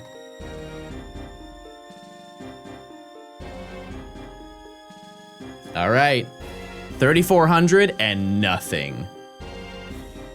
Rats. You know what they've said though for quite a while? 3,600 has potential to get a shiny Pokemon. What am I going for today? I would love to get Gulpin. It would be the most helpful for us for our team. How often is bro getting recognized? I mean, in my day-to-day, if I go out and go somewhere, it's probably like 1 in every 6 stores that I go into. I'll probably get stopped by somebody.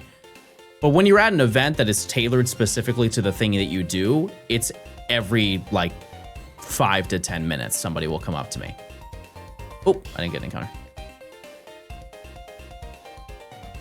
Like imagine your name was, you were Mr. Burger. You invented the hamburger and you went to Burger King. I'm not saying I'm Mr. Pokemon, but like imagine your life was, you were known for making amazing burger and you show up to Burger King. People are gonna be like, whoa, that's Mr. Burger. God, I gotta take a photo with him. Oh, I love that you made this. No way, it's Mr. Burger!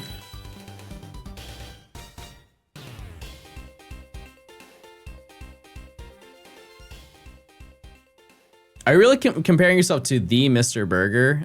Might as well. Made it this far, you know. Is there any chance you can come to the Toronto Regional next year? When is it? I have no idea. Yeah, if Mr. Circle showed up, people would be making a lot of decisions.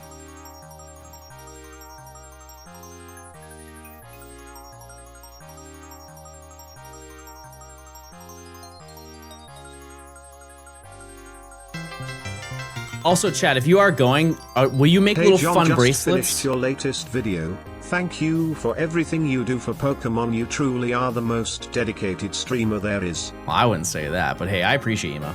Thanks for the 16. I think there's a lot of great gamers who are equally or more dedicated. Yeah, you can make fun little bracelets. I've had people do that. There was somebody who met me at Atlanta Regionals, and they made me a bunch of bracelets, and one of them said, if you hear a paw, it's good. And that was very nice. Fun little bracelets. And you don't have to give them to me. I know my bits, right? But you can give them to other people if you want to. And then you can have a moment where if like you had like an interaction with me and you weren't happy about it, you can take the bracelet and throw it down and be like, that'll show him. That'll show him. You and your darn meet and greet. Yeah, you can make a Gort bracelet. A Gortlet of sorts. Milkman, thanks for the 7 months. Thank you. Major. The old Gort bracelet, everyone.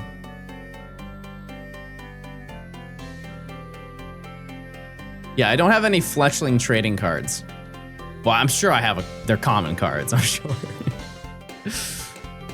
I have not kept track of them, though. Do they have restrictions on what gifts you can bring? Wanted to bring a small art piece. Aw. Also, I will cry. I'm not above that.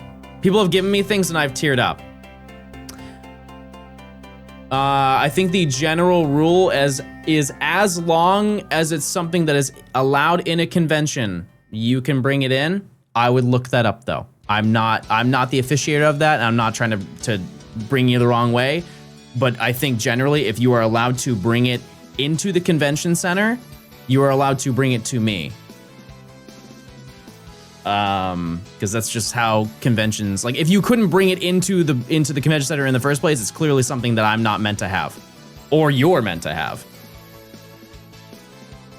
The fact you got 2 shinies and emerald before I got a chain going in BDSP radar is crazy. Is it though? Getting that 40 chain in BDSP, that is a month endeavor. It truly is. It really is. Yeah, I think it's still the same. Like you can bring and I would like to know, this is not factual, look it up. But generally speaking, convention centers, you bring a backpack, and if the backpack isn't clear, they will look through the backpack and see if there's anything that shouldn't be in there. You also have to keep in mind, chat, people cosplay, and they bring in like swords and stuff like that, and that stuff is way more dangerous than a painting will ever be. But they always have a list of things that are like, you cannot bring that thing in. Do I have a P.O. box? I do not. I do not. Prosper, thanks for the 3 months. Thank you. Yeah, I would look at what the Pokemon Worlds rules are, as well as the actual venue. And mind you, there are now 2 venues for Pokemon Worlds this year. And both of them may have different rules.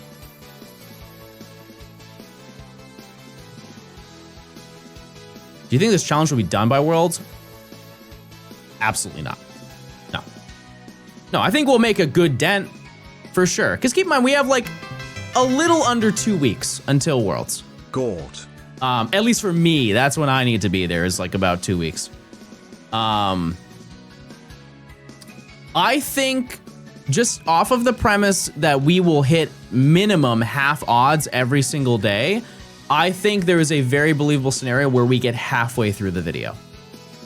This is going over the assumption that maybe we hit double over odds on something. No, we haven't found a shiny today. So, yeah. I think we could get halfway done. It would be awesome to get one shiny every single day. I just know that that's not real life. Across roughly 8 to 10 shiny hunts that we're going to do in this video, a couple of them have to be kind of stinky. That's just the way the world spins. What are you most forward looking to in, what am I looking most forward to in Worlds? I mean, a lot of it is still very mysterious. And I'm just curious as to what they're going to do. I think going to the Giants game is going to be really fun. I think, obviously seeing you guys is going to be really cool too. The stuff that they reveal at the end too is also awesome. Yeah, we get to see Jung-Hoo Lee. Absolutely. Who's a Giants player, by the way. I was at a game where he hit a home run. Last game we went to. Are you gonna sign stuff? Like if I brought my ZA game case? Yeah. Yeah, I'll sign stuff. And I will bring Sharpies. But please bring one, because I might not have one. It happens. You lose them. Is Worlds in San Francisco? It is. Yep. Yep. 28th to the 30th. If I brought a carrot, would you sign it? No. Because then if you signed it, if I signed it and then you ate it, and we're like, John wrote on my carrot and I ingested toxins. I don't want to get involved in all that.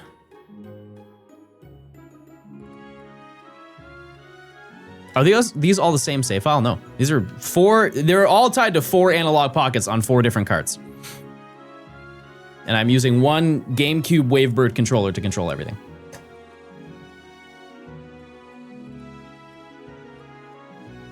What starter are you picking? For what? Winds and Waves? I have no idea. I have no clue.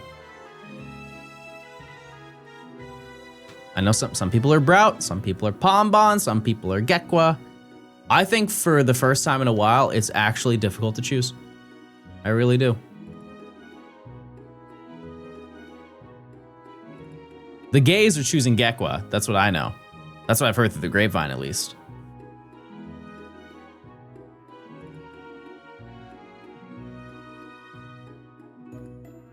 But like Pombon's cool.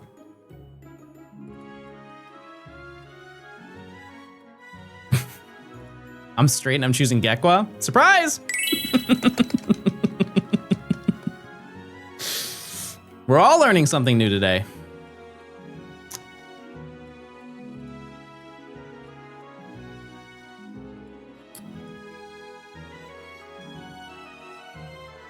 Okay, so I can officially say we've now put in more encounters just today than we did the entirety of the first 3 shinies that we found. Which I don't know how that makes me feel. But it is a fact.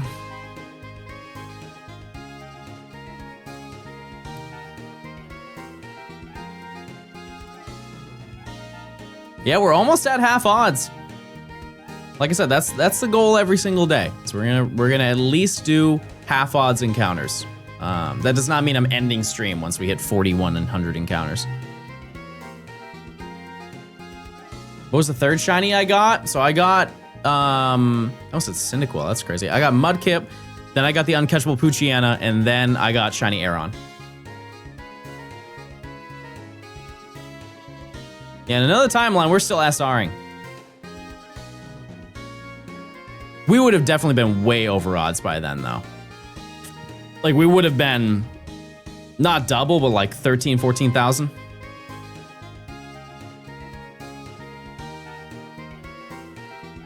Crazy. Because keep in mind, a majority of the streams we've done is actually just playing through the game.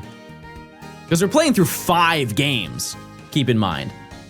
Despite this, the lore being only in Emerald, behind the scenes, I'm still having to beat 4 other Ruby and Sapphire games. Oh, I'm beyond ahead of schedule. Yes. Yep. But that's okay. That's perfectly fine. What a great start. Plus or mining would be devastating here? No, mining would be fun. Mining would be totally fine.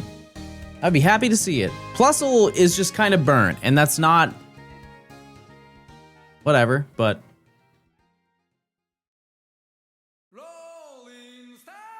if you get extra break time if needed. What do you mean?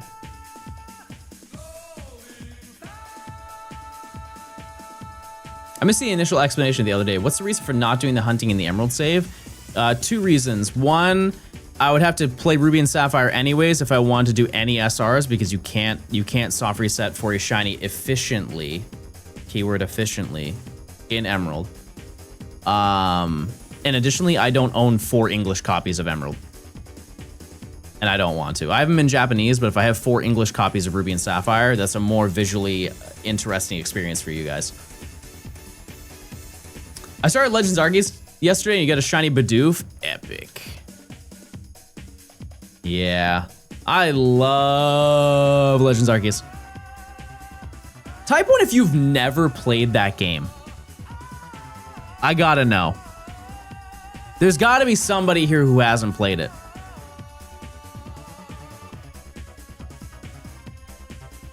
Oh my goodness. Oh my goodness. It's an epidemic, chat. Well, what I will say is if you've got some spare dollars and you want to play a new video game, great game. Great game. If you're watching me, I mean, like, it's in your interests. At least, bare minimum. And it's accessible, and it is way cheaper than what I'm playing right now. That's for certain. What are the best shiny challenges for PLA? I mean, if you perfect your decks, you can just fly around and get shinies non-stop. It's like once every 15 minutes you'll find a shiny. The amount of work to get there is, you know, pretty insane. But even during that grind, you still find shinies, so there's not really like a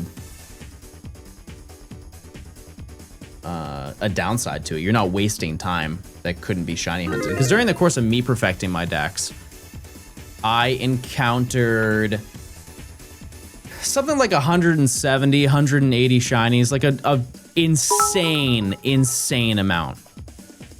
I'm playing it right now. Only 40 entries left to finish the perfect every single research task. See?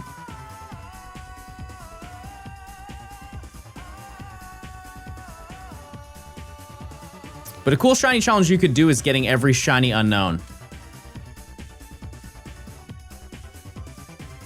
It is pretty difficult or time-consuming to do so, but that's probably the hardest. Aside from the space-time distortions, we're just gonna ignore that those exist. But aside from that, that is the hardest thing you could do for a shiny hunt in that game, because the odds of you getting a shiny unknown you need is 1 out of 27. Yeah, 1 out of 27. And then it becomes less with every single one. It becomes, you're just gonna like have a higher chance of duping every single time. And then once you get to the final one, you're realistically gonna phase at least 25 times before you find that last one you want. You're still here. I'm not even at half odds. Oh yeah, I gotta take a big sip of this drink. DexNav? I remember back in the day, radio used to stream doing DexNav. My boyfriend loves your eyebrows. So does every woman who has ever threaded or waxed my eyebrows. They always hit me with, your eyebrows are perfect. And I go, bazinga. And they say, what? I'm like, oh, nothing. It's just something I say with my friends. Are there 28 unknown? I knew that number was wrong. Thank you. Probably. Yep. Yeah, I get them threaded, I get them waxed, whatever. Whatever works. If you're Italian and you don't do that, untapped potential. Untapped potential. I'll say it. My boyfriend calls every white guy YouTuber you. Well, I do look like if every white guy ran into each other at the same time, so that's kind of fair.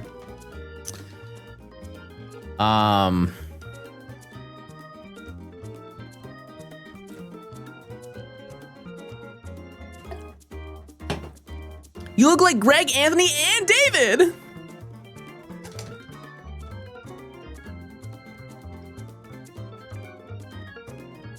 That's crazy! And it's so funny when it comes to like doing any sort of like care to yourself, historically has had a very negative connotation with men. And I don't think they look at it from a like different perspective. It's like, oh no, I need to be manly.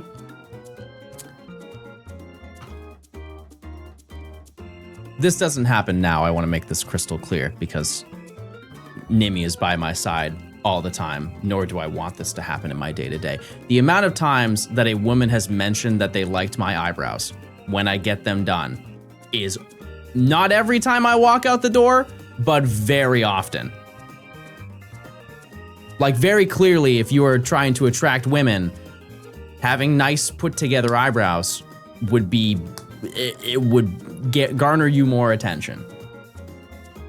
Just general self-care, I think, is probably the most enticing thing. Because most don't. So. Oh, I'm desynced. It's just, what do you choose to do? Because like plucking and waxing are two entirely different things. I can handle getting plucked. Some people don't like it. Wax is way faster.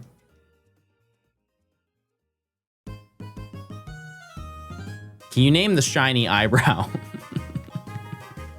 No. It's not a good name, I'm sorry. It's not.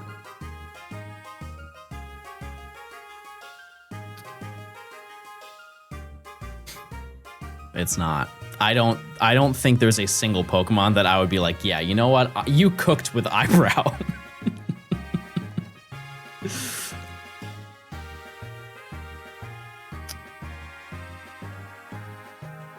Probopass? Mustache. We're focusing on the wrong hair. Clearly it would be, oh, Brout. Wow. Yep. But what's its evolution? You know, like what's its evolution's name going to be? Is the entire bit going to be it has big eyebrows? Because then, yeah, absolutely, that'd be a fantastic name for it. Eyebrow. Snabby, thanks for the 11 months of Prime. Rah. Rah. That's what they're trying to say, but TTS didn't do it. Rah. Don't evolve it ever. No.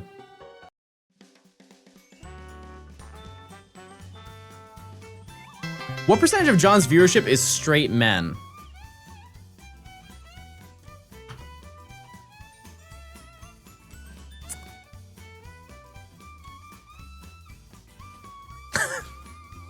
Okay, I have a take, and I don't have any reasoning behind it.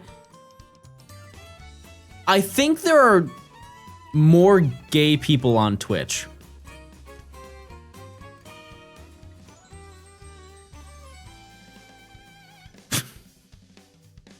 I don't know why. Maybe it's because I talk to you and you guys are like, I'm gay. I'm like, okay. Thank you for sharing.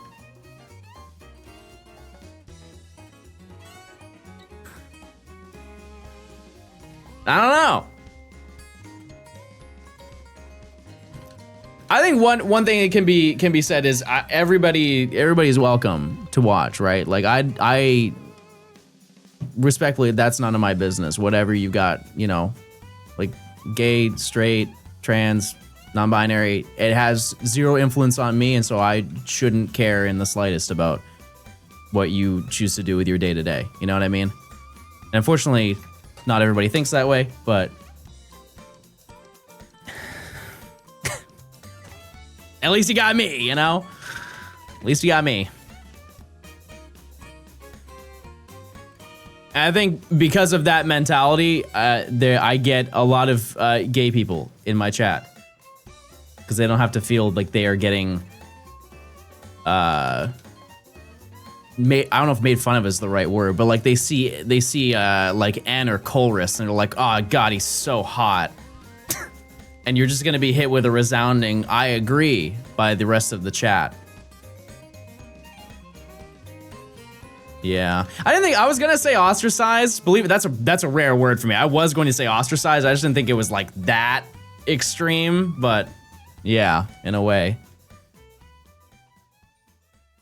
God, Colress is so cool. I love his lab coat. Ooh. Do you think actually, before getting a shiny, we could get 4 plusle or 4 minin? Because keep in mind, 2 of the games are 2%. So it's 2 15s and a 2%. It'd be neat. If you could change a shiny, what would you change it to? I would grab Quilladin and I would make the texture invisible. Like transparent.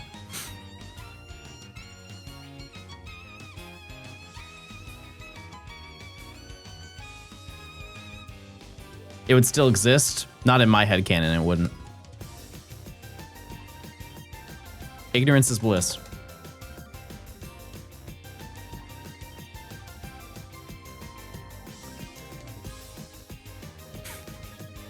Yeah. I would give Quilladin a transparent.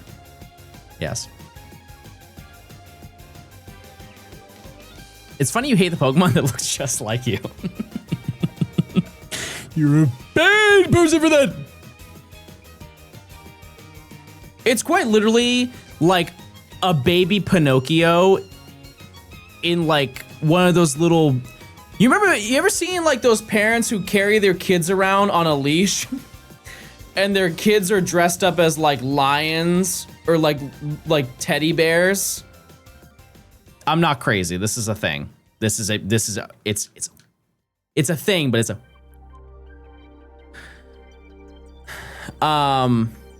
That's what Quilladin reminds me of.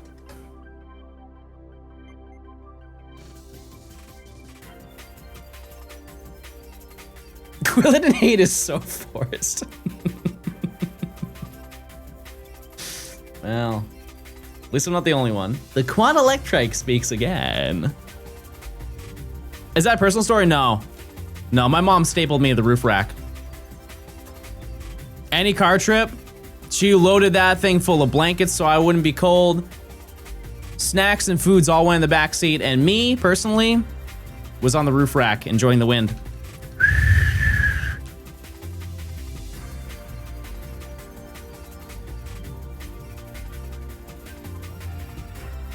I was like a Christmas tree.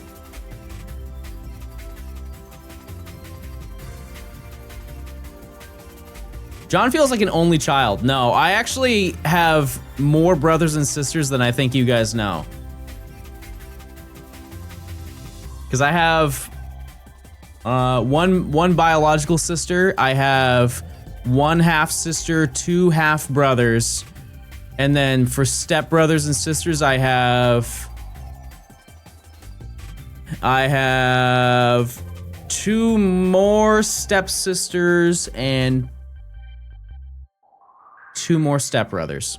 2 more stepbrothers. Bro forgot his family. Well, I don't know most of my family, chat. We don't have to get into that conversation though.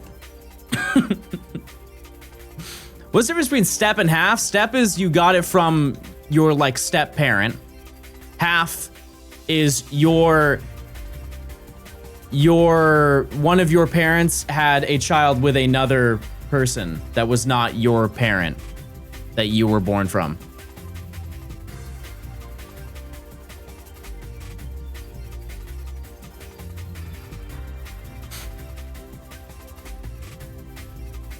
And for the longest time, I didn't even get that right. I'm so confused. Well, I guess you're stuck there. Guess you're just stuck there then.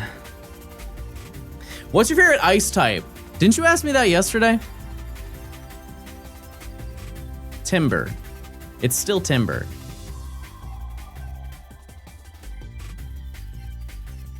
How am I enjoying San Francisco versus Atlanta? I mean, we're gonna get the obvious out of the way and just say I'm happier that I'm closer to my girlfriend, but also there is just a lot more stuff to do. There's just way more stuff to do. Like Atlanta has a ton of things to do, but the fact that I can hop onto a bus right outside my place and go to a bunch of different places is so wildly convenient. The fact that Atlanta just does not have good public transport makes a huge difference.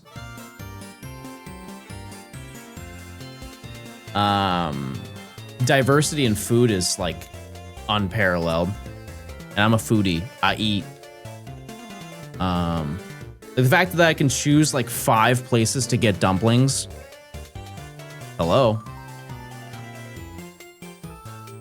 You have any weird bus encounters? No. No. I think it's truly one of those things where if you keep to yourself, you don't have to worry. Maybe like some person will try and strike a conversation with you that you don't want to talk to, but that's life. That's life. So, have you started to look where you might buy a house next year for Worlds?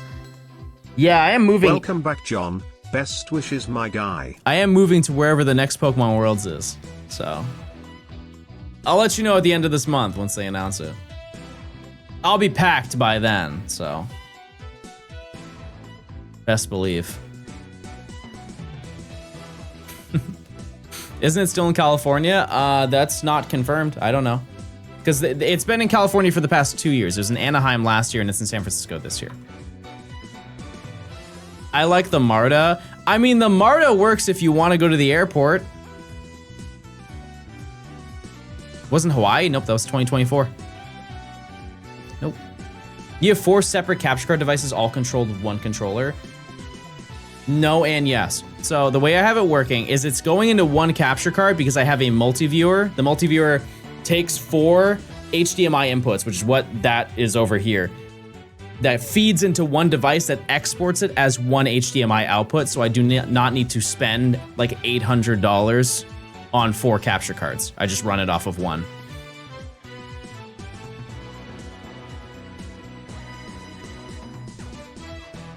And it works well. No complaints. So it's like a video game split screen. The best, yeah, it's honestly the same thing as like when you have those TVs that are made up of multiple TVs. Because I can show you you can change it to 1 singular output and it will make more sense. See what I mean? Now it's like, it's one screen, but 4 screens type of thing. But then you have a bunch of different modes that you can change it to.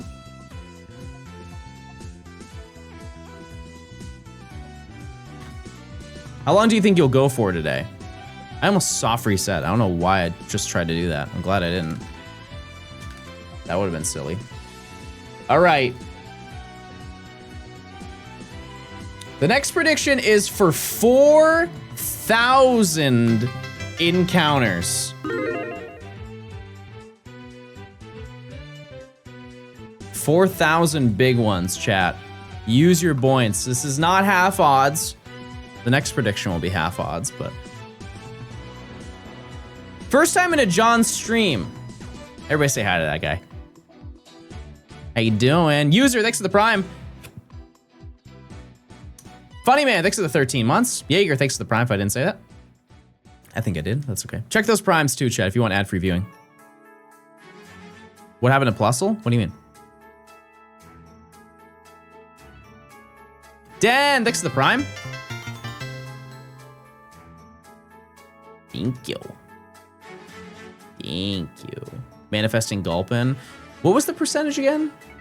15%. It's not likely. It would be very welcome if I got it.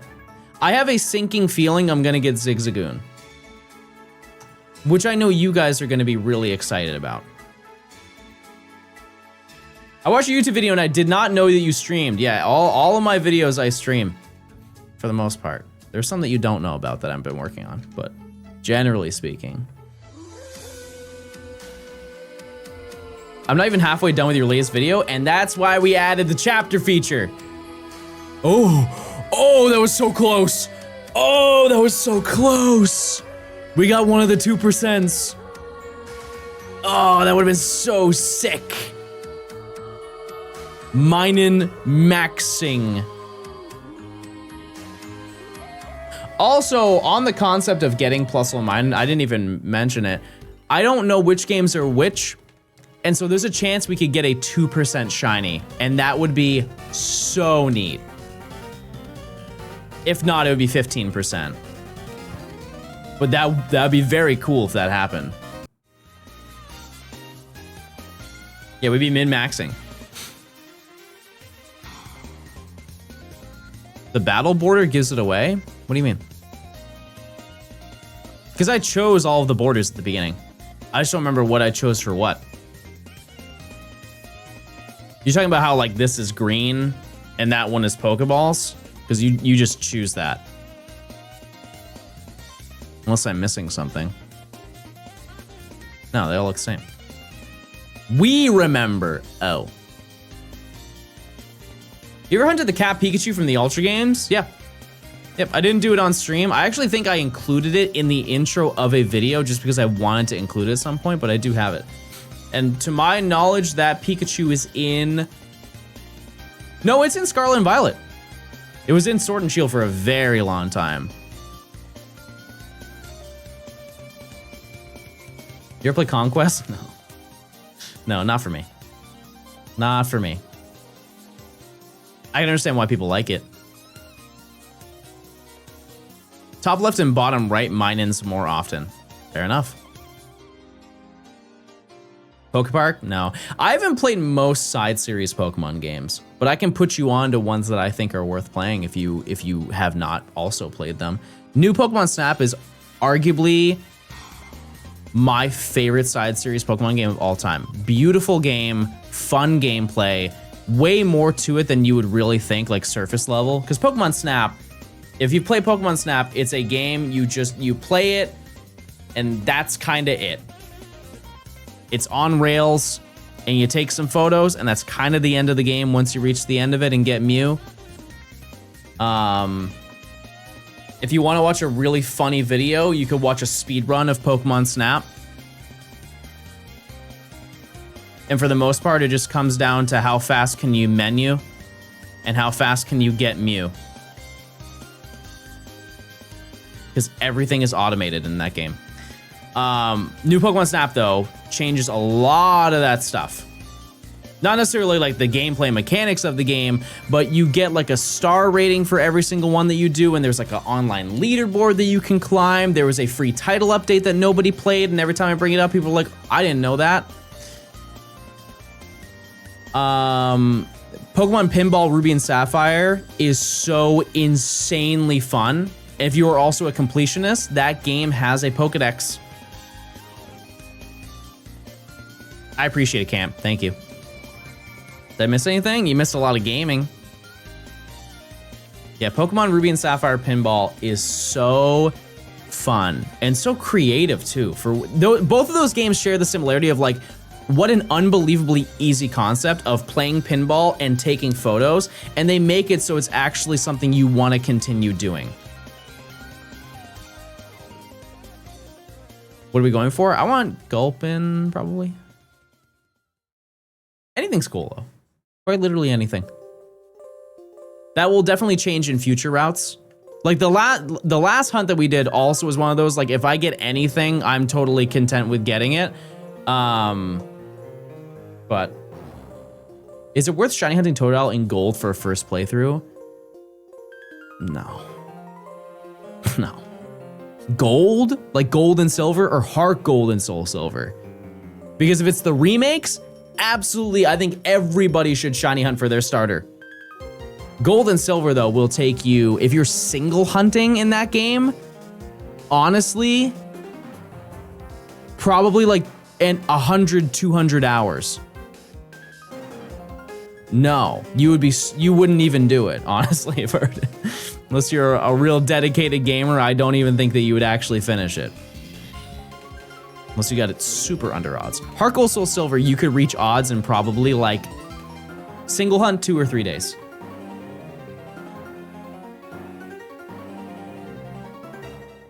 And that's a very, very fun hunt.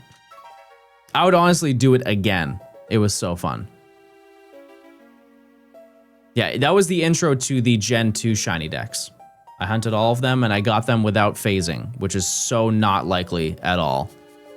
But I got Totodile first, then I got Chikorita, and then I got Cyndaquil. When up being shiny number 2, I got Aeron, and we named him Gatorade.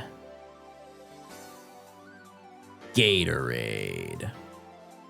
I don't think my DSi can handle 3 days of soft resetting. What's wrong with your DSi? Is it cursed? Does the Etsy Witch strike again? Oh, we almost did it. Oh, nuts. You gonna fossil hunt? No. And it's solely because of the fact that I don't want any of the fossils to be shiny. What's phasing? It's finding a shiny that you did not intend on looking for. A good example is, like, say hypothetically I already had a shiny Zigzagoon. If I found another one, that would be a phase to me. I didn't intend on getting another shiny Zigzagoon, but I did. Wow, we're getting served the little mice here. No, I don't want 2 soup. I only have 1 spoon. How long does it take this SR for a starter in Fire Leaf Green? I'm sure you could ask about 15 people in chat because they're currently doing that. It takes a bit. It takes a bit.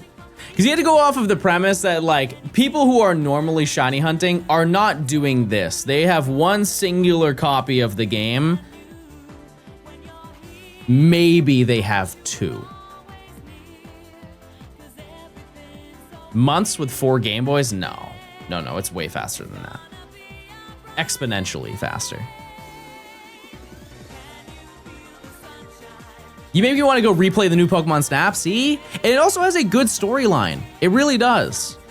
Like, I don't think a lot of people even got to the ending of new Pokemon Snap, and it's fun. It really is.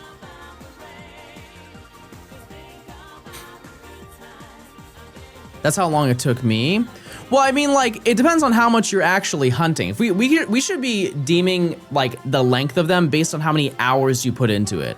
Because when there are people who come to me and be like, oh man, you got this Pokemon in 3 days and it took me a year to do it. And out of the 365 days that they hunted for 4 days. That isn't a year. You just stopped hunting it and then came back to hunting it after a year. And it really took you like 30 hours. You just stopped hunting it.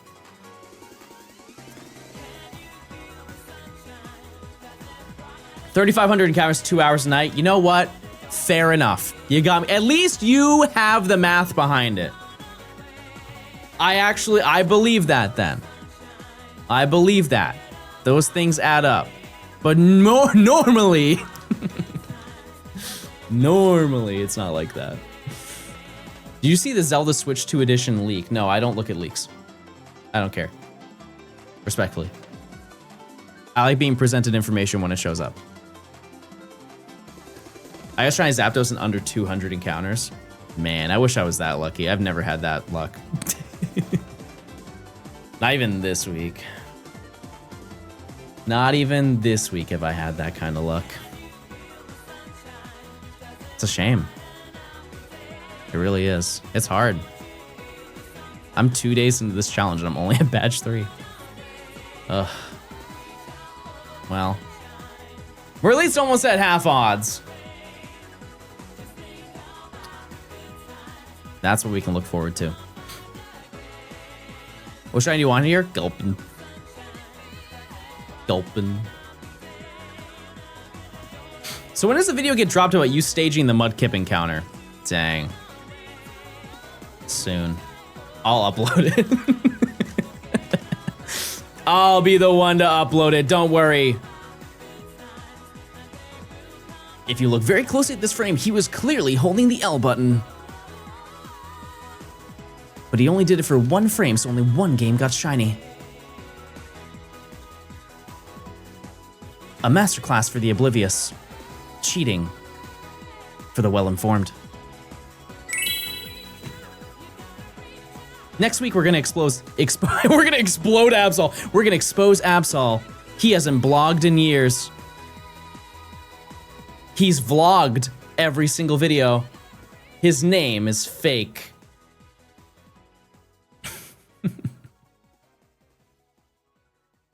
Absol vlogs Pokemon, more like it.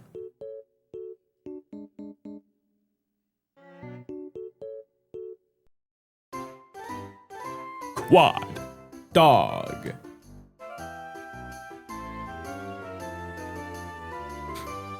He clicked the shiny Mudkip button. I saw him. Please tell me you'll hunt Absol. That's like a 10%, right? I don't think that route's fine. I would just rather hunt for Tropius. It's 8. I would rather go hunt for Tropius and then go to Mount Pyre. Like, Mount Pyre sounds so fun. 2% Chimecho, Duskull, Shuppet. Shuppet would be kind of eh. Like, not Shuppet, but Banette would be kind of eh. But getting Dusclops, that would be sick. Chimecho just off of rarity would be quite a sight to see. I don't really know what. Oh no, chat. We're going to the Safari Zone. That's what we're doing. Well, actually, no. I guess we could do both. Cause like, what am I really gonna do once I get to Moss Deep? Sure, I could go and get Sfeel, but I don't want it. And like, people are like, oh, go for Snorunt. There's no Frostlass. 4K. And no shiny. Yeah, no, I hear you. I could do some underwater stuff. We will test it. At the bare minimum, we will test and see how fast the water encounters are. If I can use a flute underwater, it might be fast. I just don't want to promise that to you. I'm not trying to look for every single hunt to be fast, but I know there are going to be moments in this challenge where we're actually going to have a rough time. And it could be right now. Who knows? Isn't Vulpix on Mount Chimney? Pokemon. It's in Mount Pyre, for sure. Mount Chimney is Spoink. John, if I go get a white flute in Emerald, can I trade it to me RSE? Realized I've done 30,000 Shroomish encounters without one. Shroomish? Yeah. Yeah, you absolutely can. Might as well get a smoke ball too, if you can. Yep.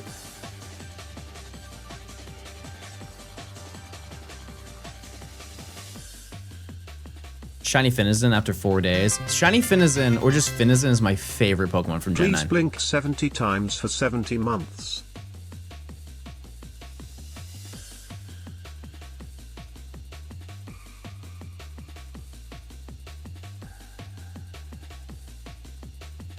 That was only 43.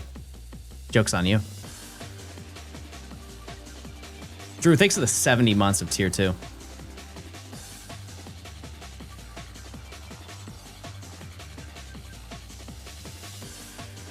Breloom is so good.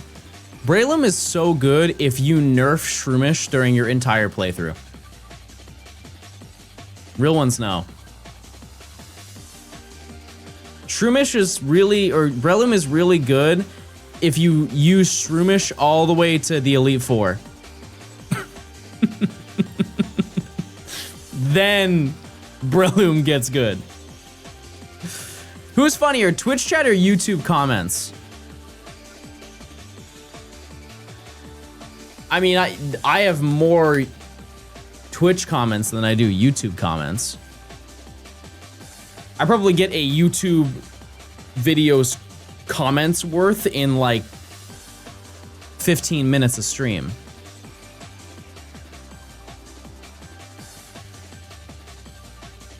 Sure, most of them are like plink and balls, but I mean, those are comments. They're just words.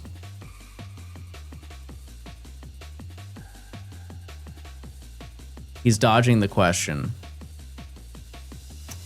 I mean, way less insults on YouTube.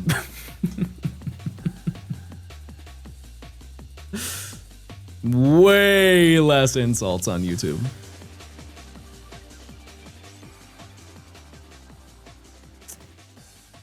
That's okay. Oh, wait, that's cooler. That's cooler than the other one that we got. Okay, we did get a 2%. Wow. This is, I believe, is a 15. But that was cool. And that's what we live for.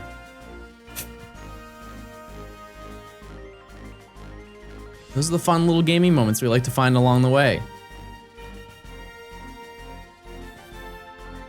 No one hunts Jigglypuff and Hoenn? Where in the world? Oh, yeah. Yeah, to be fair, they really did chuck that thing in a horrible location. And also, Swellow was there, right?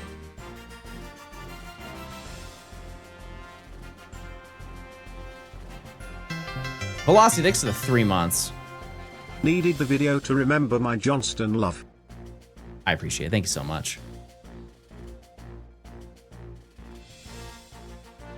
Any cooking or baking tips?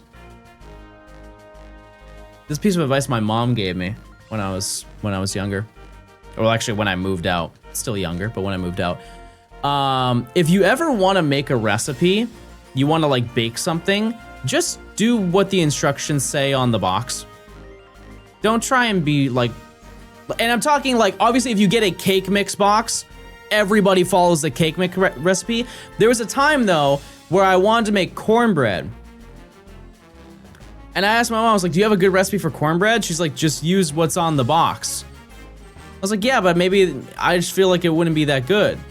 And she's like, John, when people buy that stuff, they buy it because they want the convenience of making cornbread.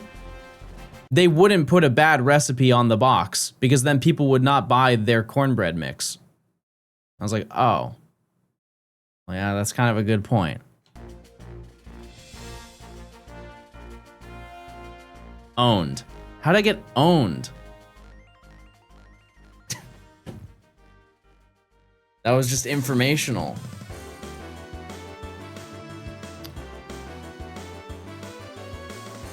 Deacon, thanks for the 15 months. It's like when you get a chocolate, you get like some chocolate chips. To make chocolate chip cookies, just use the chocolate chip cookie recipe that's on the bag. That's a better example. Just go buy the rest of the ingredients that they tell you to buy on the bag and then make that recipe. Or whatever recipe is on the other items that you purchase. They would not make a bad recipe. Because what would be the point? In terms of cooking, don't use nonstick. I don't know.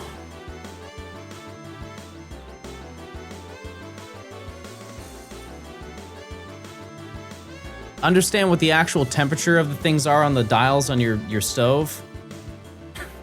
Some people crank that thing to max and throw a grilled cheese on there and wonder why their alarm's going off. Don't use nonstick. Am I mistaken that if you use the nonstick, it has like plastics that seep into your food, or there's something wrong with them? I just know not to use them, and I don't care enough to look that deep into it. I just buy a different pan. Is it Teflon? Maybe it's Teflon. I don't know.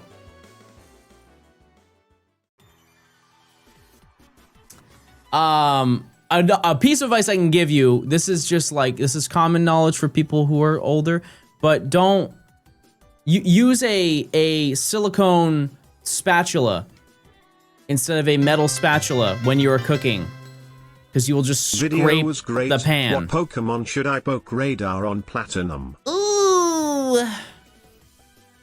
Half odds, by the way. Go for Electrike. Oh, it's a swarm. No, don't do that. Don't you dare do that. Mime Jr.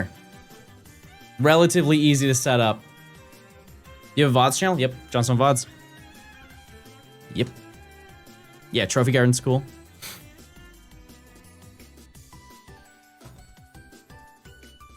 No, don't use a plastic spatula. No, silicone.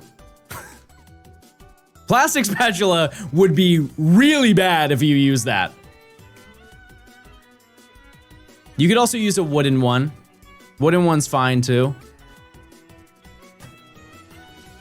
That's all the advice I have on cooking, though. I'm not gonna act like I cook well.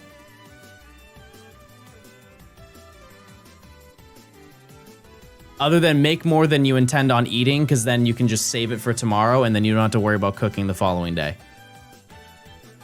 Like over-prepare rather than under-prepare. Does Demi do most of the cooking? I think we do, honestly, a pretty even job. Last meal she cooked. I'll say it. She cooked the last thing. Well, like, there's sometimes she's like, John, I want burgers, and I'll cook up some burgers for her. And I make my my 7 people renowned John sauce for my burgers.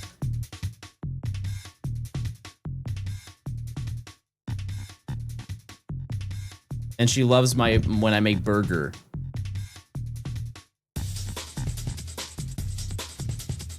Is it Sweet Baby Ray's? No. Chat, you guys are saying very cringe things to me.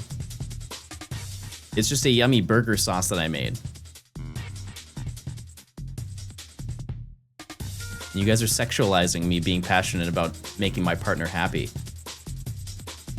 And not in that way.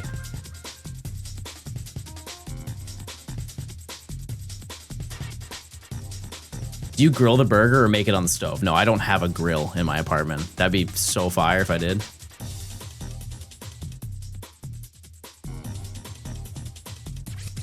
No, I don't know why people like yellow mustard, and I don't know why I didn't get a 4th mine in Plusle, whatever your name is. Yeah, no, I have to make it in a pan.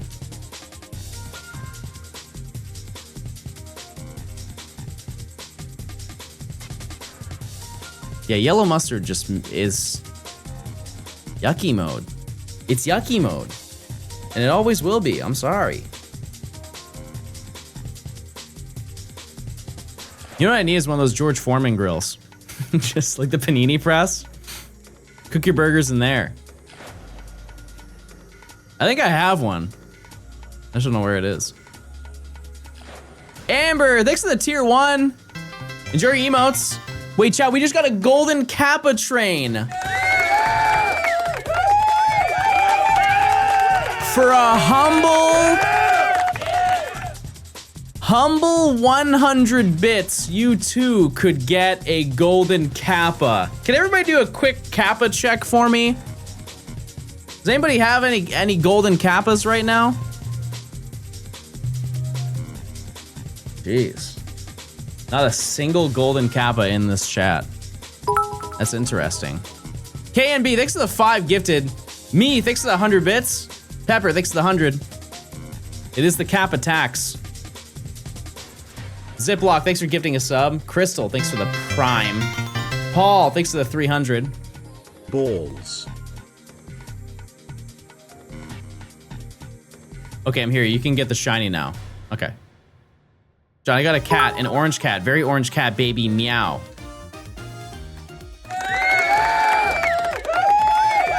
That's good. That's good to hear. Sin, thanks for the 11 months. Worthy, thanks for the 10 months of Prime. Salty, thanks for the 5 gifted. Nerium, thanks for the gifted sub. Thank you. That's so nice. You got any pets, chat? Aura, thanks for the 100. Z7, thanks for the 100. You got any fun little pets in your life? Any little rats in your day-to-day? Hamster, thanks for gifting a sub. Thank you. Thank you. Syrup, thanks for gifting a sub.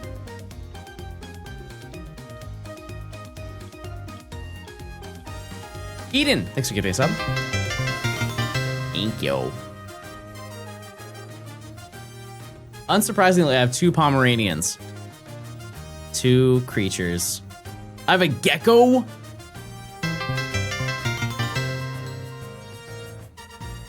That's so sick. Bring that to the meet and greet. Wait, we could do a gecko Johnstone collab meet and greet. Everybody bring their pet gecko to my meet and greet. I don't think we can do that in the convention center, so we can do it outside of the convention center. And everybody's gecko will meet up. Would you rather never get a shiny again for give me $10,000 right now?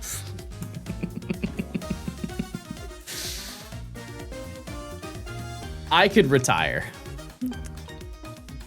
Thanks for the 48 months, Tyler. 4 years. Nerium, thanks for the 250 bits. Smithy, thanks for the 2 years of Prime. Thank you, thank you. Crazy gaming happening over here, everyone.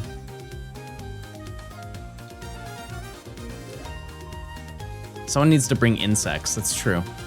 Or we can summon them all together at the same time and create a super gecko and take down our enemies. Either way, they'll be fed. Justin, thanks for the 100 bits. Like, imagine finding your worst enemy and summoning a horde of geckos on them. Problem solved. No more enemies. No more enemies in this home, that's for sure. Nimi can do a really good Yoshi impression. Kind of wild.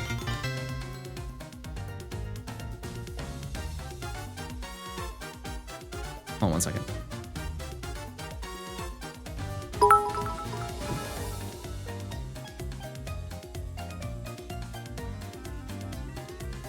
She's hiding something. Yeah. Well, I am an Italian man, so it does kind of add up a little bit. Alex, 600 bits. Thank you.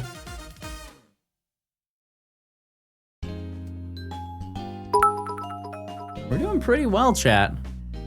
We're zooming through these encounters. What's your most shinies in 1 day record? Is it any game? Because it's definitely Pokemon Go. Aren't you a fake Italian? Kinda. Yeah, I did say that. Yeah. I want an OLED monitor so bad, but tell me why a 27-inch OLED monitor is almost as much as an OLED TV. I don't really know too much about that. I'm ill-informed. I have an OLED TV, but I don't know really too much about that. Not my forte.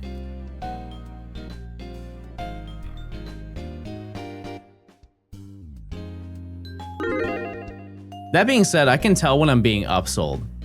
Like if I go to a place and I want to buy something and they try and hit me with like a bunch of buzzwords because they think I don't know anything about technology, I immediately see through it.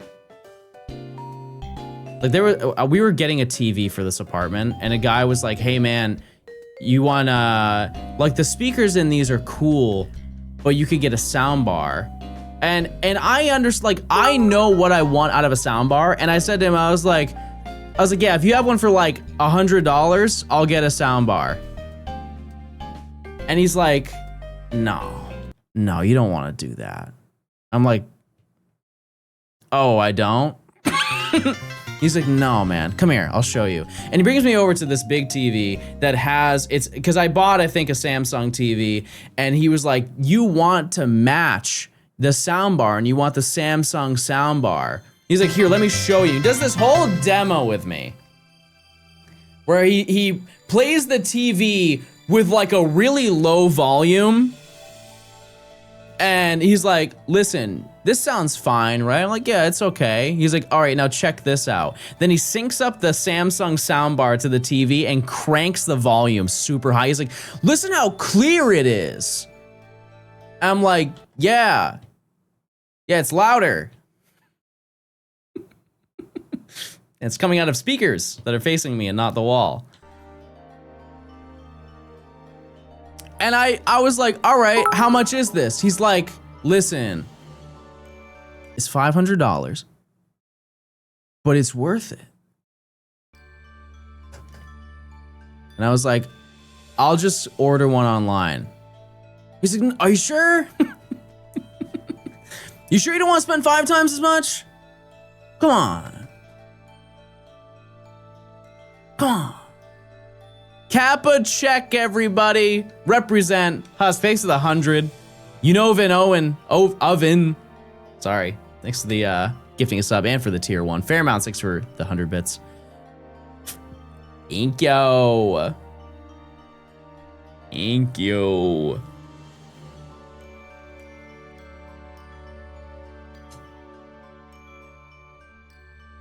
It also happens with Pokemon stuff.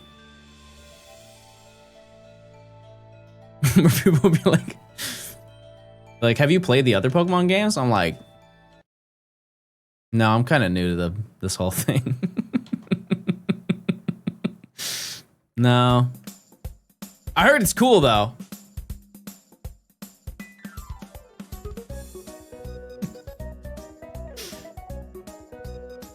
What's your favorite one that you've played? I really like BDSP. Oh, wait, come on.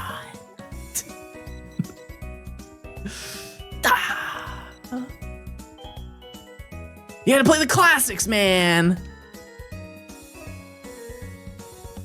What's your favorite gen? It's 4. I think for most people, their favorite generation is whatever one they played when they were a kid. Like the most. Like I was introduced into Gen 3 for the games, but I played Gen 4 the most because by that point I knew how to play video games. Because truly, when I first started playing Pokemon, it was the first time I was actually playing video games. Because when I was younger, my parents were like pretty anti-video games, so I got a PlayStation from a yard sale, and I played the PlayStation until the sensor broke, and then I just didn't have anything until I was like 10. And I played some off and on with other people, but I didn't really know how to play video games until I was 10 years old. And so I had to learn from then with GBA games. And then once I kind of got the hang of actually playing the games, when Diamond and Pearl came out, I invested so much time because I was so much more experienced in video gaming, but also Pokemon knowledge. I think a lot of people, at least my age, would say either Gen 3 or Gen 4.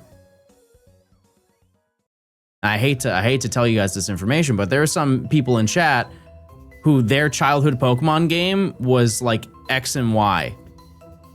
And they're 20 now.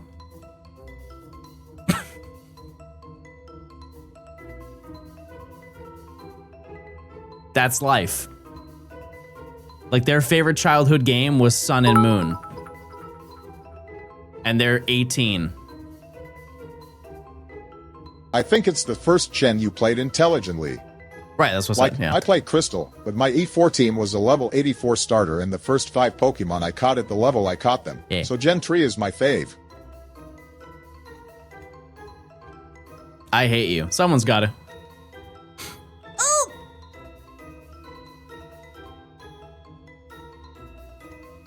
Please stop. Mine was red and blue. Shout out to all the geriatric viewers in my chat. Thank you for your support.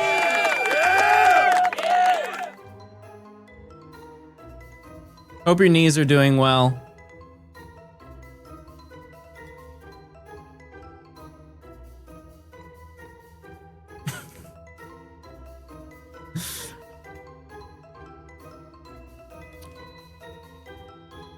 X and Y is my favorite. I think only because that was I didn't finish the rest of that. I'm just gonna fill it in for you. I like X and Y because it was the first game I ever robbed from Walmart. That's probably what they said. Tiller, thanks for the 4 months of Prime. Hope you're doing well. Thank you, thank you, thank you, thank you. Oh, I'm running the wrong place. We're gaming our little hearts out. Does this make you want to play Pokemon Emerald, chat? Please join me in these hunts, whether you get something that you want or don't. Join me, gamers. On Switch, yeah, no, I hear you. One day, there is at least a 1% chance that that will happen. At least. I want to hunt for Torchic real bad. That's like the Pokemon version of Jennifer Coolidge.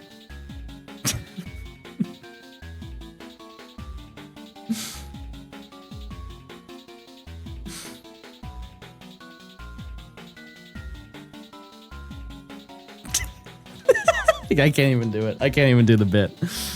You know what I mean, though. Did he make that person up? You don't know who Jennifer Coolidge is? Reminds me of the Safari Zone. I just sound like a more feminine Peter Griffin. I can't do it, Chad. I'm not the one. I'm sorry.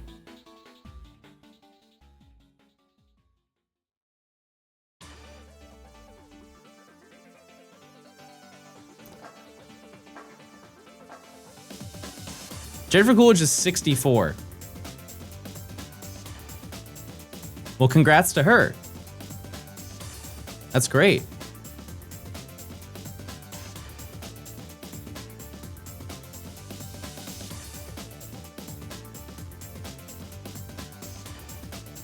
know what's so funny is when Nimi and I were watching School of Rock,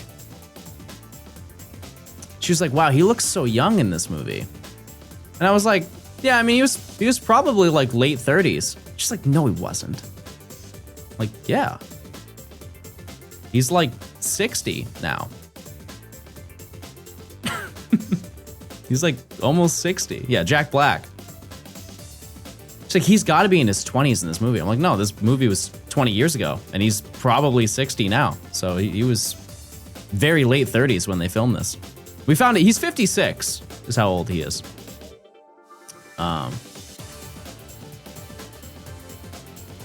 He's turning into Jack Gray. I still can't get over the fact that people genuinely think that I just managed to get gray hair during the entirety of the ZA video. Like I've just never had gray hair. I think the reality is people just do not see me with my headphones off. But the entire, like I am almost Omni-Man aside from the casualties. But it's all gray. It's all gray on this side. This is my first Johnstone stream.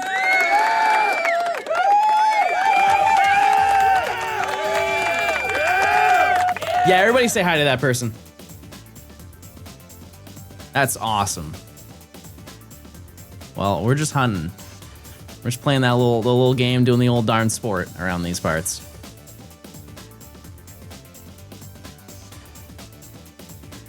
That's all we're doing today. And that's all we will be doing for this challenge. This is my last Johnstone stream. Darn. Well, how many months were you subbed? 20. You're not getting any of that money back. Not a dollar, dime, or penny.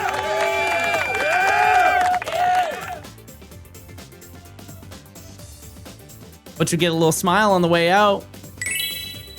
Have a good one. Do you think Heart Gold, Soul Silver, or ORS are a better remake? I think most people know my answer to this, but I would say Heart Gold, Soul Silver.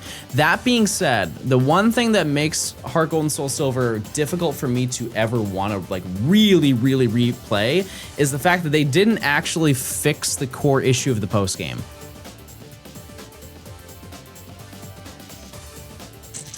So, like, the fact that the level grinding is so insanely tedious in that game does not make going for the 9th through 16th badge as fun as it should be. Truly. It is just like still the same sluggish grind that it was 20 years prior.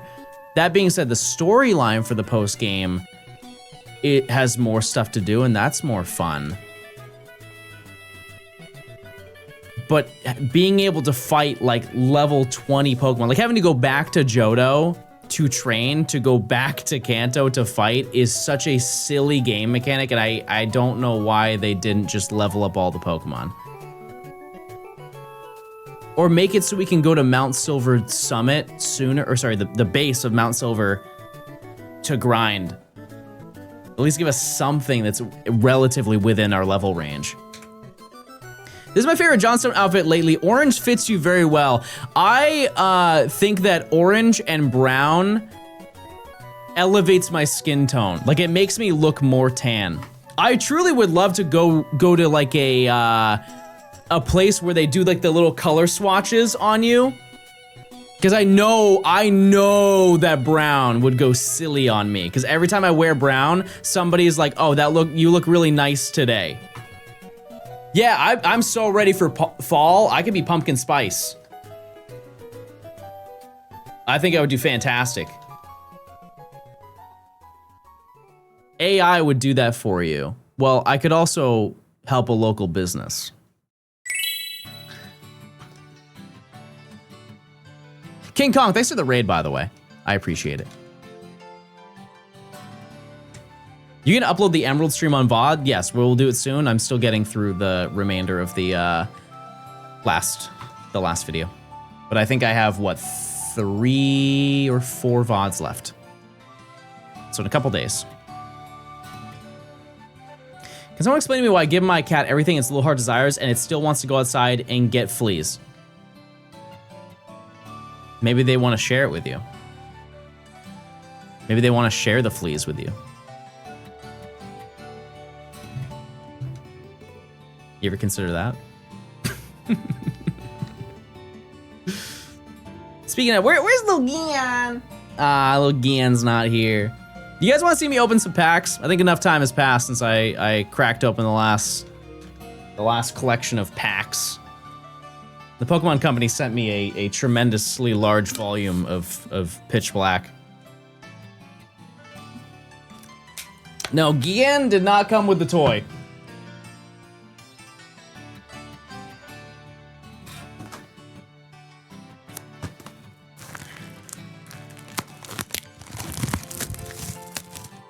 John the Value! John the Value, what are you stupid?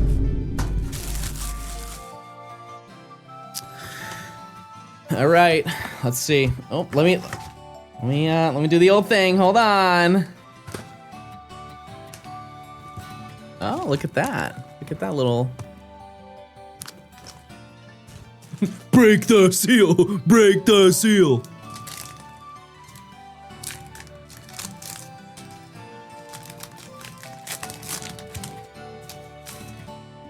Okay. Steel. Oh, lime flavored energy. Poplio, Mandibuzz, Litwick, Grabbin, Slowbro, Misty, Bennett. Ooh, Annihilate, Centiscorch, Spiritomb. That's the second time I got Spiritomb. You know what? Just because I like you, we'll open up one more.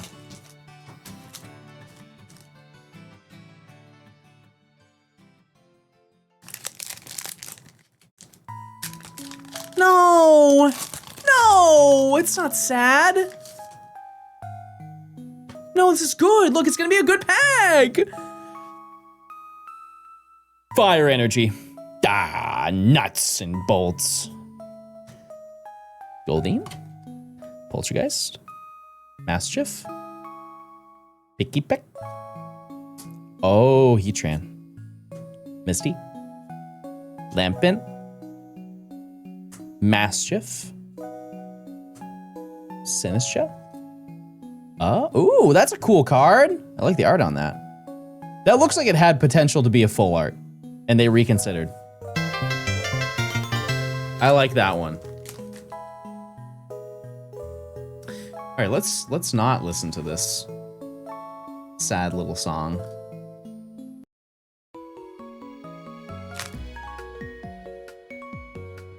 Oh, Pixel, thanks for the 5 gifted. If you got gifted a sub, please say thank you, but say it exactly like that.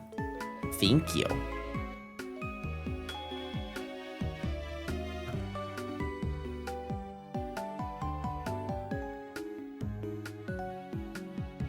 You have a stream music playlist? I don't update it anymore because I do them all locally because I was really tired of them getting deleted or removed off of YouTube channels, and then I have to search through the metadata to figure out what songs are gone.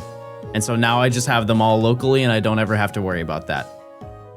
Unless my PC blows up in a magical explosion, which that would still be content, so long as I'm live. It has happened before, yeah. It definitely has. Oop. Yeah, it blew up in the mail. Yeah. Yeah, it sure did. And that was such a great moment in my life. Okay. No shiny. 4,600 kind and thoughtful encounters. When are you going to use your real voice? This is my real voice. And that's slander. That's slanderous speaking. Random fun fact, the number in my name is the Pokedex number of my favorite Pokemon. I'm not looking that up. I'm gonna say Simisear.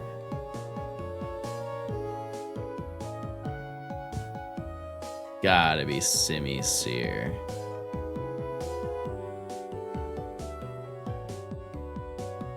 That's a fun game. That's like a car ride game where you just list off a random number and you see how close you get to the actual Pokemon. I feel like for the most part, I'm pretty good at that. I can narrow it down to a rough area. Not always exact. And preferably like pre-Gen 7. I could probably do not most of them, but like I could get close. I could definitely get close. 300, I think, is Aeron. Is it not? 492, that's Shaman. 304 is Aeron. See, I knew I could get close. I knew I could get close on that. 123 is Scyther. Any of the meme numbers, chat, I know them. Like, I'm too trained. 420 is Cherim. 69 is Bellsprout. Oh, Skitty, yeah, that sounds... 420 is Cherubi. Whatever.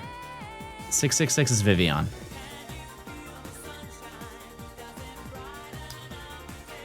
Gotta actually give me difficult ones, chat. Ones that really get my brain going. 643 is... I'm just gonna guess Virizion. It's in that range. It's probably Virizion. Or like Landorus. Something like that. It's Reshiram.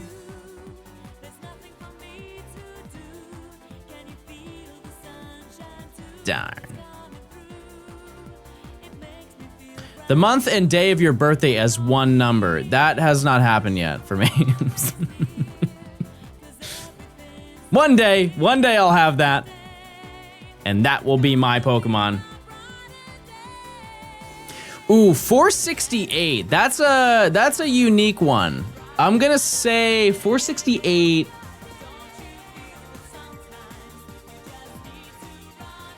Is that like Gallade? Or like Probopass? Something like that. It's Togekiss. Yeah, it's in the new Evo range because there are so many legendaries in that gen. So many of them.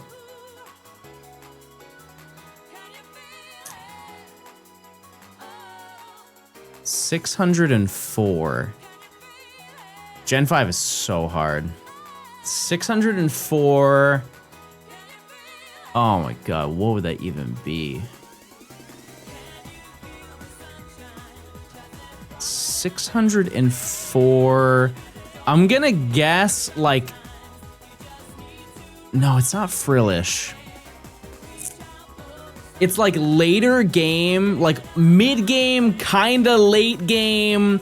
Like it's not Litwick, but it's like maybe Cryogonal or something like that.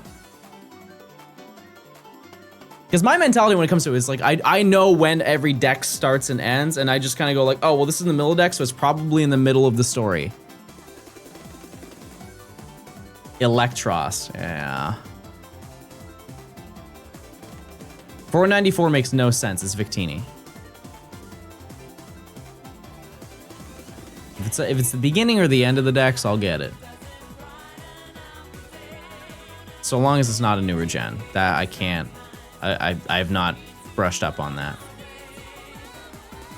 What's 1026? Sprout. Probably.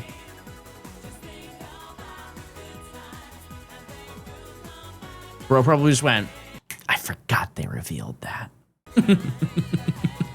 Darn, he got me. Yeah, Gulpin is 316. Yep. Can you do powers of 2? 2. Tune in next stream for the next number.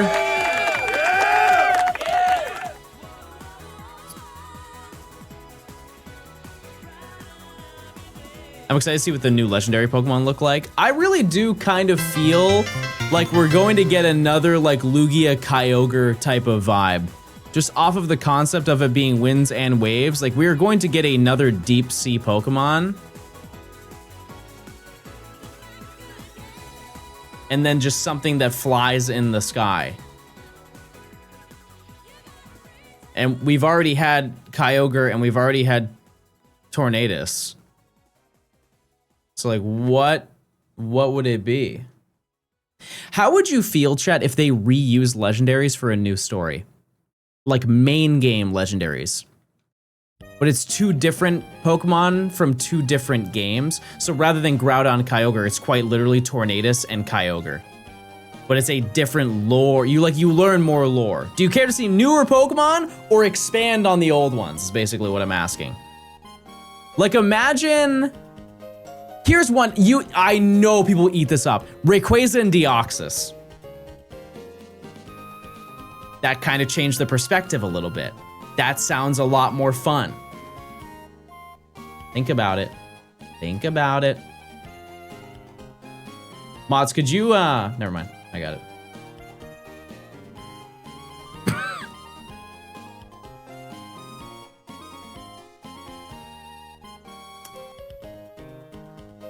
One thing that always boggles my mind is people who get timed out, they think it's just like you're just silenced for the 10 minutes so you can go back to doing exactly what you were doing before. Like, I just don't understand. I just don't get it. It just doesn't make sense to me. John, I love you. All right.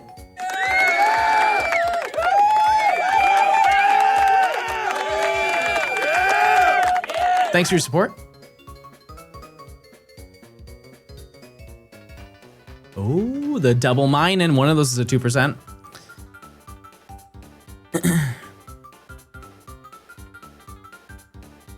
Winky, the contests. Oh, she loves the contests, everybody. She loves the contests. She's having a good time playing contests. Wait, isn't that so crazy? We're both in the same category now, playing on Twitch. It's been a long time coming, but we're finally back in the same category on Twitch. I'm hunting for a calm skitty to get to level 46 for Captivate. Captivate is a TM, but is it a TM in this game? This is a Ludo question because Ludo knows everything on Earth. Is that a Gen 5 TM, Ludo, for Captivate? No. Gen 4. Well, I did research. Love that. And you. You're so awesome. And hot. All right, let's keep gaming, everybody. Also, I have a fun little snack for the day.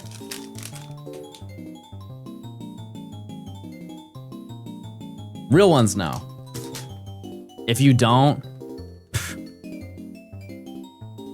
it's not even a protein bar. I really genuinely feel like it's not even a protein bar.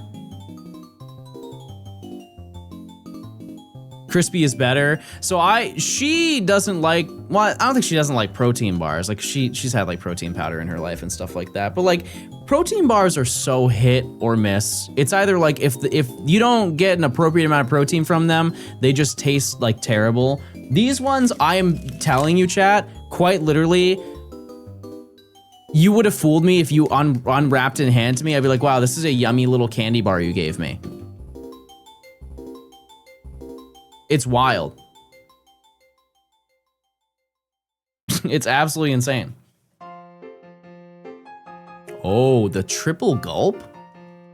Almost finished the whole drink off of this encounter. Wait, how about for every gulping I get, I take a gulp of water? I fear I might get overhydrated if I do that, but yeah. I don't think that's a great idea, but it was in concept. It was fun that we talked about it.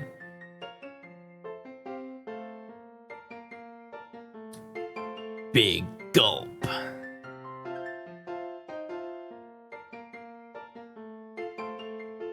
have a question, chat. If you ever go to a gas station, you get like a fountain soda and they have like the different size cups. Is there ever a realm where you choose anything but the absolute largest? Because they're all the same price. So why would you do that? I just do a medium one most of the time.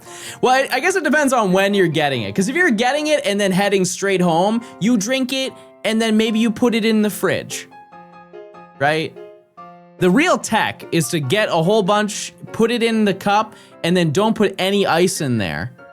And then put in your own ice when you are ready to drink it.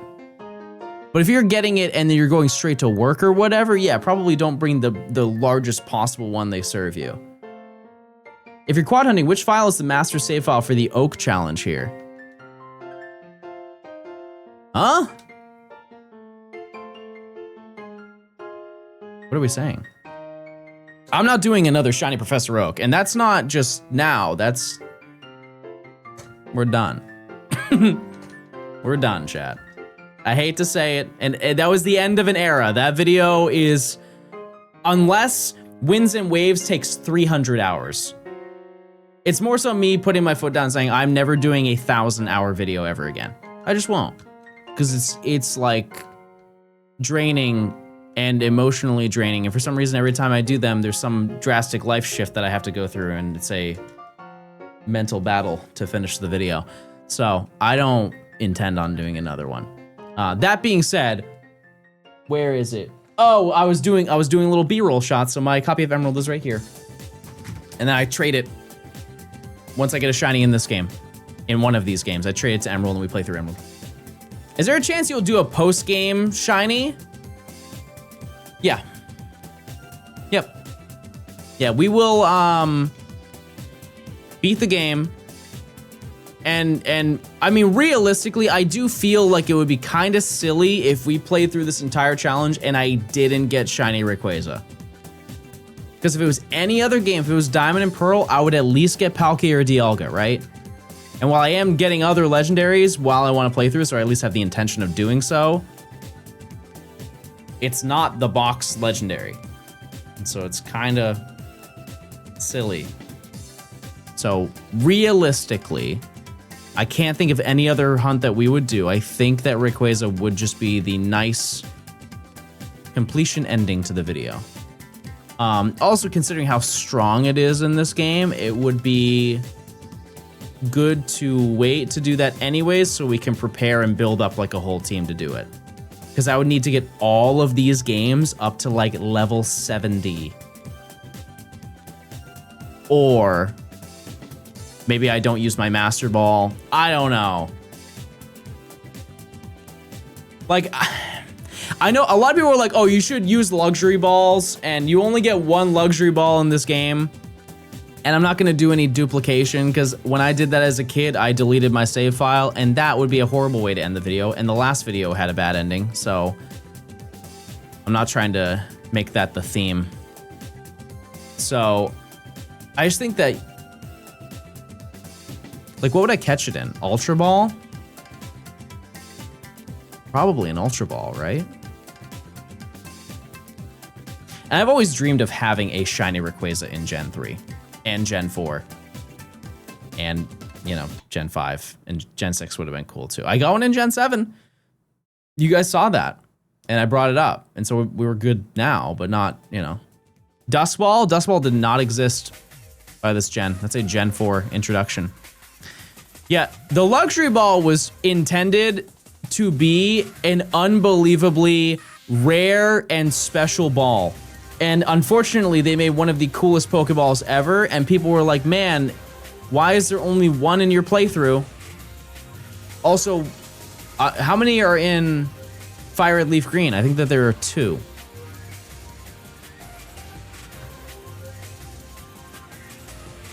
It's in the Sevi Islands, right?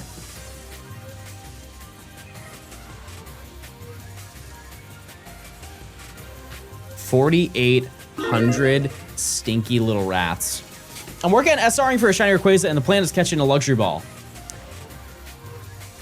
Well, use your points, chat. Also, check those primes if you don't want any ads. Any ads. I think I have so many opportunities in my future to catch Rayquaza in a luxury ball that I do not care about getting one right now. To be honest with you, I don't even remember what I caught the Ultra Sun and Moon one in. Wait. Oh, right. I didn't do that on stream. That's why I don't remember it. Yeah, I did that for... Actually, wait. Did I do that on stream? I know I did. I did that hunt. I just don't remember when I did it and what I caught it in. But I absolutely do have a shiny Rayquaza. And then we did the Scarlet and Violet raid promo. That's how we got the one in Scarlet and Violet. What did you catch the Scarlet and Violet promo one in? I think that was actually a luxury ball. I don't know. Zay, thanks for the prime. You guys doing any unique shiny hunts? Anything that's like a crazy undertaking? Or are you doing a shiny badge quest? Really I never asked you if you guys are actually doing like full on things. That's just what you're doing in that current moment. Maybe some of you are doing an SBQ. RS, there you go. There you go. You going for Mudkip? Very nice. Togepi and the Friend Safari. You can narrow that down pretty quickly. You got it. Fire Red Leaf Green Living Dex. Are you doing it on the Switch? That's cool.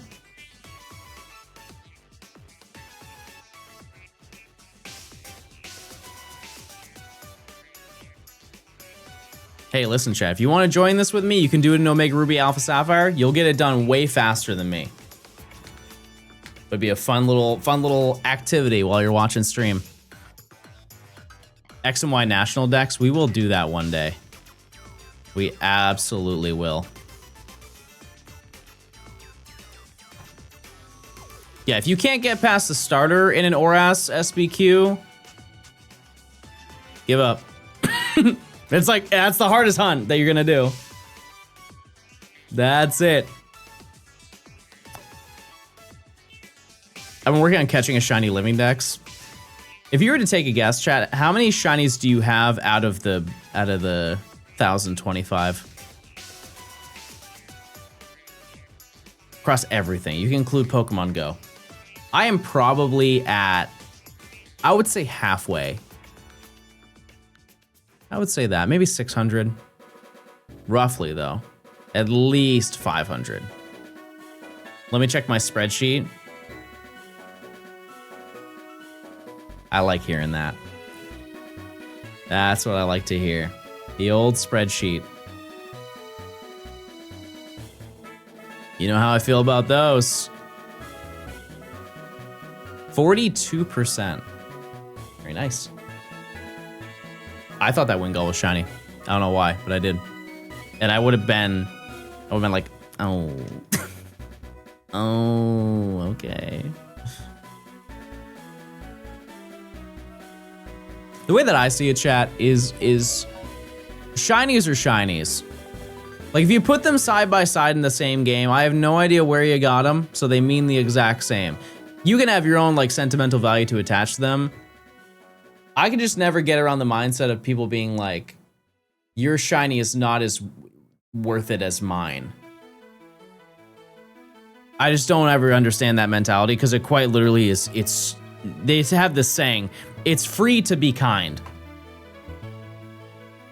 I think a lot of people don't exercise that. I love you. Oh. I didn't know that. Maggie, thanks for the year of Prime. Thank you. John, I loved your new video. Thank you. I hope enjoyed watching the Giants. I wanted you to know that they actually had a player on their roster named John Johnston in the late 90s. I didn't know that. That's cool. That's cool. If that number hits 5,000 and a shiny doesn't show, you must eat a whole bowl of soup. Oh. And if it appears before, I'll eat soup instead. No! Not the old soup gambit! Oh, chat! What are we gonna do? Real talk, I haven't had soup in a long time. A long time. Can I have bisque? I'm like a bisque chowder person than I'll ever be a soup person.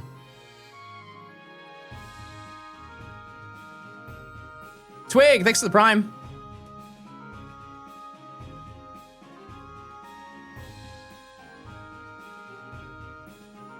I've never understood drinking your food. You don't rock with smoothies? I've never met a person who doesn't like smoothies. You don't like milkshakes? You don't like blended ham? That's a family staple for Thanksgiving. We have turkey and ham, but the ham is a drink. Blended ham, everyone. Smoothie. What were we talking about before that? I had another thought. Oh, yeah. Yeah, like people were like, oh, Pokemon Go shinies are like worth less. Chat, they're all worth nothing. I'm doing this, well, I mean, I am doing it and monetizing it, but like, if I wasn't, these would be worth Gaming nothing. Johnston, yay. Like your shiny Tropius in Pokemon Platinum is the same value as one you got in Pokemon Go. The emotional value is different, but like in reality, they are both shiny Pokemon that were in a Pokemon game.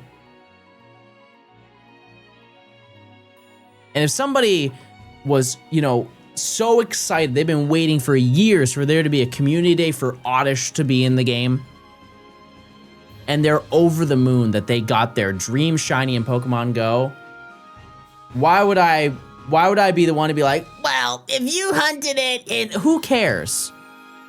Truly. Like, if they're happy, great. I would have hunted it in... Whatever. Yeah, they're games. That's what you're supposed to do in the games. Mike the Quick, thanks for the 11 months of Prime. Hi, first time chatter here. I got the shiny Meloetta from the Scarlet and Violet Living Dex compilation. This is my first time in a live since I've usually had VODs in the background. Everybody say hi to them or else I'm going to blow up. I'm very sad. I'm very sad. I'm gonna say that's not my chat. My chat always says hi to every new viewer. Maddie, thanks for the 2 months. Sorry, 22. I'm not used to numbers. Thanks for stopping by. Shout out to the VOD viewers. Aww. I'm really stuck on that idea that somebody said earlier about we should do a hunt for a certain badge, but we're all on different routes. So there's truly no idea what could be next. It's just a crazy, crazy collection of like 20 different Pokemon that could be shiny.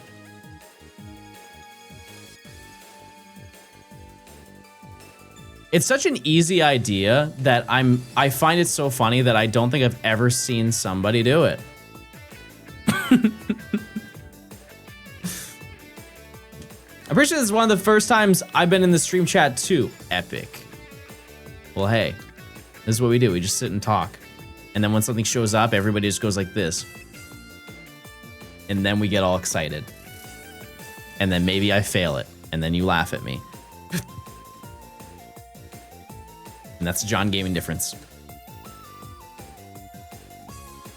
Yeah, we are definitely gonna hunt in the fiery path. I would love to get shiny coughing and have it poison my entire team.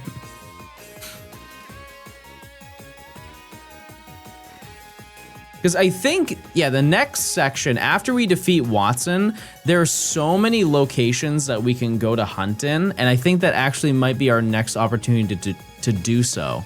And any opportunity I have to spice up the next hunt that we're doing, I'm gladly gonna take it. Because so far, we've done that. Because we got our starter, we did a cave encounter, we did this, like, regular grass encounter, but we, you know, went above and beyond to make it the fastest we possibly can. So if the next one is just like we're hunting in 4 completely different locations, I think that's a cool opportunity.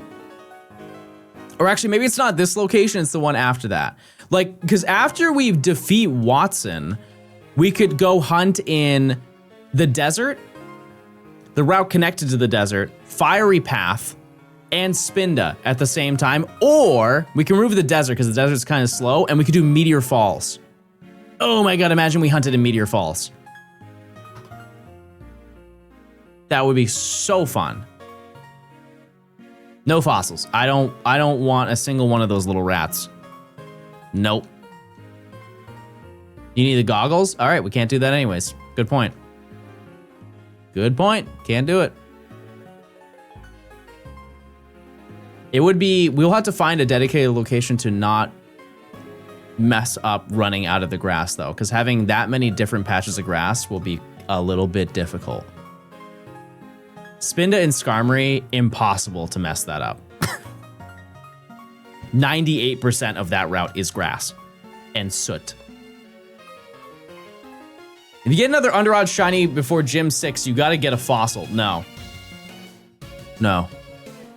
Chad, there are so many other things we could soft reset for. There are so many legendaries in this game.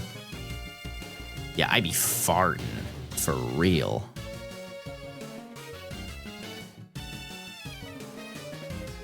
Shiny Ditto in the cave where you have your own Masuda Ditto, not for Gen 3. Nah. Nah.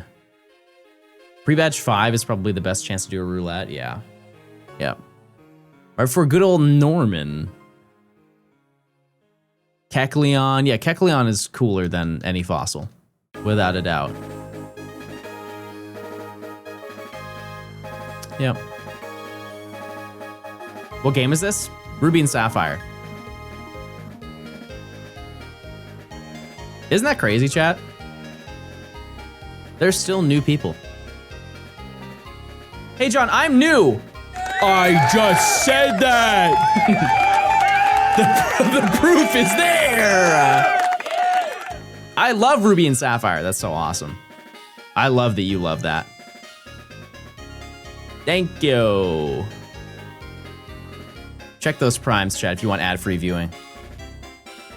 There's a purple button to subscribe. If you have it linked, there's a little checkbox that says subscribe for free with Prime. You get no ads for a whole month. Does Illuminate work outside of caves? It works everywhere, yes. How's life been for you lately? Doing good? Chat's gonna react completely different than how I'm gonna react, but yes, it's good.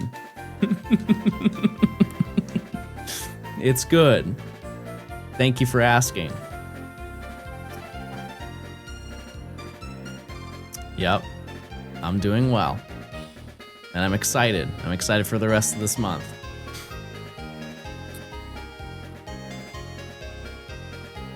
Lately, as in the past week, has been great. This week has been, honestly, fantastic. I appreciate it, though. Thanks for checking in. Hope you're doing well, as well. Other than last week, I think one thing I will note, chat, I did not have the intention of presenting it this way. I think a lot of people think my mom, like, passed away last week. No. Like, I'm definitely still grieving that, for sure. But I think because they saw my video get uploaded, and I brought that up at the end of the video, they're like, oh, that just happened this week. No, like this was like a month ago, and I stopped streaming to, like, you know. And I would expect you to know that. But I do think some people think that that literally just happened to me, but it didn't. You set a completely new standard for videos, by the way. Yeah. Yep. This video, 1 out of 10. It is the most 1 out of 10 I've ever had in my life. Yep. It hit 1 million views in 3 days. Yep. My ADHD can't sit through hours of this, so respect. I think you could. You gotta put in perspective, chat. I'm not paying attention at all. I quickly glance over to all the games at the same time, be like, oh yeah, that's not shiny. The entire time I am just looking at chat and reading. That was faster than big video, way faster. Way faster. Yeah. Crazy. All right, 5,000 encounters, chat. If you had a movie, you wouldn't look at the game either. You know? Some TV show to throw on, you're hanging in a Discord call with your friends, you're not gonna pay attention to the games at all. Aside from the absolute bare minimum of like, oh, that mining's not green. Anyways, next encounter. You should make this a Nuzlocke. Well, if I did, we definitely lost. many times over. Many times over. Are you excited to have a smaller scale video to complete sooner? Absolutely, yeah. Like, I don't wanna upload twice a year. Like, this is one of those things where, like, I can understand that sometimes when I post, I'm going to an audience of people who have no idea who I am, and they don't get me. And that's life. We've talked about it before. I can't please everybody on Earth, and I don't care to, respectfully. But I posted, hey guys, I'm letting you guys know that I'm uploading a new video, and I'm really excited to put it out, and it'll be out tomorrow, smile. Hope you guys enjoy it. I was like, sorry for taking so long or whatever. And somebody was like, you guys are enabling him and funding his career by letting him only upload 2 times a year. Embarrassing, or something along the lines of that.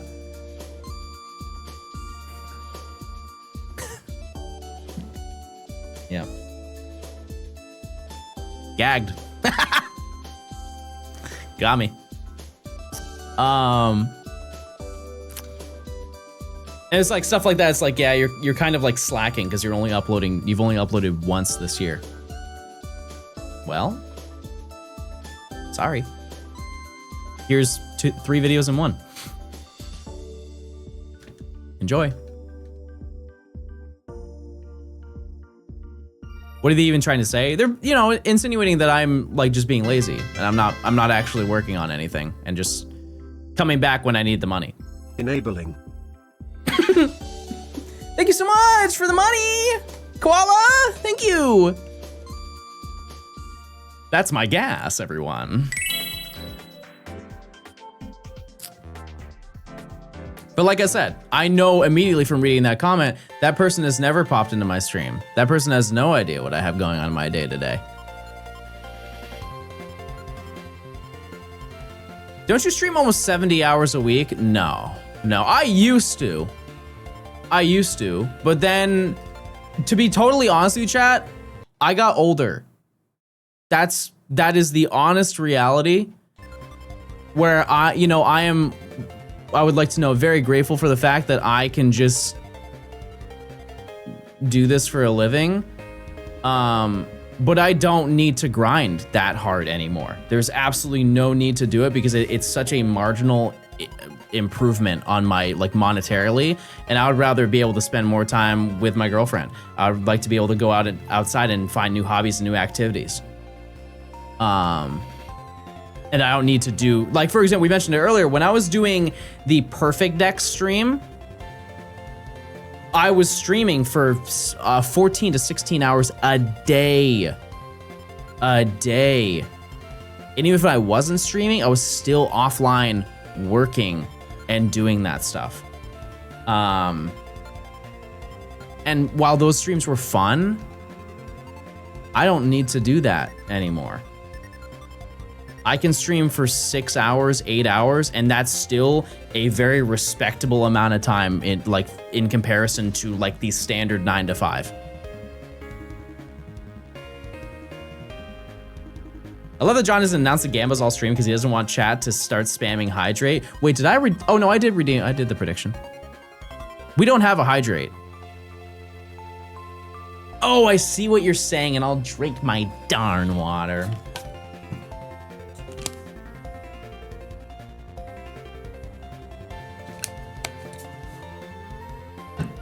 You say you go outside, but we can tell by your pale skin that you've never seen the outside world. I don't know you, but I know that you're throwing stones in the lightest glass house on earth. I'm also quite literally wearing a shirt that I got from going outside. With proof.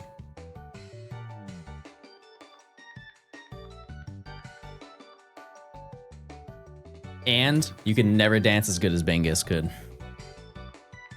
The quad electric also.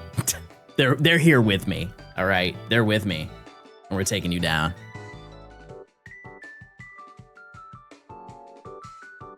Your skin is looking sun-kissed. Honestly, I think it's because I am wearing orange and brown. I think it just complements me very well. What shine do you want to get? Gulpin. Gulpin. What's the chance that you get 2 shinies at once? Chad, if I got 2 shinies at once, I would be very upset. Do you know why? Because I found shiny Mudkip in 16, I found a Poochyena in 1,000, and I found an Aeron in 1,000. I would be wildly upset because nobody would believe any of the things that I've been doing so far. The odds of that happening is what, 1 in 16 million or something like? No, it's more than that. It's 1 in 64 million, I think is the chance of that happening. And in the entire gaming history of gaming, that has happened on video, I think twice ever. Do you guys want to see a reaction of somebody actually having that happen to them? There is a real video of it. I'll have to find it. Shouldn't be too hard to find. I know if you guys watch other streamers, I know Sabian had that happen, but it was 2 different games, which is still unbelievable. I'm not taking that away from them. This the video that I had in mind is a person who had they were single hunting, and it was a back-to-back shiny.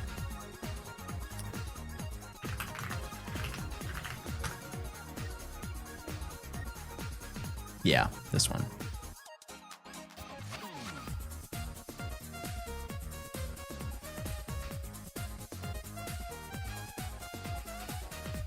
Also, this video is not that old. I don't know why this is in 4:3. Anyways,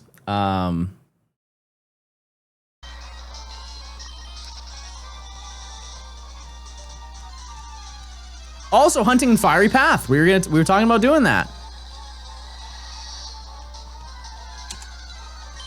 See, just one side thing to note. I don't know about you. I couldn't do this because playing all of the game audio at the same time has to get so overstimulating, like wildly overstimulating. And this person's not the only one who does it. I want to know. Like, I've seen so many people do it. Like, I think Matt does it sometimes, but it's just like,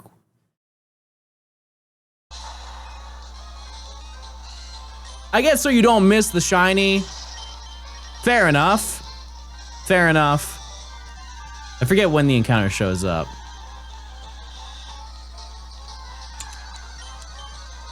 I think it's the far right game, though. Oh, it's right here.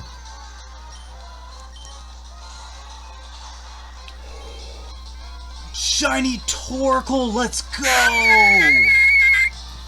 Finally something different. Oh, it looks so good. Let's go. All right.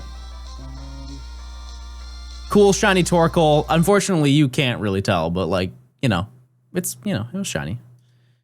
And then, it caught it. Hold on. Caught it. You see. Yippee. Caught it. Had a small enough party to instantly be able to go and show it in battle. All right, let's get the 2 in a row. He literally says, let's get 2 in a row. And let it be known, he is playing it on an SP. Like, there is no way to fabricate that, to my knowledge. But like, everybody said, oh, let's get the back-to-back. Everybody says it, but he's the one who actually got the back-to-back.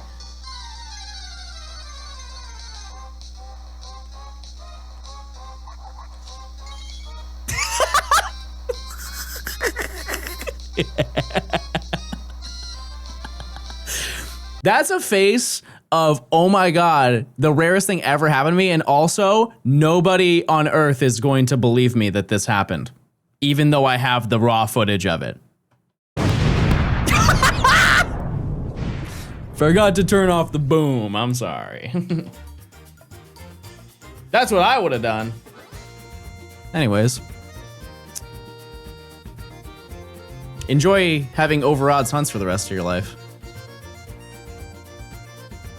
That's the coughing, yep.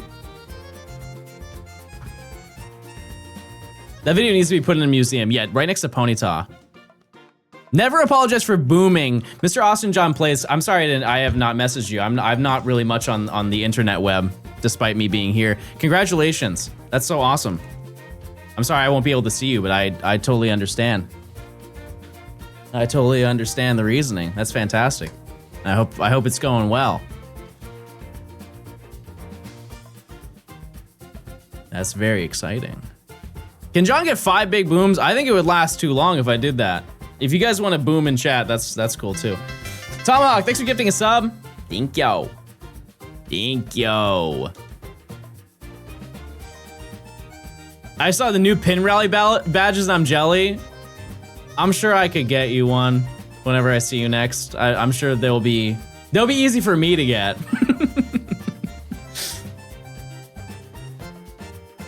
Nice badge, thanks. I worked really hard for it. Can I have it? No, I just said I worked really hard for it. But you just said you really liked my content. Yeah, no, I'd said that, but like, I really worked hard. I'll just take it. Thank you. This is for Austin John. It's for a good cause, everybody.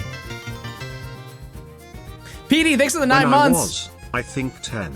I grinded hours in this exact patch of grass you're hinting in RN because I thought Plusle and Minun had an evolution.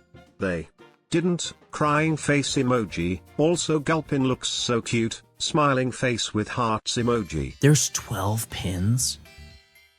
Oh my god. Last year there were like, I think there were 6 of them. And there was one bonus pin that was like if you found a rep or like a employee of the venue. We had 7. Crazy. No, Slushy! Slushy! Stop! This isn't you. I still have the last year's pins. The Murkrow ones. That would be really funny if I only, like if I was able to give them out, I only give out those. Yeah, I don't have any, but I have last year's. Here you go, have a good one, it's a Murkrow. That's nice. Slushy doesn't mess with the corn dogs, chili dogs, and refreshers. Wow, listen. I texted you the link. Where's my phone? Oh, my phone's right here. I also have not checked my phone in probably about 5 hours. Sorry, everyone. Ah! Oh, wait. Oh, I thought they were the pins. Okay, they aren't. Oh, those aren't. Okay.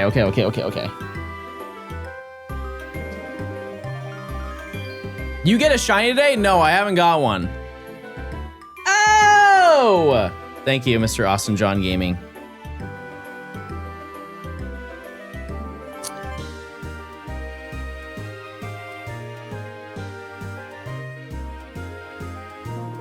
Very neat. If they're anything like last year, you have to like do a thing to get them. How'd the pin rally work last year? You had to go to certain things, like they had a play lab, like the Mew one was the one everybody wanted. Who cared and weren't scalpers, I would like to note. The people who were scalpers wanted the Murkrow pin, which is what I had. Because content creators got one. And to my understanding, they were not doing a content creator one this year. And respectfully, I'm really glad that they did that. But I believe that they will require you to go do certain things. Like one that we had last year was go and take a picture with the big Pikachu and they'll give you a pin. It's not like super high effort things. It's just you gotta go do them before everyone else goes to do them. And also that's 3 Minun. Yeah, they had a staff member one. And a lot of people didn't know about that one because the probability of you encountering a staff member is relatively low because I don't think what are their names? The TAs, like the people who oversee all the judges. I don't believe that they got them. It was just like reps and like I guess higher ups that got them. Either way. Yeah, and then once people found out that that's what it was, if you had a content creator badge, people would just walk up to you and like, they were just so rude. They were so rude. And I genuinely just started telling people that I would only give them one if they could name something about about me.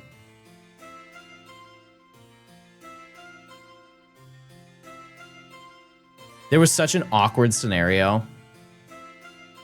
There was such an insanely awkward scenario that I was walking outside the venue and there was this guy who was very clearly a scalper. And you know, Nimi loves getting to know people and interacting. And the whole concept of the medal rally, or the pin rally, sorry, used to the other one.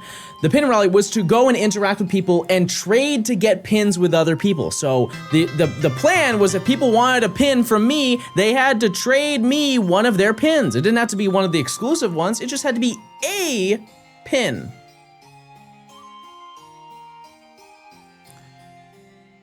And this guy came up to her and said basically nothing. He just like looked at her. And we have like these lanyards on for the content creator badges, and they have all of our pins on them. And he's like, he looks at her and he's like, you have pins? And she's like, yeah. She's like, do you want to trade? And I'm not even joking, chat. He didn't say anything. He was just staring at her pins, which isn't good when you're a woman, just based on the location of where the pins are. And this man is not vocalizing what he wants. And so he is just staring in that general area. And so I'm looking at him like, what are we doing? Let's use our big boy voice. And she's like, did you want to trade a pin? He's like, yeah. She's like, okay. Well, he's like, what do you have? And she's like, well, I have all these pins here. And he looks at her and he's like, I already have all those. She's like, okay. And then he just walks away. Like, no, thank you. It was just so uncomfortably odd, like just lack of social awareness. And I understand, chat, I have met plenty of viewers and I get that there are people who have like conditions that limit their ability to vocalize how they want to speak. This was not that. This man could very comfortably have a conversation. It was a choice. It was a choice to not have the conversation. So, anyways, that being said, I think the pin rally is absolutely fantastic if people are respectful. And they have now made it, this was a rule last year, and I would imagine it carries over. You can't trade pins outside the venue because that's where all the scalpers don't have tickets to go in. They get a ticket for the Pokemon Center, and then they don't get a ticket for anything else, and so they don't let them in. Which is great. Stay inside. Or stay outside. I'll be inside. Gen 3 badge quest? Yep. Yep. And we're almost at 5,000. 5,000 big encounters. They can't even get tickets to the Pokemon Center this year? What do you mean?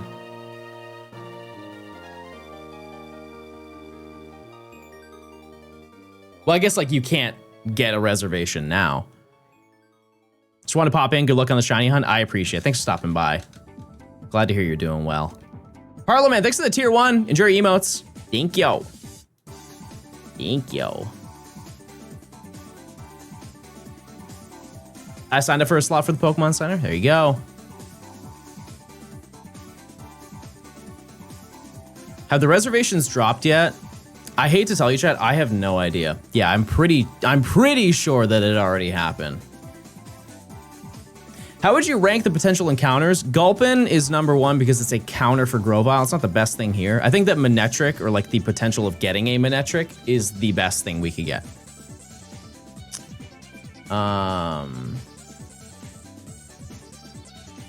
Yeah, if it's anything like last year, chat, I get to go there privately. And just being a Pokemon partner, that's, yeah.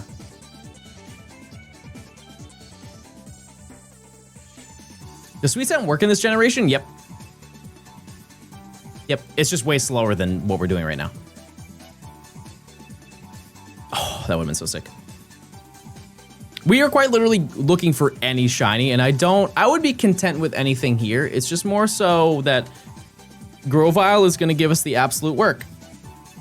And I would love to be in a scenario where that's not going on. I would very much like to have like a Wingull or I don't know, something. Thank you, mods, for helping. Wow, you beat me to it. How did you even do that? I was on the ball. What the heck? I'm very dense. How are you playing 4 games? I have 4 analog pockets. Oh! I have 4 analog pockets that are tied to this one Wavebird controller. You're not dense. This is very uncommon. Use your points, chat.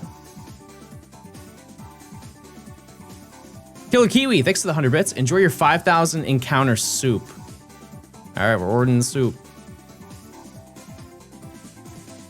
I know at her place, Nimi is losing her mind doing contests right now, like having a blast. Or she's grinding for them and realizing what it takes to do them. Either way. She's gaming. She's gaming, everybody. I think, honestly, how long have I been live for? 6 hours. I think we're gonna shoot for 6K today. Does that sound good? I think 6K is a respectable amount of effort today. Because we have done technically 4,500. I came to stream with 500 in the tank, but with the control, can you choose what screen to play on like really easily and then choose all four? Yep. Yep. Let me show you. So this is hypothetical. So this is what the full screen looks like. It's cropped a little bit, but this is what the full screen looks like. With this multi-viewer, I can choose. So if I want to be, note the order. So it's Electrike, Gulpin, Oddish, Electrike. If I want to be game one, Electrike, Gulpin, Oddish, Electrike. But if I wanted to be any of those games in a group, I could be like a top and bottom. Not the chat to use that sentence on. I can have all three. I can have 4 games, 3 on the bottom. I can have them all 4 like that, right? All of those work.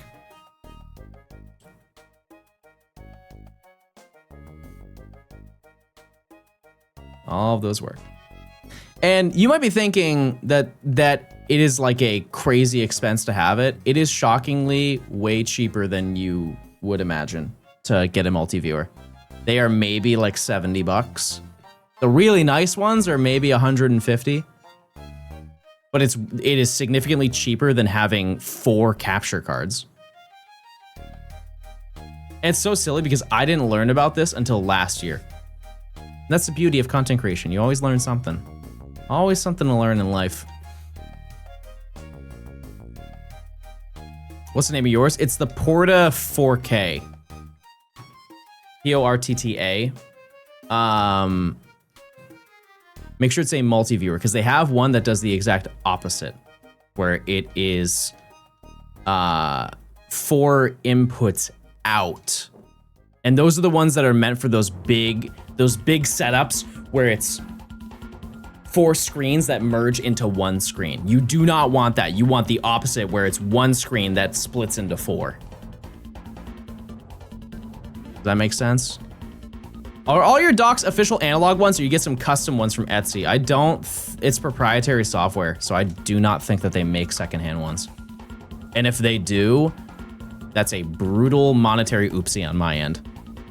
Maybe one day down the road, they'll do that, but I do not think that they do that. Holy moly, he's still alive. Yeah, I think we're gonna get 6K. I wish they work with USB capture cards, yeah. Yeah, it's just because they need the chip. It's the same thing as like a Switch. You can't capture directly off of a handheld Switch aside from the screenshot button. Honestly, though, I think they could find a workaround for that because you need to dock it to be able to export the visual of it. So it's entirely possible they do create that at some point in time. I thought that Zigzagoon was shiny.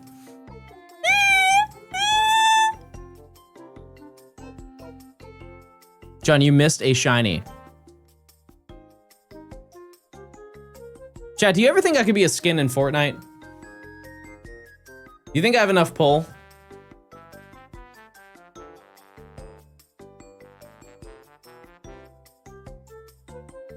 Like an icon? You think? Do you guys think I'm an icon? Stupid question. No, come on. I'm like the Jonesy of Pokemon. Think about it. Not the same hair, but like Come on, guys.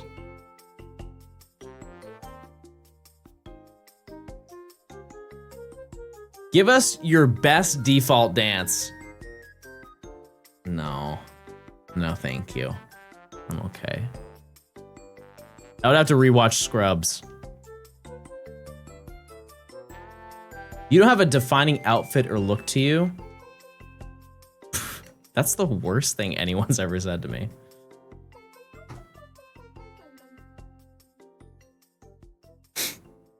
I have a huge nose. Ugh! Come on, guys. I have something.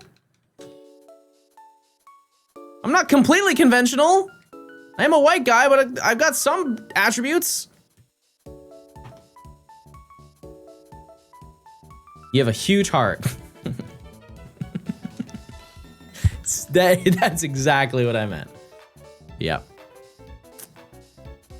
Yeah, I have eyebrows. Also, I do the classic, can you believe this moment face?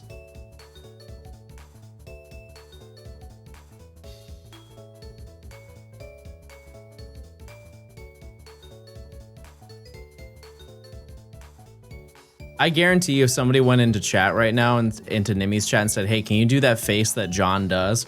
She would quite literally do that face. And I'm pulling up her stream now just because I know one of you is gonna do that. Oh, this is not nice. How many skitties do I have? That's a good question. We can do a count. Hold on. Relaxed. Okay, this might be the one. Withdraw. Okay, the other one, let's see. Not enough exactly, Stefan. So many. John said that I was very cute and stuff. Oh, that's very nice of him. Can you do the face that John does? Why is everyone asking me that? What face that he usually does? He does a lot of faces. You're scared. Can you describe the emotion? Lax. Ethereal. That's the emotion I would use. Which emotion? Because he has a few faces. Like if I come to bed late because I got distracted by my phone, this is his face. That's so fake. That's so not There's true. that one. Or if we say, hey, that's a face that he does. The rule of threes, chat, in comedy. He usually looks like the King Charles Spaniel. What is it called? It's that puppy with the big eyes. Yeah. Am I being put on the spot? Oh no. I'm being observed. She knows it! I'm feeling bashful. Okay, how many skinny do I have? Tell What her am I it's the looking smug at? one. So this is 30. I'll say 60, it. Tell her it's the smug one. 62. I have 64. I'm not leaving until she does it. More for the funny number. Dun, dun, dun, dun. Oh, did I not find another one? At least you're still getting emerald He music. was talking about the smug one. Oh!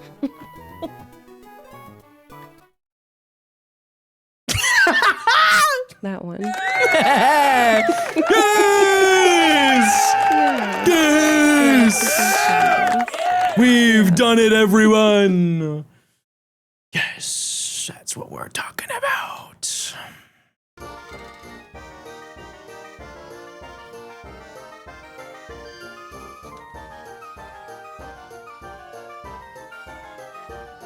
Shout out to my caretaker, everybody.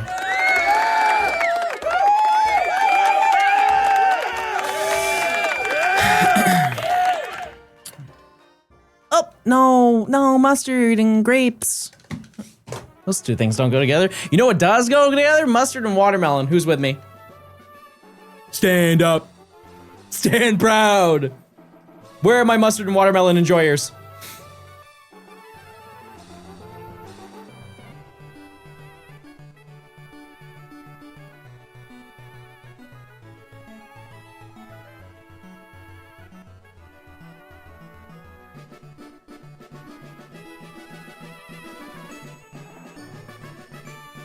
Can you do the face that Nimmy does? Yeah.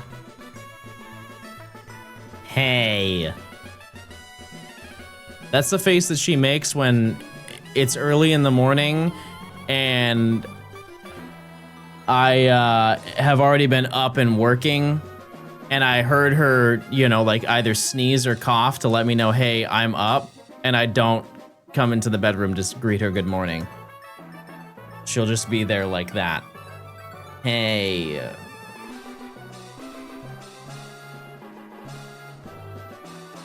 Nimmy wants a burrito. I'm built like one, it's close enough. And I'll be here when she gets home.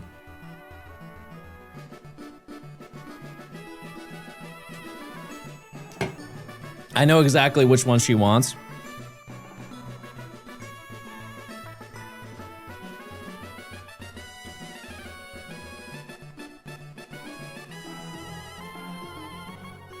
Hold on one second. I know exactly what one she wants. Don't tell her, chat. The place that we're ordering from has burritos, and then they have like an ultra giant burrito. I'm just gonna order her the giant, enormous burrito.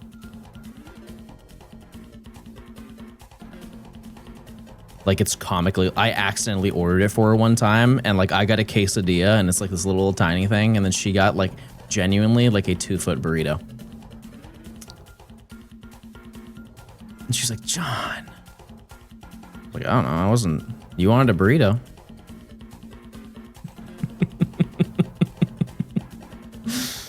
I think it's this one, right? Yeah. It's 1.5 feet.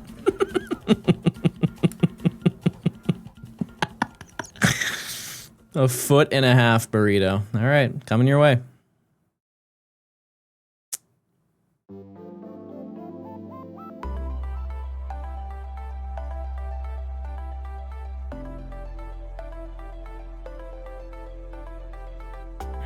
What's the place called? Bro is dying to dox me. All right, well, she'll get that in like 20 minutes. You better show it when she gets it. Oh, I mean, she'll show it on her stream because she's at her place.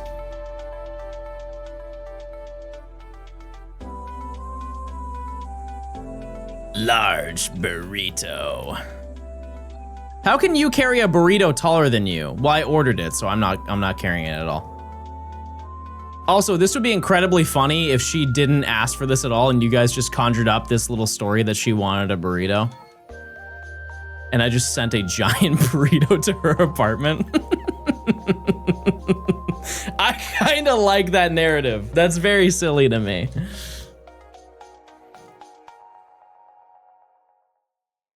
I can almost textbook get like imagine what the answer is going to be when she gets it. She's going to show up to stream and she's going to be like, "Now." She always does that when she's going to be like, "You're not going to believe this." That's her version of get a load of this guy.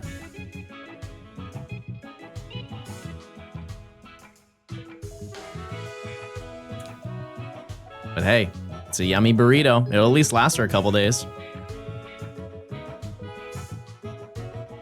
Can we get the minion LOL emote? You guys don't like League of Legends?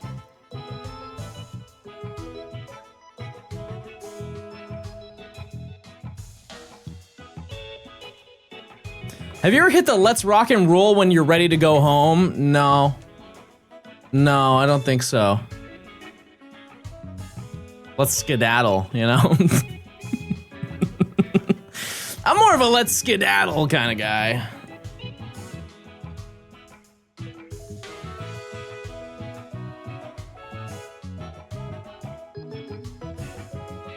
When you get your next round, you should do a Fortnite dance. I think we moved past that one. That's okay. Hit the old dusty trail. Yeah, I was trying to teach her, like, we had this very odd interaction, and I this is exclusively a comment for the boys. Shout out to the boys that are watching. I think you will understand this the most out of anybody in this chat. This is a boys exclusive chat for the time being. What's going on, boys? Monster trucks, am I right? Monster energy. There's so many cool monster things. We are standing outside by the bus stop, and this guy comes, well, like walks past us, and then stops and looks at me. He's like, "You good?" And when somebody asks you that, that can go two different ways. I'm very grateful it was the positive direction.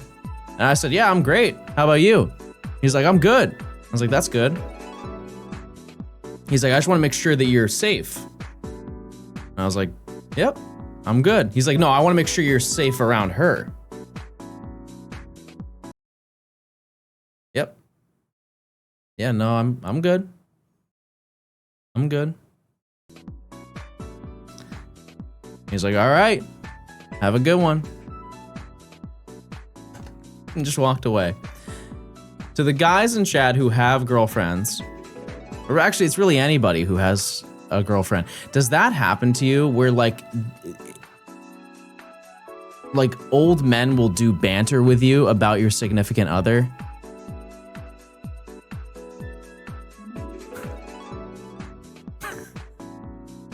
And there's nothing to it. If the roles were reversed in this situation,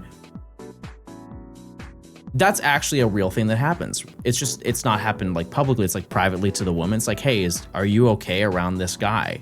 Because maybe the guy is like shifty and weird." Totally understandable. Meanwhile, she's dressed up like a little sunshine fairy, like she just flew in from the Wizard of Oz.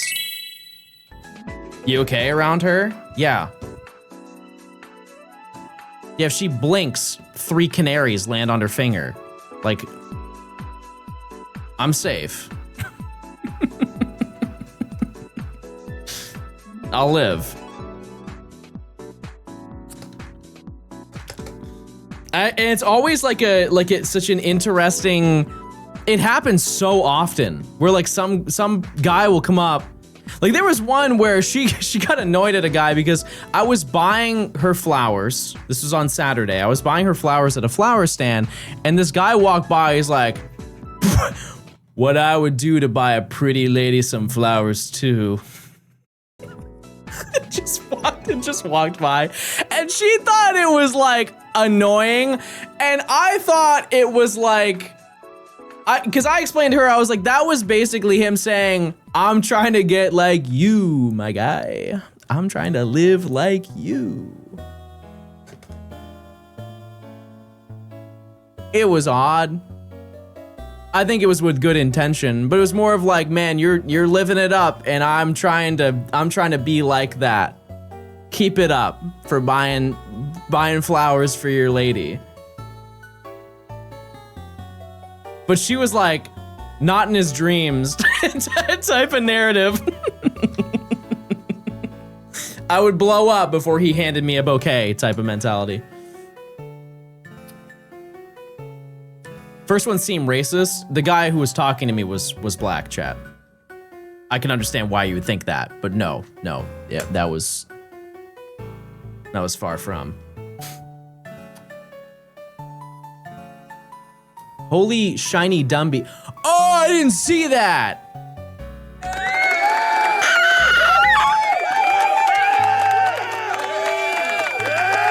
Wait, who redeemed that? Oh, Ranger.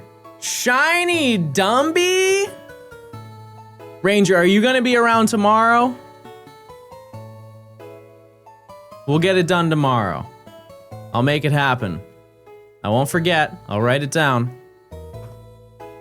We will get you that shiny fan. I have one. I have one ready to go. It's just I mentioned this yesterday, I do not have the setup. Like, it's quite literally just analogs right now. I unplugged all of my switches to make this happen. So I'll have to get that set up. But we'll make it happen. Thank you for the 1 million channel points.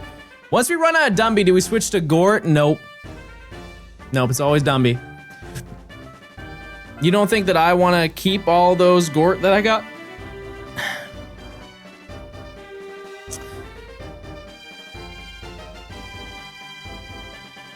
What time tomorrow? Beginning of stream? Quite literally whenever you show up. I'll stop. I'll make it happen. I just can't do it right now, just because there isn't. I mean, there is a little bit more of stream, but like, realistically, I don't have time right now to set everything up to get that done. Whenever you show up, you just remind me.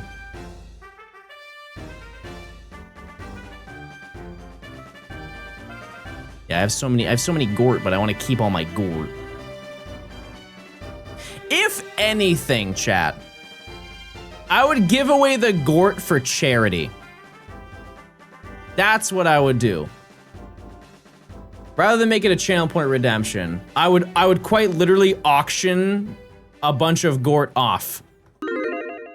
And some people may be like, oh, I love the number 8, it's my lucky number. Because people would be like, oh, well, every Gort's gonna go for the same price once people figure out what people are willing to pay for Gort. No. There are some people who be like, I want Gort number 4, because that's the Gort that won the Gort Gauntlet. I don't really know how we would do that, but I could figure something out for that. Gort NFT. That'd be so sick. Wait, I forgot we have new viewers. I don't like them. I just meme on it.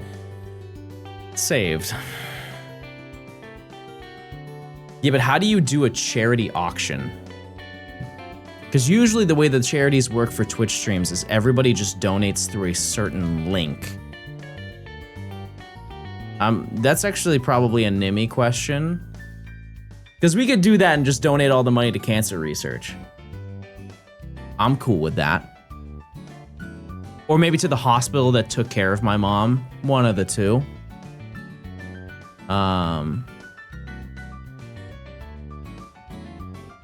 We've already donated to St. Jude's before. Not like I'm against doing it again. It's just like those things specifically that I just listed off resonate a little bit more. So. Yeah, we could figure something out. The only ones that I can't trade away are the ones that I used for, you know, like, or that I have not showcased in the video, because if we do another video, that's what I want to use them for. So like any of the really late Gort. Also, I want one. Just throwing that out there. I do want one of my own. Is this the Watson hunt? Yeah, this is pre-Watson.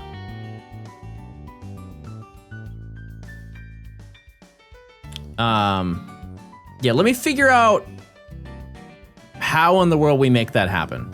And I'll get back to you on that. I miss Brawly. Yeah, that was the whole stream too.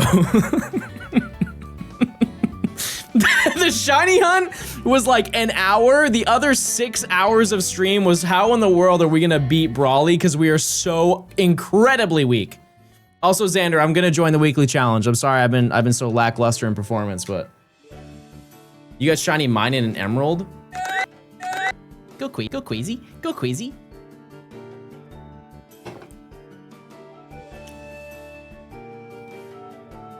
Gaming.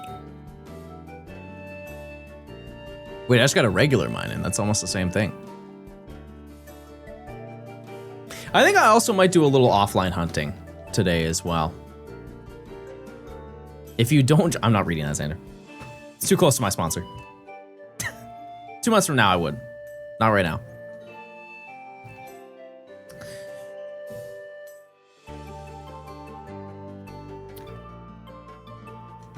Tiptoeing the line, gay Xander.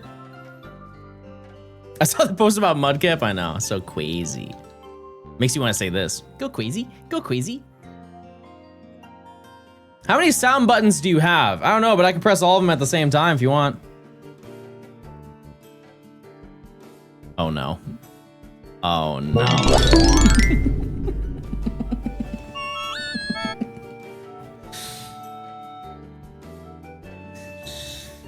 I pressed it and there was a tremendously long pause.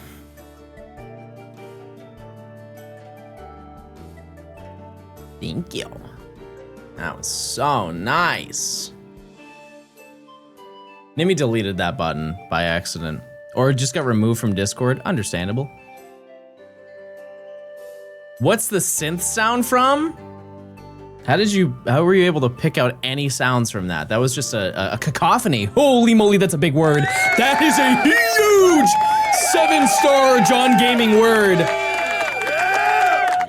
question for producers. That word has not been said in John's vocabulary since 2012 sophomore year English class. Holy moly, that is a brand new word for the 2020s.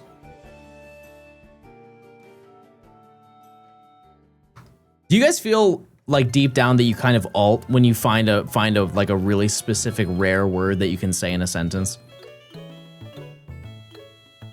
Like you feel a little bit better than whoever you're talking to. We're like, yeah, I use that word. And then have you met a person though who only uses big words? Immediately, I do not want to interact because it's clearly like they're trying to stunt. I remember in high school there was a girl in my class who she was that girl. I'm sure she's very nice now, you know, but when I was in high school, she was just so, like, every sentence she had to include the dictionary.com word of the day. And I remember one time, you know, I'm a little goofball, and this was at the lunch table. I think she took pride in the fact that people did not know what she was saying, and so she had to explain it to them. Like womansplaining, a very rare womansplaining moment. Maybe the first ever. And I was just being a little goofball, and she didn't necessarily like me. But she was like, she's like, "You're an interrogant ignoramus." And I quite literally looked at her and said, "You could have just called me stupid. Like, I know what that means." Like, that's not a big word. And that hurt her. Genuinely, that hurt her. She got very sad that I knew the word ignoramus. And I felt so good doing that. I felt so unbelievably good. Can you spell it? Nope. Nope.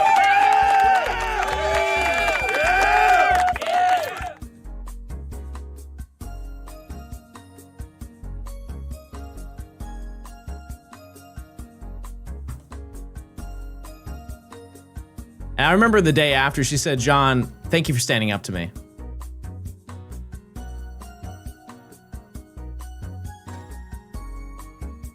Okay, maybe I made up that last part.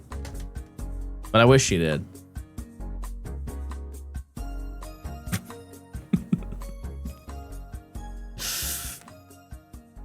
Anyways.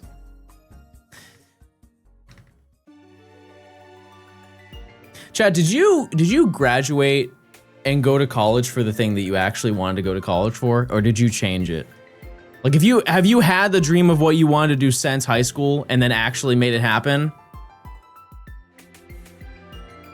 I feel like almost everybody changes it. Do you like what you do? I feel like every time I say this, everybody says no, and then I get really sad and I say, "Oh, come on, guys. No, that can't be true." Yep, it's happening. Okay, I'm sorry. Okay, I can find, no, I can get a new conversation. It's my job. I can crowd work.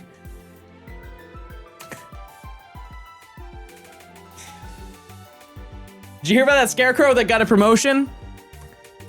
It's because he was outstanding in his field.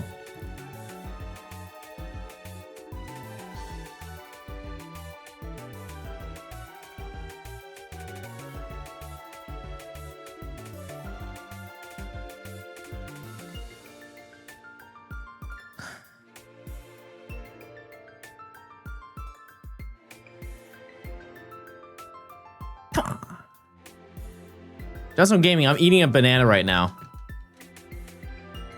Somehow that doesn't surprise me.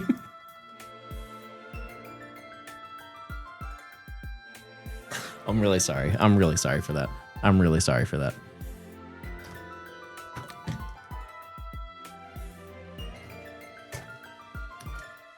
Are the predictions glitched? Why?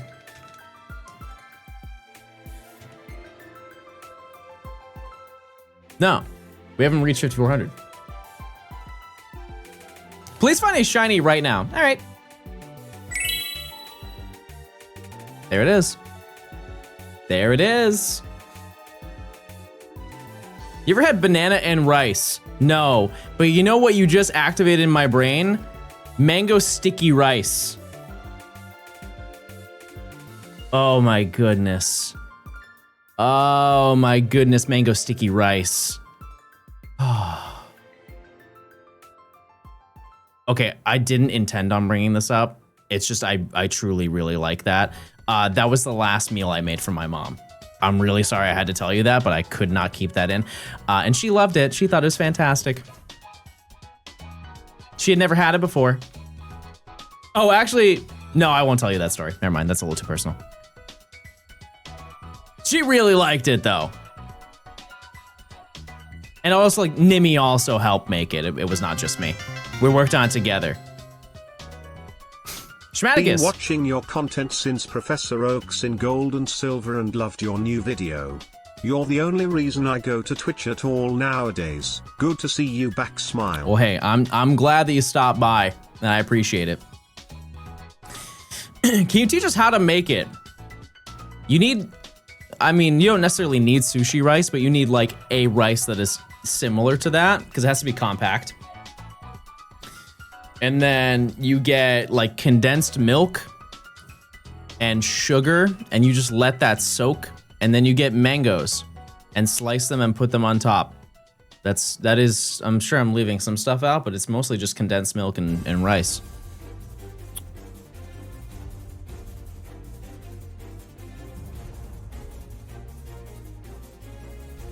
Is there also just milk in it? Maybe consistency. I feel like there's something. Oh, coconut milk. Oh my God, yeah, it's coconut milk. Yeah. Yeah. You definitely need that. Yuck. We're not rocking with coconut milk in this home? Speak for yourself. What's the current target? I'm down with gulpin. Whatever. Whatever works for me. As long as it's shiny. Cooking stream? No. Xander. Missiles.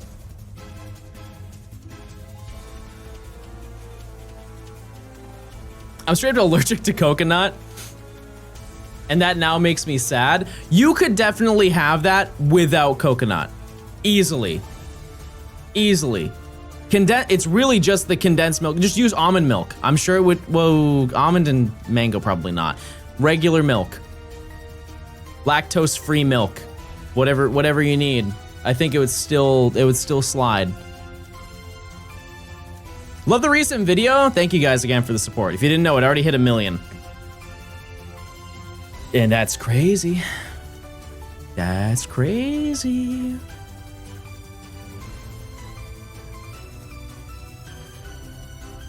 And the other thing that's additionally insane is out of the 1 million people that watched that video, almost 400,000 of those people finished the video. That is an even crazier statistic.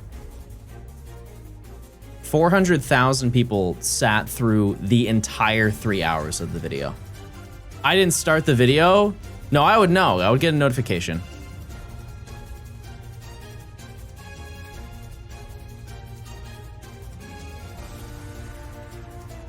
I would get an alert. No, because you'd leave a comment and I would see it. Real fans watch the whole thing. I mean, but it's 3 hours. I would be lying to you if I said that I routinely sit down and watch a video that's 1.5 hours in one sitting. I'll come back to it. I'll come back to it. It's okay. Put that thing in the watch later playlist. That video was amazing. I hope you're doing okay, John. Well, I'm gaming. I'm gaming my little heart out.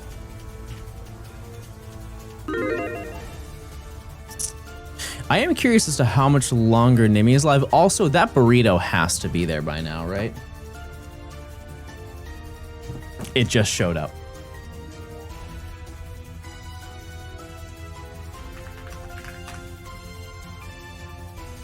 It's here. Oh, thank you, Winky.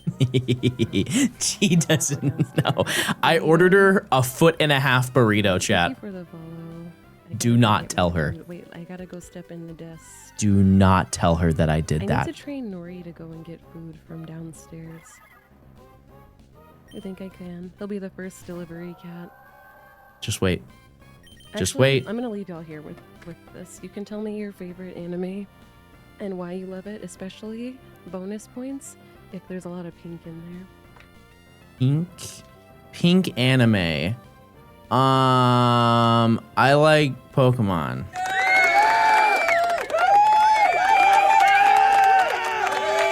Use your boints, by the way. Please use your boints. We're just gonna wait for her to come back. You'll still see me, but you're just gonna hear her game. So actually, rare moment where you get to just hear the game audio. John watches Sword Art. I was told not to watch it. I think like it sounds like a good anime, but I don't know anything about it. Like aside from the fact of the concept, it's basically just Spy Kids 3D but in anime. Right? It's kinda.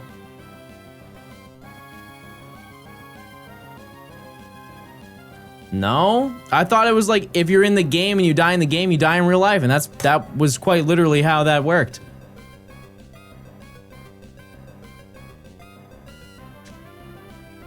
They fumbled it? Oh. Why? What was wrong with it?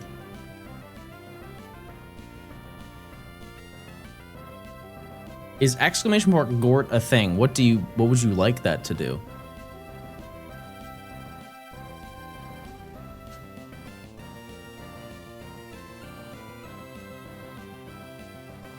How do you do predictions? Well, I already did it. I thought that was a shiny. I swore that was a shiny Gulpin. And I almost said, oh, it's a shiny Gulpin. Rar, thanks 100 bits. Sword Art Online Abridged is really funny. I don't know anything about that lore. I don't know anything about that. Yeah, everybody please spawn the shiny in. That'd be ideal. That'd be a huge help right now. Don't forget to hydrate, I'm good. Not to worry. Gen 7 soon for what? For what?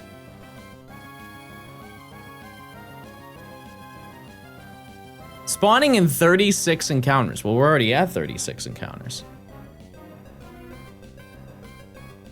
How has she not come back with the burrito? If I say too much, it will be a leak. She'll get it. She's getting the burrito. She's probably just going up the elevator now. Getting there. It is also really heavy. It's a really heavy burrito. They live in a $1 billion mansion. 2 billion. And somehow we make it happen.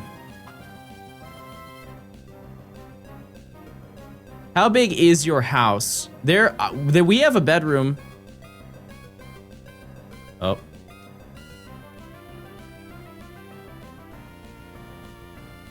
Well, this burrito is serious. Code Geass? John says he's watched Pokemon. Oh, Code Geass. I remember. Oh my god, y'all, this burrito is so huge. It needs its own introduction. Any Final Fantasy enjoyers? S1. Or what did I say? S1. Hope you're hungry for the week. Wow. My head for scale. That's huge.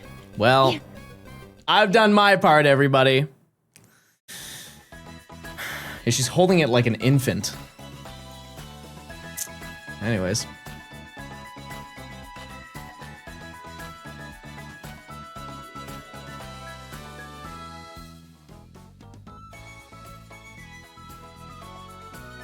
That's gotta cost $4 billion. You know what's crazy, chat? Is that burrito, I think, was $18. Hello, Which- John. Chat hi. That's a lot of money for a burrito, but honestly, that's like the same price as getting a burrito from Chipotle.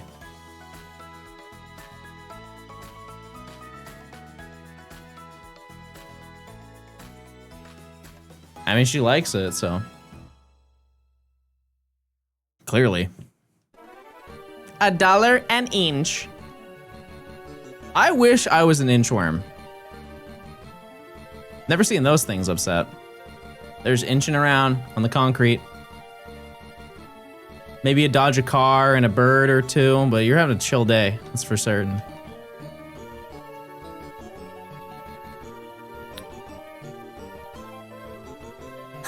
Gaming and sports and gaming. Love that video, John. Your video inspired me to go after an Ultra Sun and Moon Groudon hunt that I failed in 2019. Epic. Well, best of luck. Anyone want to join me over here in good old Emerald? We've got some good finds that we're going for. Let me tell you, we got some nice things. Akari, thanks for the 22 months. If you want to buy me a copy. No, but I mean, I'm playing Ruby and Sapphire, so that's cheaper. You're not paying $250, $300, you're paying only $100.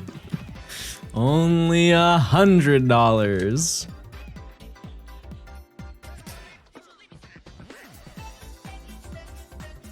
Do you have a like pre-planned way that you pick which Pokemon game you choose, chat? Are you like exclusively a first game person or a second game person? Or is it like the color? Or is it truly what Pokemon are in the game?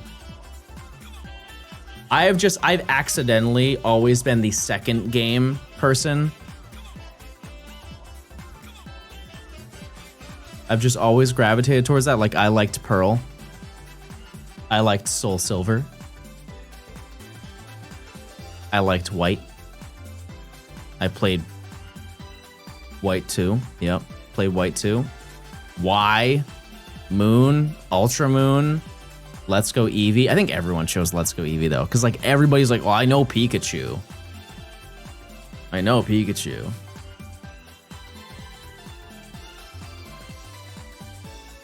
I never cared about like which ones I like the version exclusives because I was just gonna trade and get them anyways. Not when I was younger, but especially now. Like I'm gonna get them no matter what, so why would I care? Yeah, and Eevee, you get Batty Bad. What was the other one? There were a couple other ones in there. Yeah, and I always got the upgraded versions, you know? Like I got Platinum and the sort. But I'm just talking like when they first released the games. I'm always picking the second one. I've never regretted it, I'll tell you that. I did yearn for Zangoose when I was younger. I was like, man, I can never get that Pokemon because I own Sapphire and Emerald. A darn shame.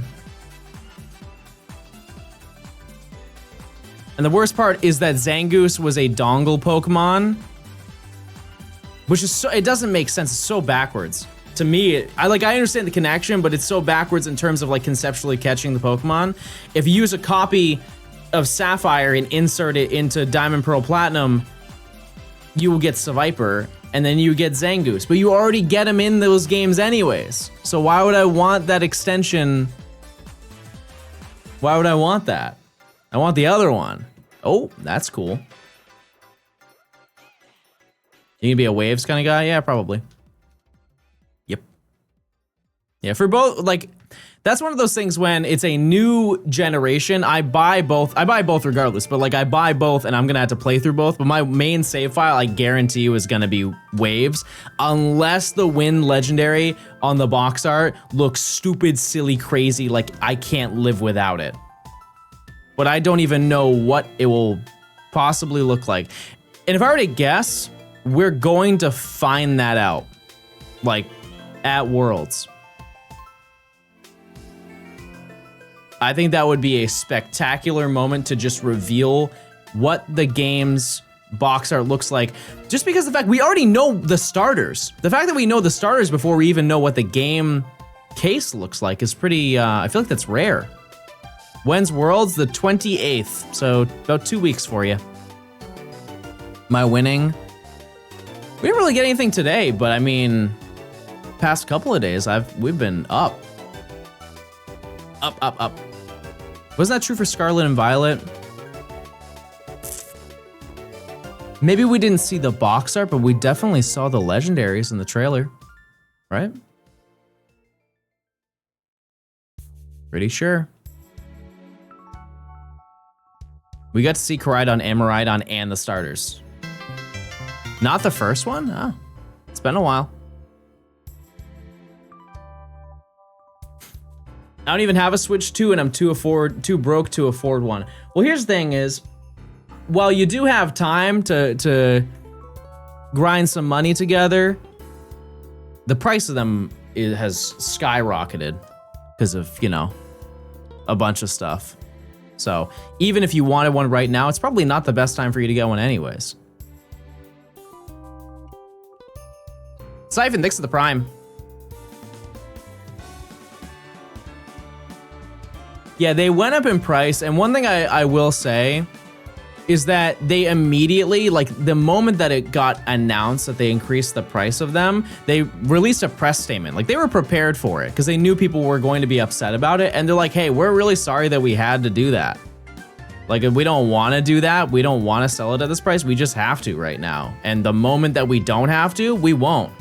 And I think that's really great transparency. Like it's shocking for a company of that size to do that. They want to? No, I don't think that they really want to. It's just because they have to meet profits and they don't want to go into the negative for it. I understand that as a company, they are monetarily able to do that. I'm not being like, oh, they're the greatest company ever. But you know, they also have to meet like stock expectations and something like things of that sort. Yeah, like the other companies don't even do that. Do you need tickets to go experience Worlds? I'm gonna say yes, but also no. If you live in the San Francisco area, you can quite literally just go out and do a whole bunch of Pokemon Go raids with people, and you don't even have to step a foot in the venue. They're not exclusive. And Pokemon Go is so fun to play at Worlds. It is quite literally just it's like Go Fest. It's less Pokemon in the pool, but it is, the shiny rates are boosted for a bunch of Pokemon. There's always one rare one. You got a costume one. And that's super fun. In terms of going into the venue and doing stuff, yeah, you can't do it without a ticket. But just going and experiencing a Pokemon thing, even if it's for like an hour, you just want to be around a bunch of people that are experiencing Pokemon stuff. I think it's a fantastic thing to do if it's within a reasonable distance of you going there. Need Worlds in Australia. When it comes to them making that decision, I don't have any like insider knowledge into how it goes. But one thing that definitely matters is making sure that the people are comfortable and things are accessible. And I have no knowledge of this. How is the weather in Australia these months? Like in August, what is the average temperature of the outside in Australia? Because they need it to be comfortable. It's cold. 50, 60 Fahrenheit. That's like a little cold. Yeah, I mean that could do. They could do that. And the reason why I say this is the same mentality that they have towards Go Fest. They cannot do Go Fest in the summer in like Atlanta. As much as I have wanted them to do that, Atlanta is really hot in the summer. People would be miserable and they would complain, be like, I'm never going to one again. And that's why they do them in Chicago, because Chicago is always like a relatively fine temperature in the summer. Sometimes it's hot, but like it's sometimes hot everywhere on Earth. And that's why they do Go Tour in California, because they have to, like, it's just where most people are concentrated. It's either that or New York, right? And if they want to do an event in California, they can't do it in the summer either, because it's the same thing. So they have to do it at a time where it's kind of brisk weather, and that's the spring, or it's the winter. And it's probably the reason why they always have it at the Rose Bowl. Unfortunately, they've tried this mentality with New York, and there was one year, I think it was 2022 or 2023. Oh my God. I had a meet and greet there, or it wasn't like a scheduled meet and greet. I just said, hey guys, meet me there. Nobody showed up. Nobody showed up because it was so unbelievably hot outside that nobody wanted to be around.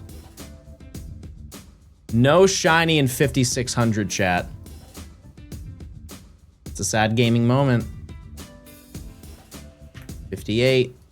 What do the people say? Oops, I messed it up. I quite literally did it. Hold on. I pressed 8. There we go.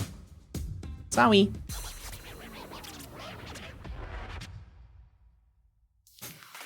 Use da points. I'm watching at 3:20 a.m. because you're Johnstone. Epic. Thank you. Thanks for your support. Do you find emerald hunting more enjoyable than ZA? Regardless, the answer is yes. But you have to keep in mind that I just spent 1,000 hours in ZA. The last game that I want to hunt in is ZA. I really enjoy like the sparkle, the fanfare about this game. And I'm super new to hunting in Gen 3. Like I did like 2 days of Safari Week and found a shiny Doduo. So I'm not experienced, but it is really fun. Because the odds of you finding a shiny in a playthrough of like the Gen 3 games is pretty unlikely. Like you have to go out of your way to find a shiny, whereas in modern games, because of the abundance of spawns, it's almost like an expectation that you at least get one roaming around. Like Lumio City, Chad, how many shinies did you find before you beat Legend ZA? And we're just gonna assume you didn't do any challenge, you just played through the story for the first time, and it was like one of those classic 10 to 20 hour experiences. You probably found a couple, except for that, I think it was Queen who didn't find one after 70 hours. That's the one exception that I remember. Can you get Chansey in this game? No. Nope. Fire Red Leaf Green. One of the hardest Pokemon to get in Gen 3. Oh yeah, not including Marie. Yeah, that is one that's given away to you. I forgot about that. But because I found one. I got Snorunt. I got a female Snorunt. That was the only thing I got.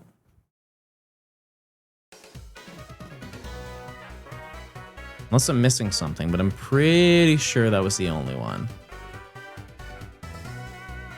And it was so funny because like I was enjoying streaming, but I was also sad because every one of my friends got a shiny like super early into the game and they were playing through the game and I'm like, when is it my turn? Mind you, I'm only like 10 hours into the game. This isn't fair. Where are my shiny Pokemon? I need them. I found a Gort 90 hours in.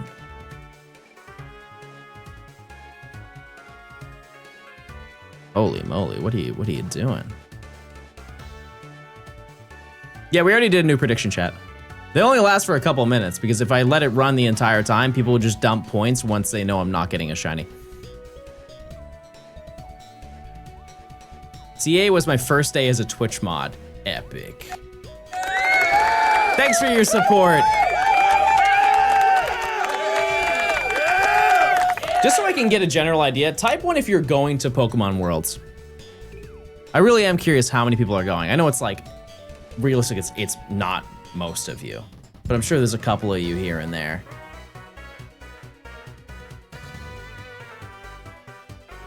Epic. Shinies are too easy in ZA, and that's why I made that video. Yep, I agree with you. Want to go next year? Depends on where it goes. You never know. I found my old Pokemon Emerald. Boot that thing up, hop in the grass. Let's find an Electrike together. You pretty please take me to Worlds. I mean this in the nicest way. I'm taking Yan before I ever take any of you. I'm taking Yan. Little sweet boy. Little fat boy. Do you have any of the Pokemon Center background Pikachus from Japan in Pokemon Go? No. No, I have some friends who send me like postcards in game of the whatchamacallit? Of all the Pokemon Centers, but that's it. Can you bring me to Worlds? You're already going, Xander. You're already going.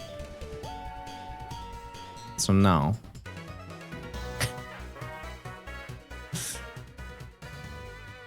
The comfortability aspect is why they will never touch New Jersey. Well, I mean, they did a Go Fest in New Jersey. So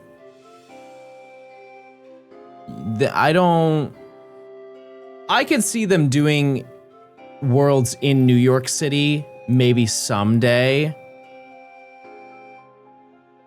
I just don't know where they would do it. Because, like, I don't think they would have it at, like, Madison Square Garden or anything like that.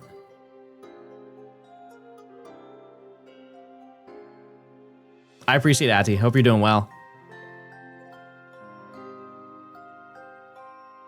Oh yeah, I'm sensing a little over odds moment. That's okay.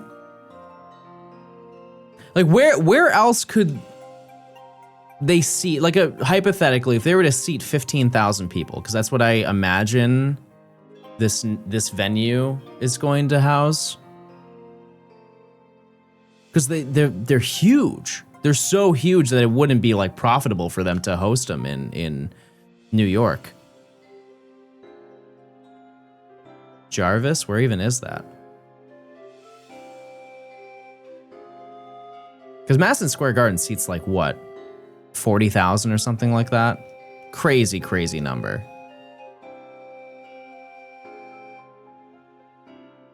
Not even? Oh.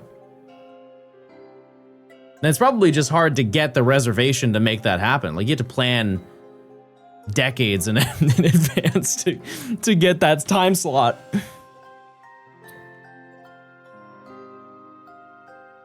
I've been here for 7 hours. Huge. That's what we like to hear. Hope you've been enjoying stream. Did you enjoy the Shiny Oak and Pokemon Let's Go Eevee? To an extent, yeah. I think anybody feels this way. Like if you play a game for 1,000 hours, eventually you don't want to play it. Eventually you don't want to play it. What was the reaction to the burrito? She said that it needed its own introduction and she presented it on stream.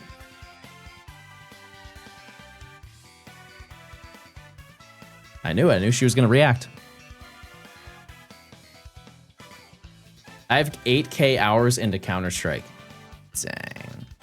That's the second, oh no, that's back. No, that's the second time today. Will you take me to Worlds now? Everybody, can everyone say hi to my friend Xander?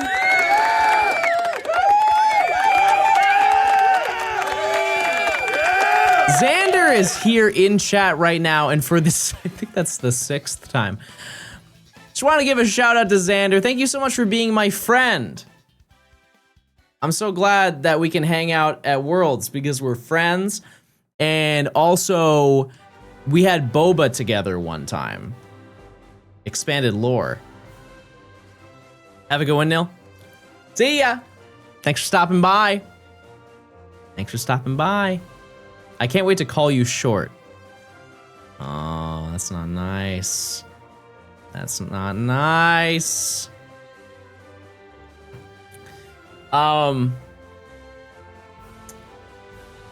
Thanks for being a friend. My friend, because we're friends. He is as short as I expected him to be. Oh. Well, I mean, I guess at least I'm meeting expectations. I try to exceed, but, you know, if not. 3 million point redemptions. Yeah, we got 2 friends and 1 Dumby. Yep. Kinda crazy. I straight up told him to his face, "You're a lot shorter than I expected," and it was kinda mean. No, it wasn't mean, Gazander. You could never be mean. You can never be hurtful and rude, not in this realm. Maybe if you're in an evil alternate dimension where you're evil and you curse people with laser vision, maybe deep down you would be evil and hurtful. Hey, we're friends? Bro's trying to get a free redemption? I don't think so. Is it not faster to use Sweet Scent? No, it takes so long. I'm also using Illuminate and White Flute. These are as fast as the encounters can get, aside from using a bike, which we just don't have the bike right now. But we will. Best believe it. At some point, we're gonna get that sweet little bike, and we're gonna be riding around, and we will get encounters maybe a quarter of a second faster than we're getting them now. But that's still fast. Illuminate doubles your encounter rate.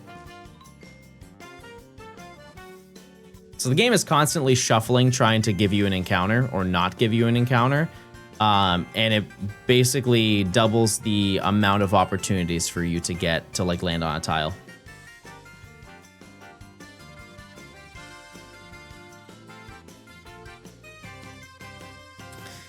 And so we get encounters just a little bit faster. Just a teeny bit faster. If I get my Shine Trico and Alpha Sapphire while watching you, I'll name it after you. And if you don't, what are you gonna name it?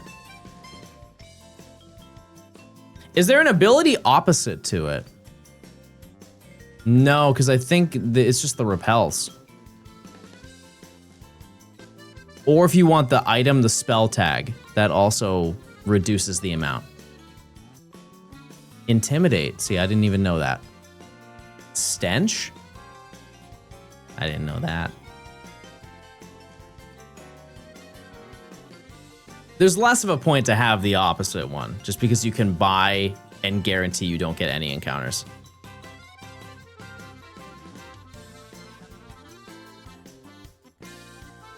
I guess Intimidate definitely, it makes sense just off of the name. I get it. Oh. Can't wait for Shiny Oddish. That would be great. I would take that.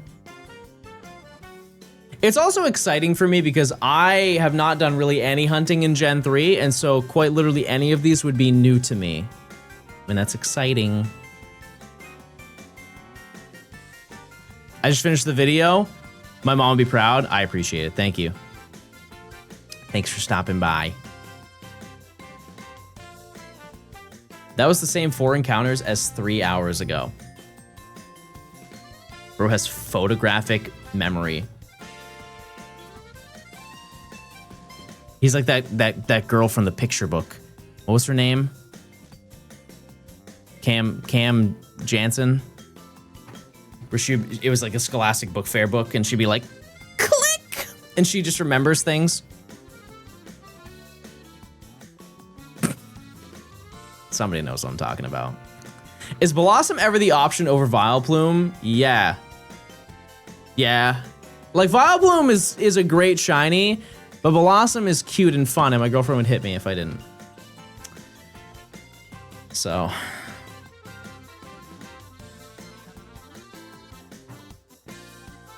I've already been threatened.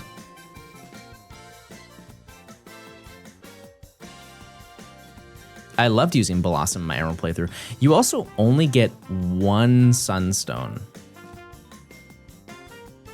They give you 1 Sunstone, and it's so far into the game. The Space Center is where it's at.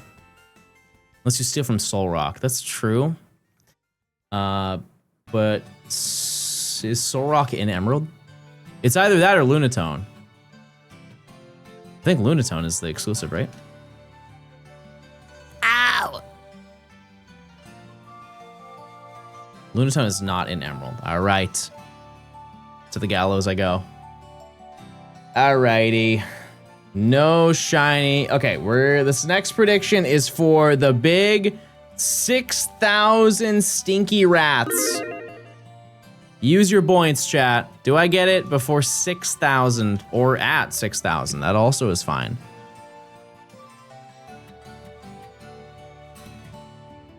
I have all these little creatures that I find.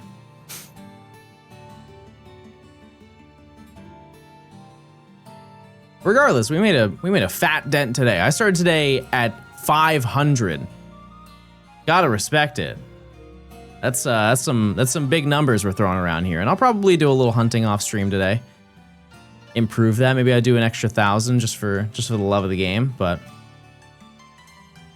do you Pokémax every single day of my life? Best believe I do. And I would like to know, just because we are creeping into that realm, I just want to make this clear. If you come to stream and you see that I'm at 12,000 encounters, that's not as bad as you think it is. We need to desensitize our brains from the concept of the odds being 1 in 4,096. Because if we hit 8192 in Legend ZA, that's hitting 16,000 in this game. And I hit 8,000 many times in that last video we did. What if it's 24K? Then that's pretty bad. Yeah, still can happen. It can still happen. There could be a week where we don't find anything, right? But we just have to be prepared for that. Nora's at 36K. Well, we're not going to claim that, but that's a fun fact. That was a very fun fact to share. Let's not manifest that one. I'm cool with, if we go double over, I'll be like, all right. Not great, but hey.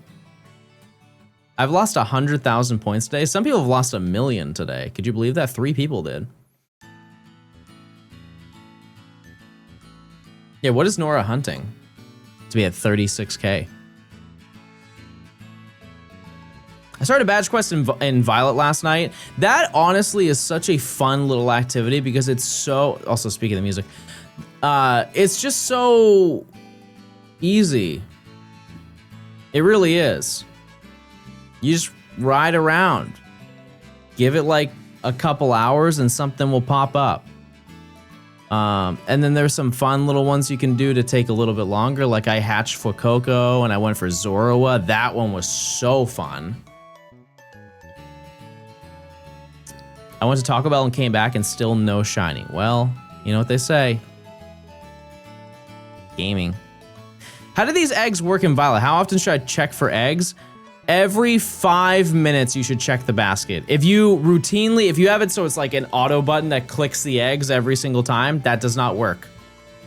That does not work. You have to wait like every 5 minutes to check, or every 10 minutes to check the basket. It is so inconvenient, I think is the best word I could use. Watching you play my favorite gen is always a good time. Best of luck. I appreciate it, Tortuga. Thanks for the 25 months of Prime. Yeah, you can set a timer, whatever. To also save you time, if you go to... what's the name of the place? Bottom left. Not Zapapico, right? What's the name of that place? Bottom left, Paldea. If you go to that place where Tulip is.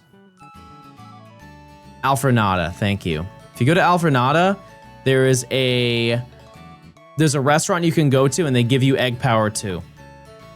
So rather than you making sandwiches to farm your eggs, you just go buy that and then go and farm eggs for 30 minutes. It will save you a lot of time. What are we hunting? I am down with anything here.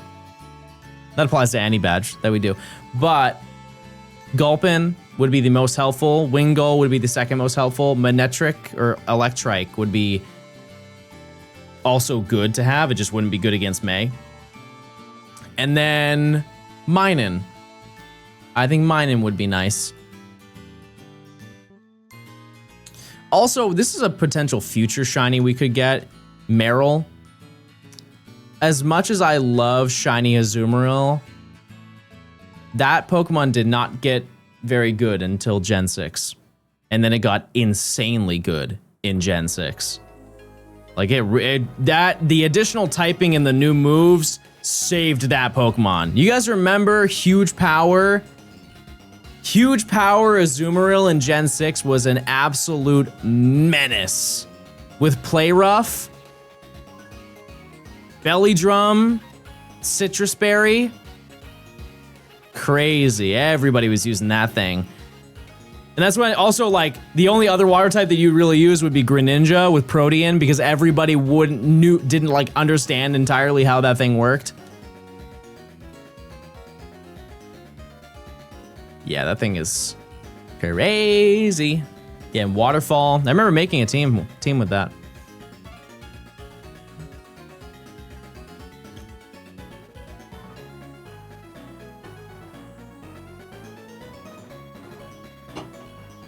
Do you guys get into competitive at all?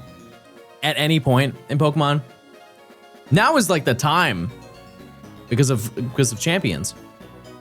I think a lot of people downloaded Champions, bare minimum.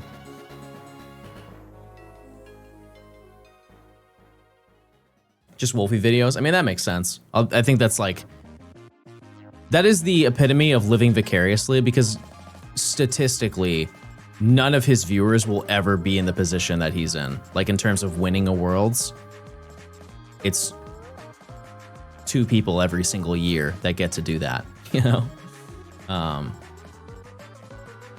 Which is very neat. I just wish Champions could have looked a little bit better. I really haven't seen much of that game, but they made new animations for a lot of like the big moves, right?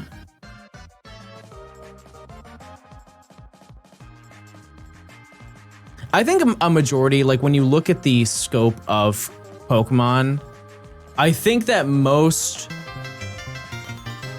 people either do one or the other. They either shiny hunt or they do competitive. Sometimes there's people who are like a little bit in the middle, but it's always leaning more towards one direction. It's not like a 50-50 of I'm gonna shiny hunt and do competitive gameplay. Slim Rat, thanks to the Prime.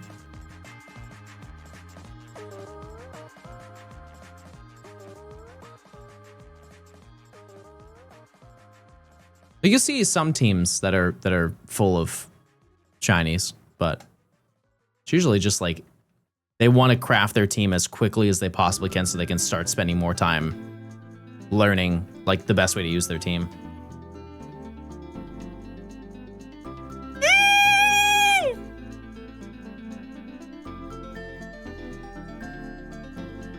Yeah, the draft leagues seem pretty fun. I have a friend who I do music with, and he got into a draft league. Coincidentally, it's a draft league that Arlie is also in, and Quick. Like, he has no affiliation with, like, Pokemon people. Like, aside from me. And just coincidentally, he's like, yeah, I'm in a draft league with Arlie and Quick. And I was like, oh, how in the world did those worlds collide?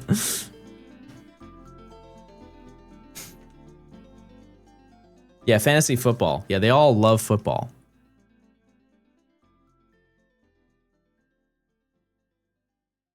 Oh, the dogs. The dogs. Can you hunt Ray Ray and Emerald? Yes, it's just way different. It's just way different.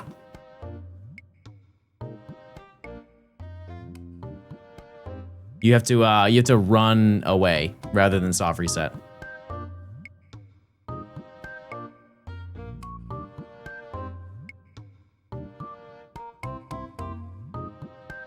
All right, chat, we got 60 left. You think I'm gonna get it? You taking Pamba on Gen 9? I have no idea. We'll figure it out when the time comes. I think maybe. Roz, thanks for gifting a sub. You gonna do any hunts on the Emerald Cart? No, I don't think so. I think we're just exclusively gonna trade them over. There are a couple that are like exclusive to Emerald, like going for Sudowoodo, but I don't care to get Sudowoodo, to be honest with you. Did John age recently? I mean, every second. Yep, sure do. Every single second. Passing through time.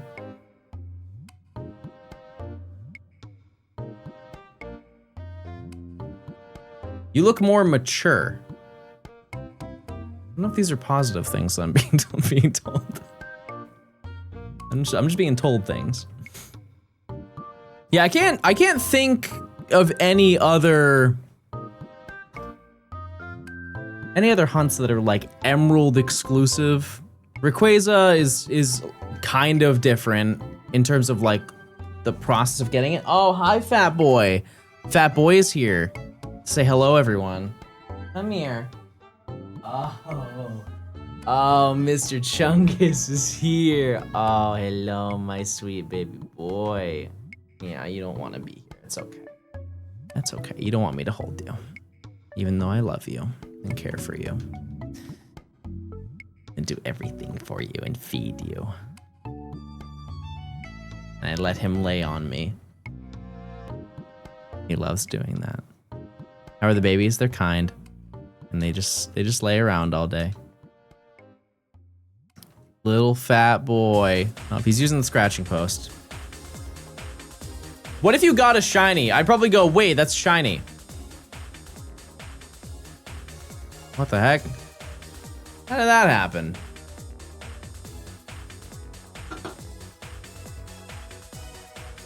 That's the craziest thing to happen today. No clip farm today. I think we've done plenty of clip farming. We have the Nimmy Burrito. That's triple platinum right there. Yeah, we will hit 6,000 on the dot. Right? Yeah. Yeah, we'll hit it on the dot. If you get another shiny under odds, I'm gonna crash out. No, Coop, don't do that. You're so cool and awesome. No. I didn't get a shiny today, unless I get one offline today, which I might. Just go over odds once. I think we will.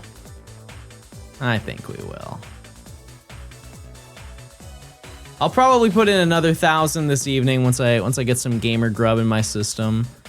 Or I don't, and I play a silly little game. Hit 8,000 attempts live. No. Yeah, there's always tomorrow. That's the beauty of gaming. We can game every single day except Thursdays and Saturdays. Those are the only days we can't do it. What's my gamer grub of choice? I don't know. I don't really have any food. Is that Giants jersey? Yeah. Yep, I got it for free at the game. And I'll probably wear it to the game at Worlds. All right, chat. One more encounter. Do we get it on the dot? The big 6K.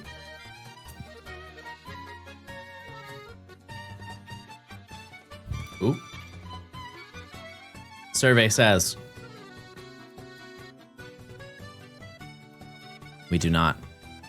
We do not. Just because I like you, we're doing one more. We're doing one more encounter. That wasn't fair. That wasn't fair.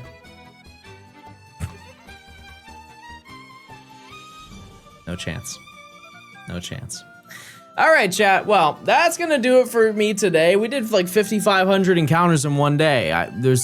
Like I said, we want to do bare minimum half odds every single day. Like 4,000 encounters a day, I think is a very respectable amount.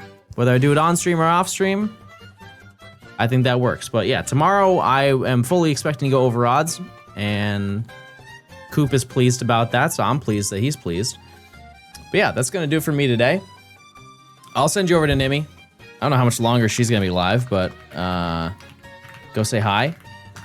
And she's also playing Emerald, except she's way further in the game, and she's, I think, doing contests or something. But yeah, I will see you guys tomorrow at 12 p.m. Eastern Standard Time. All right, gamers, see you later. Goodbye. See ya. Have a good day. Goodbye. I'll see you later. Okay.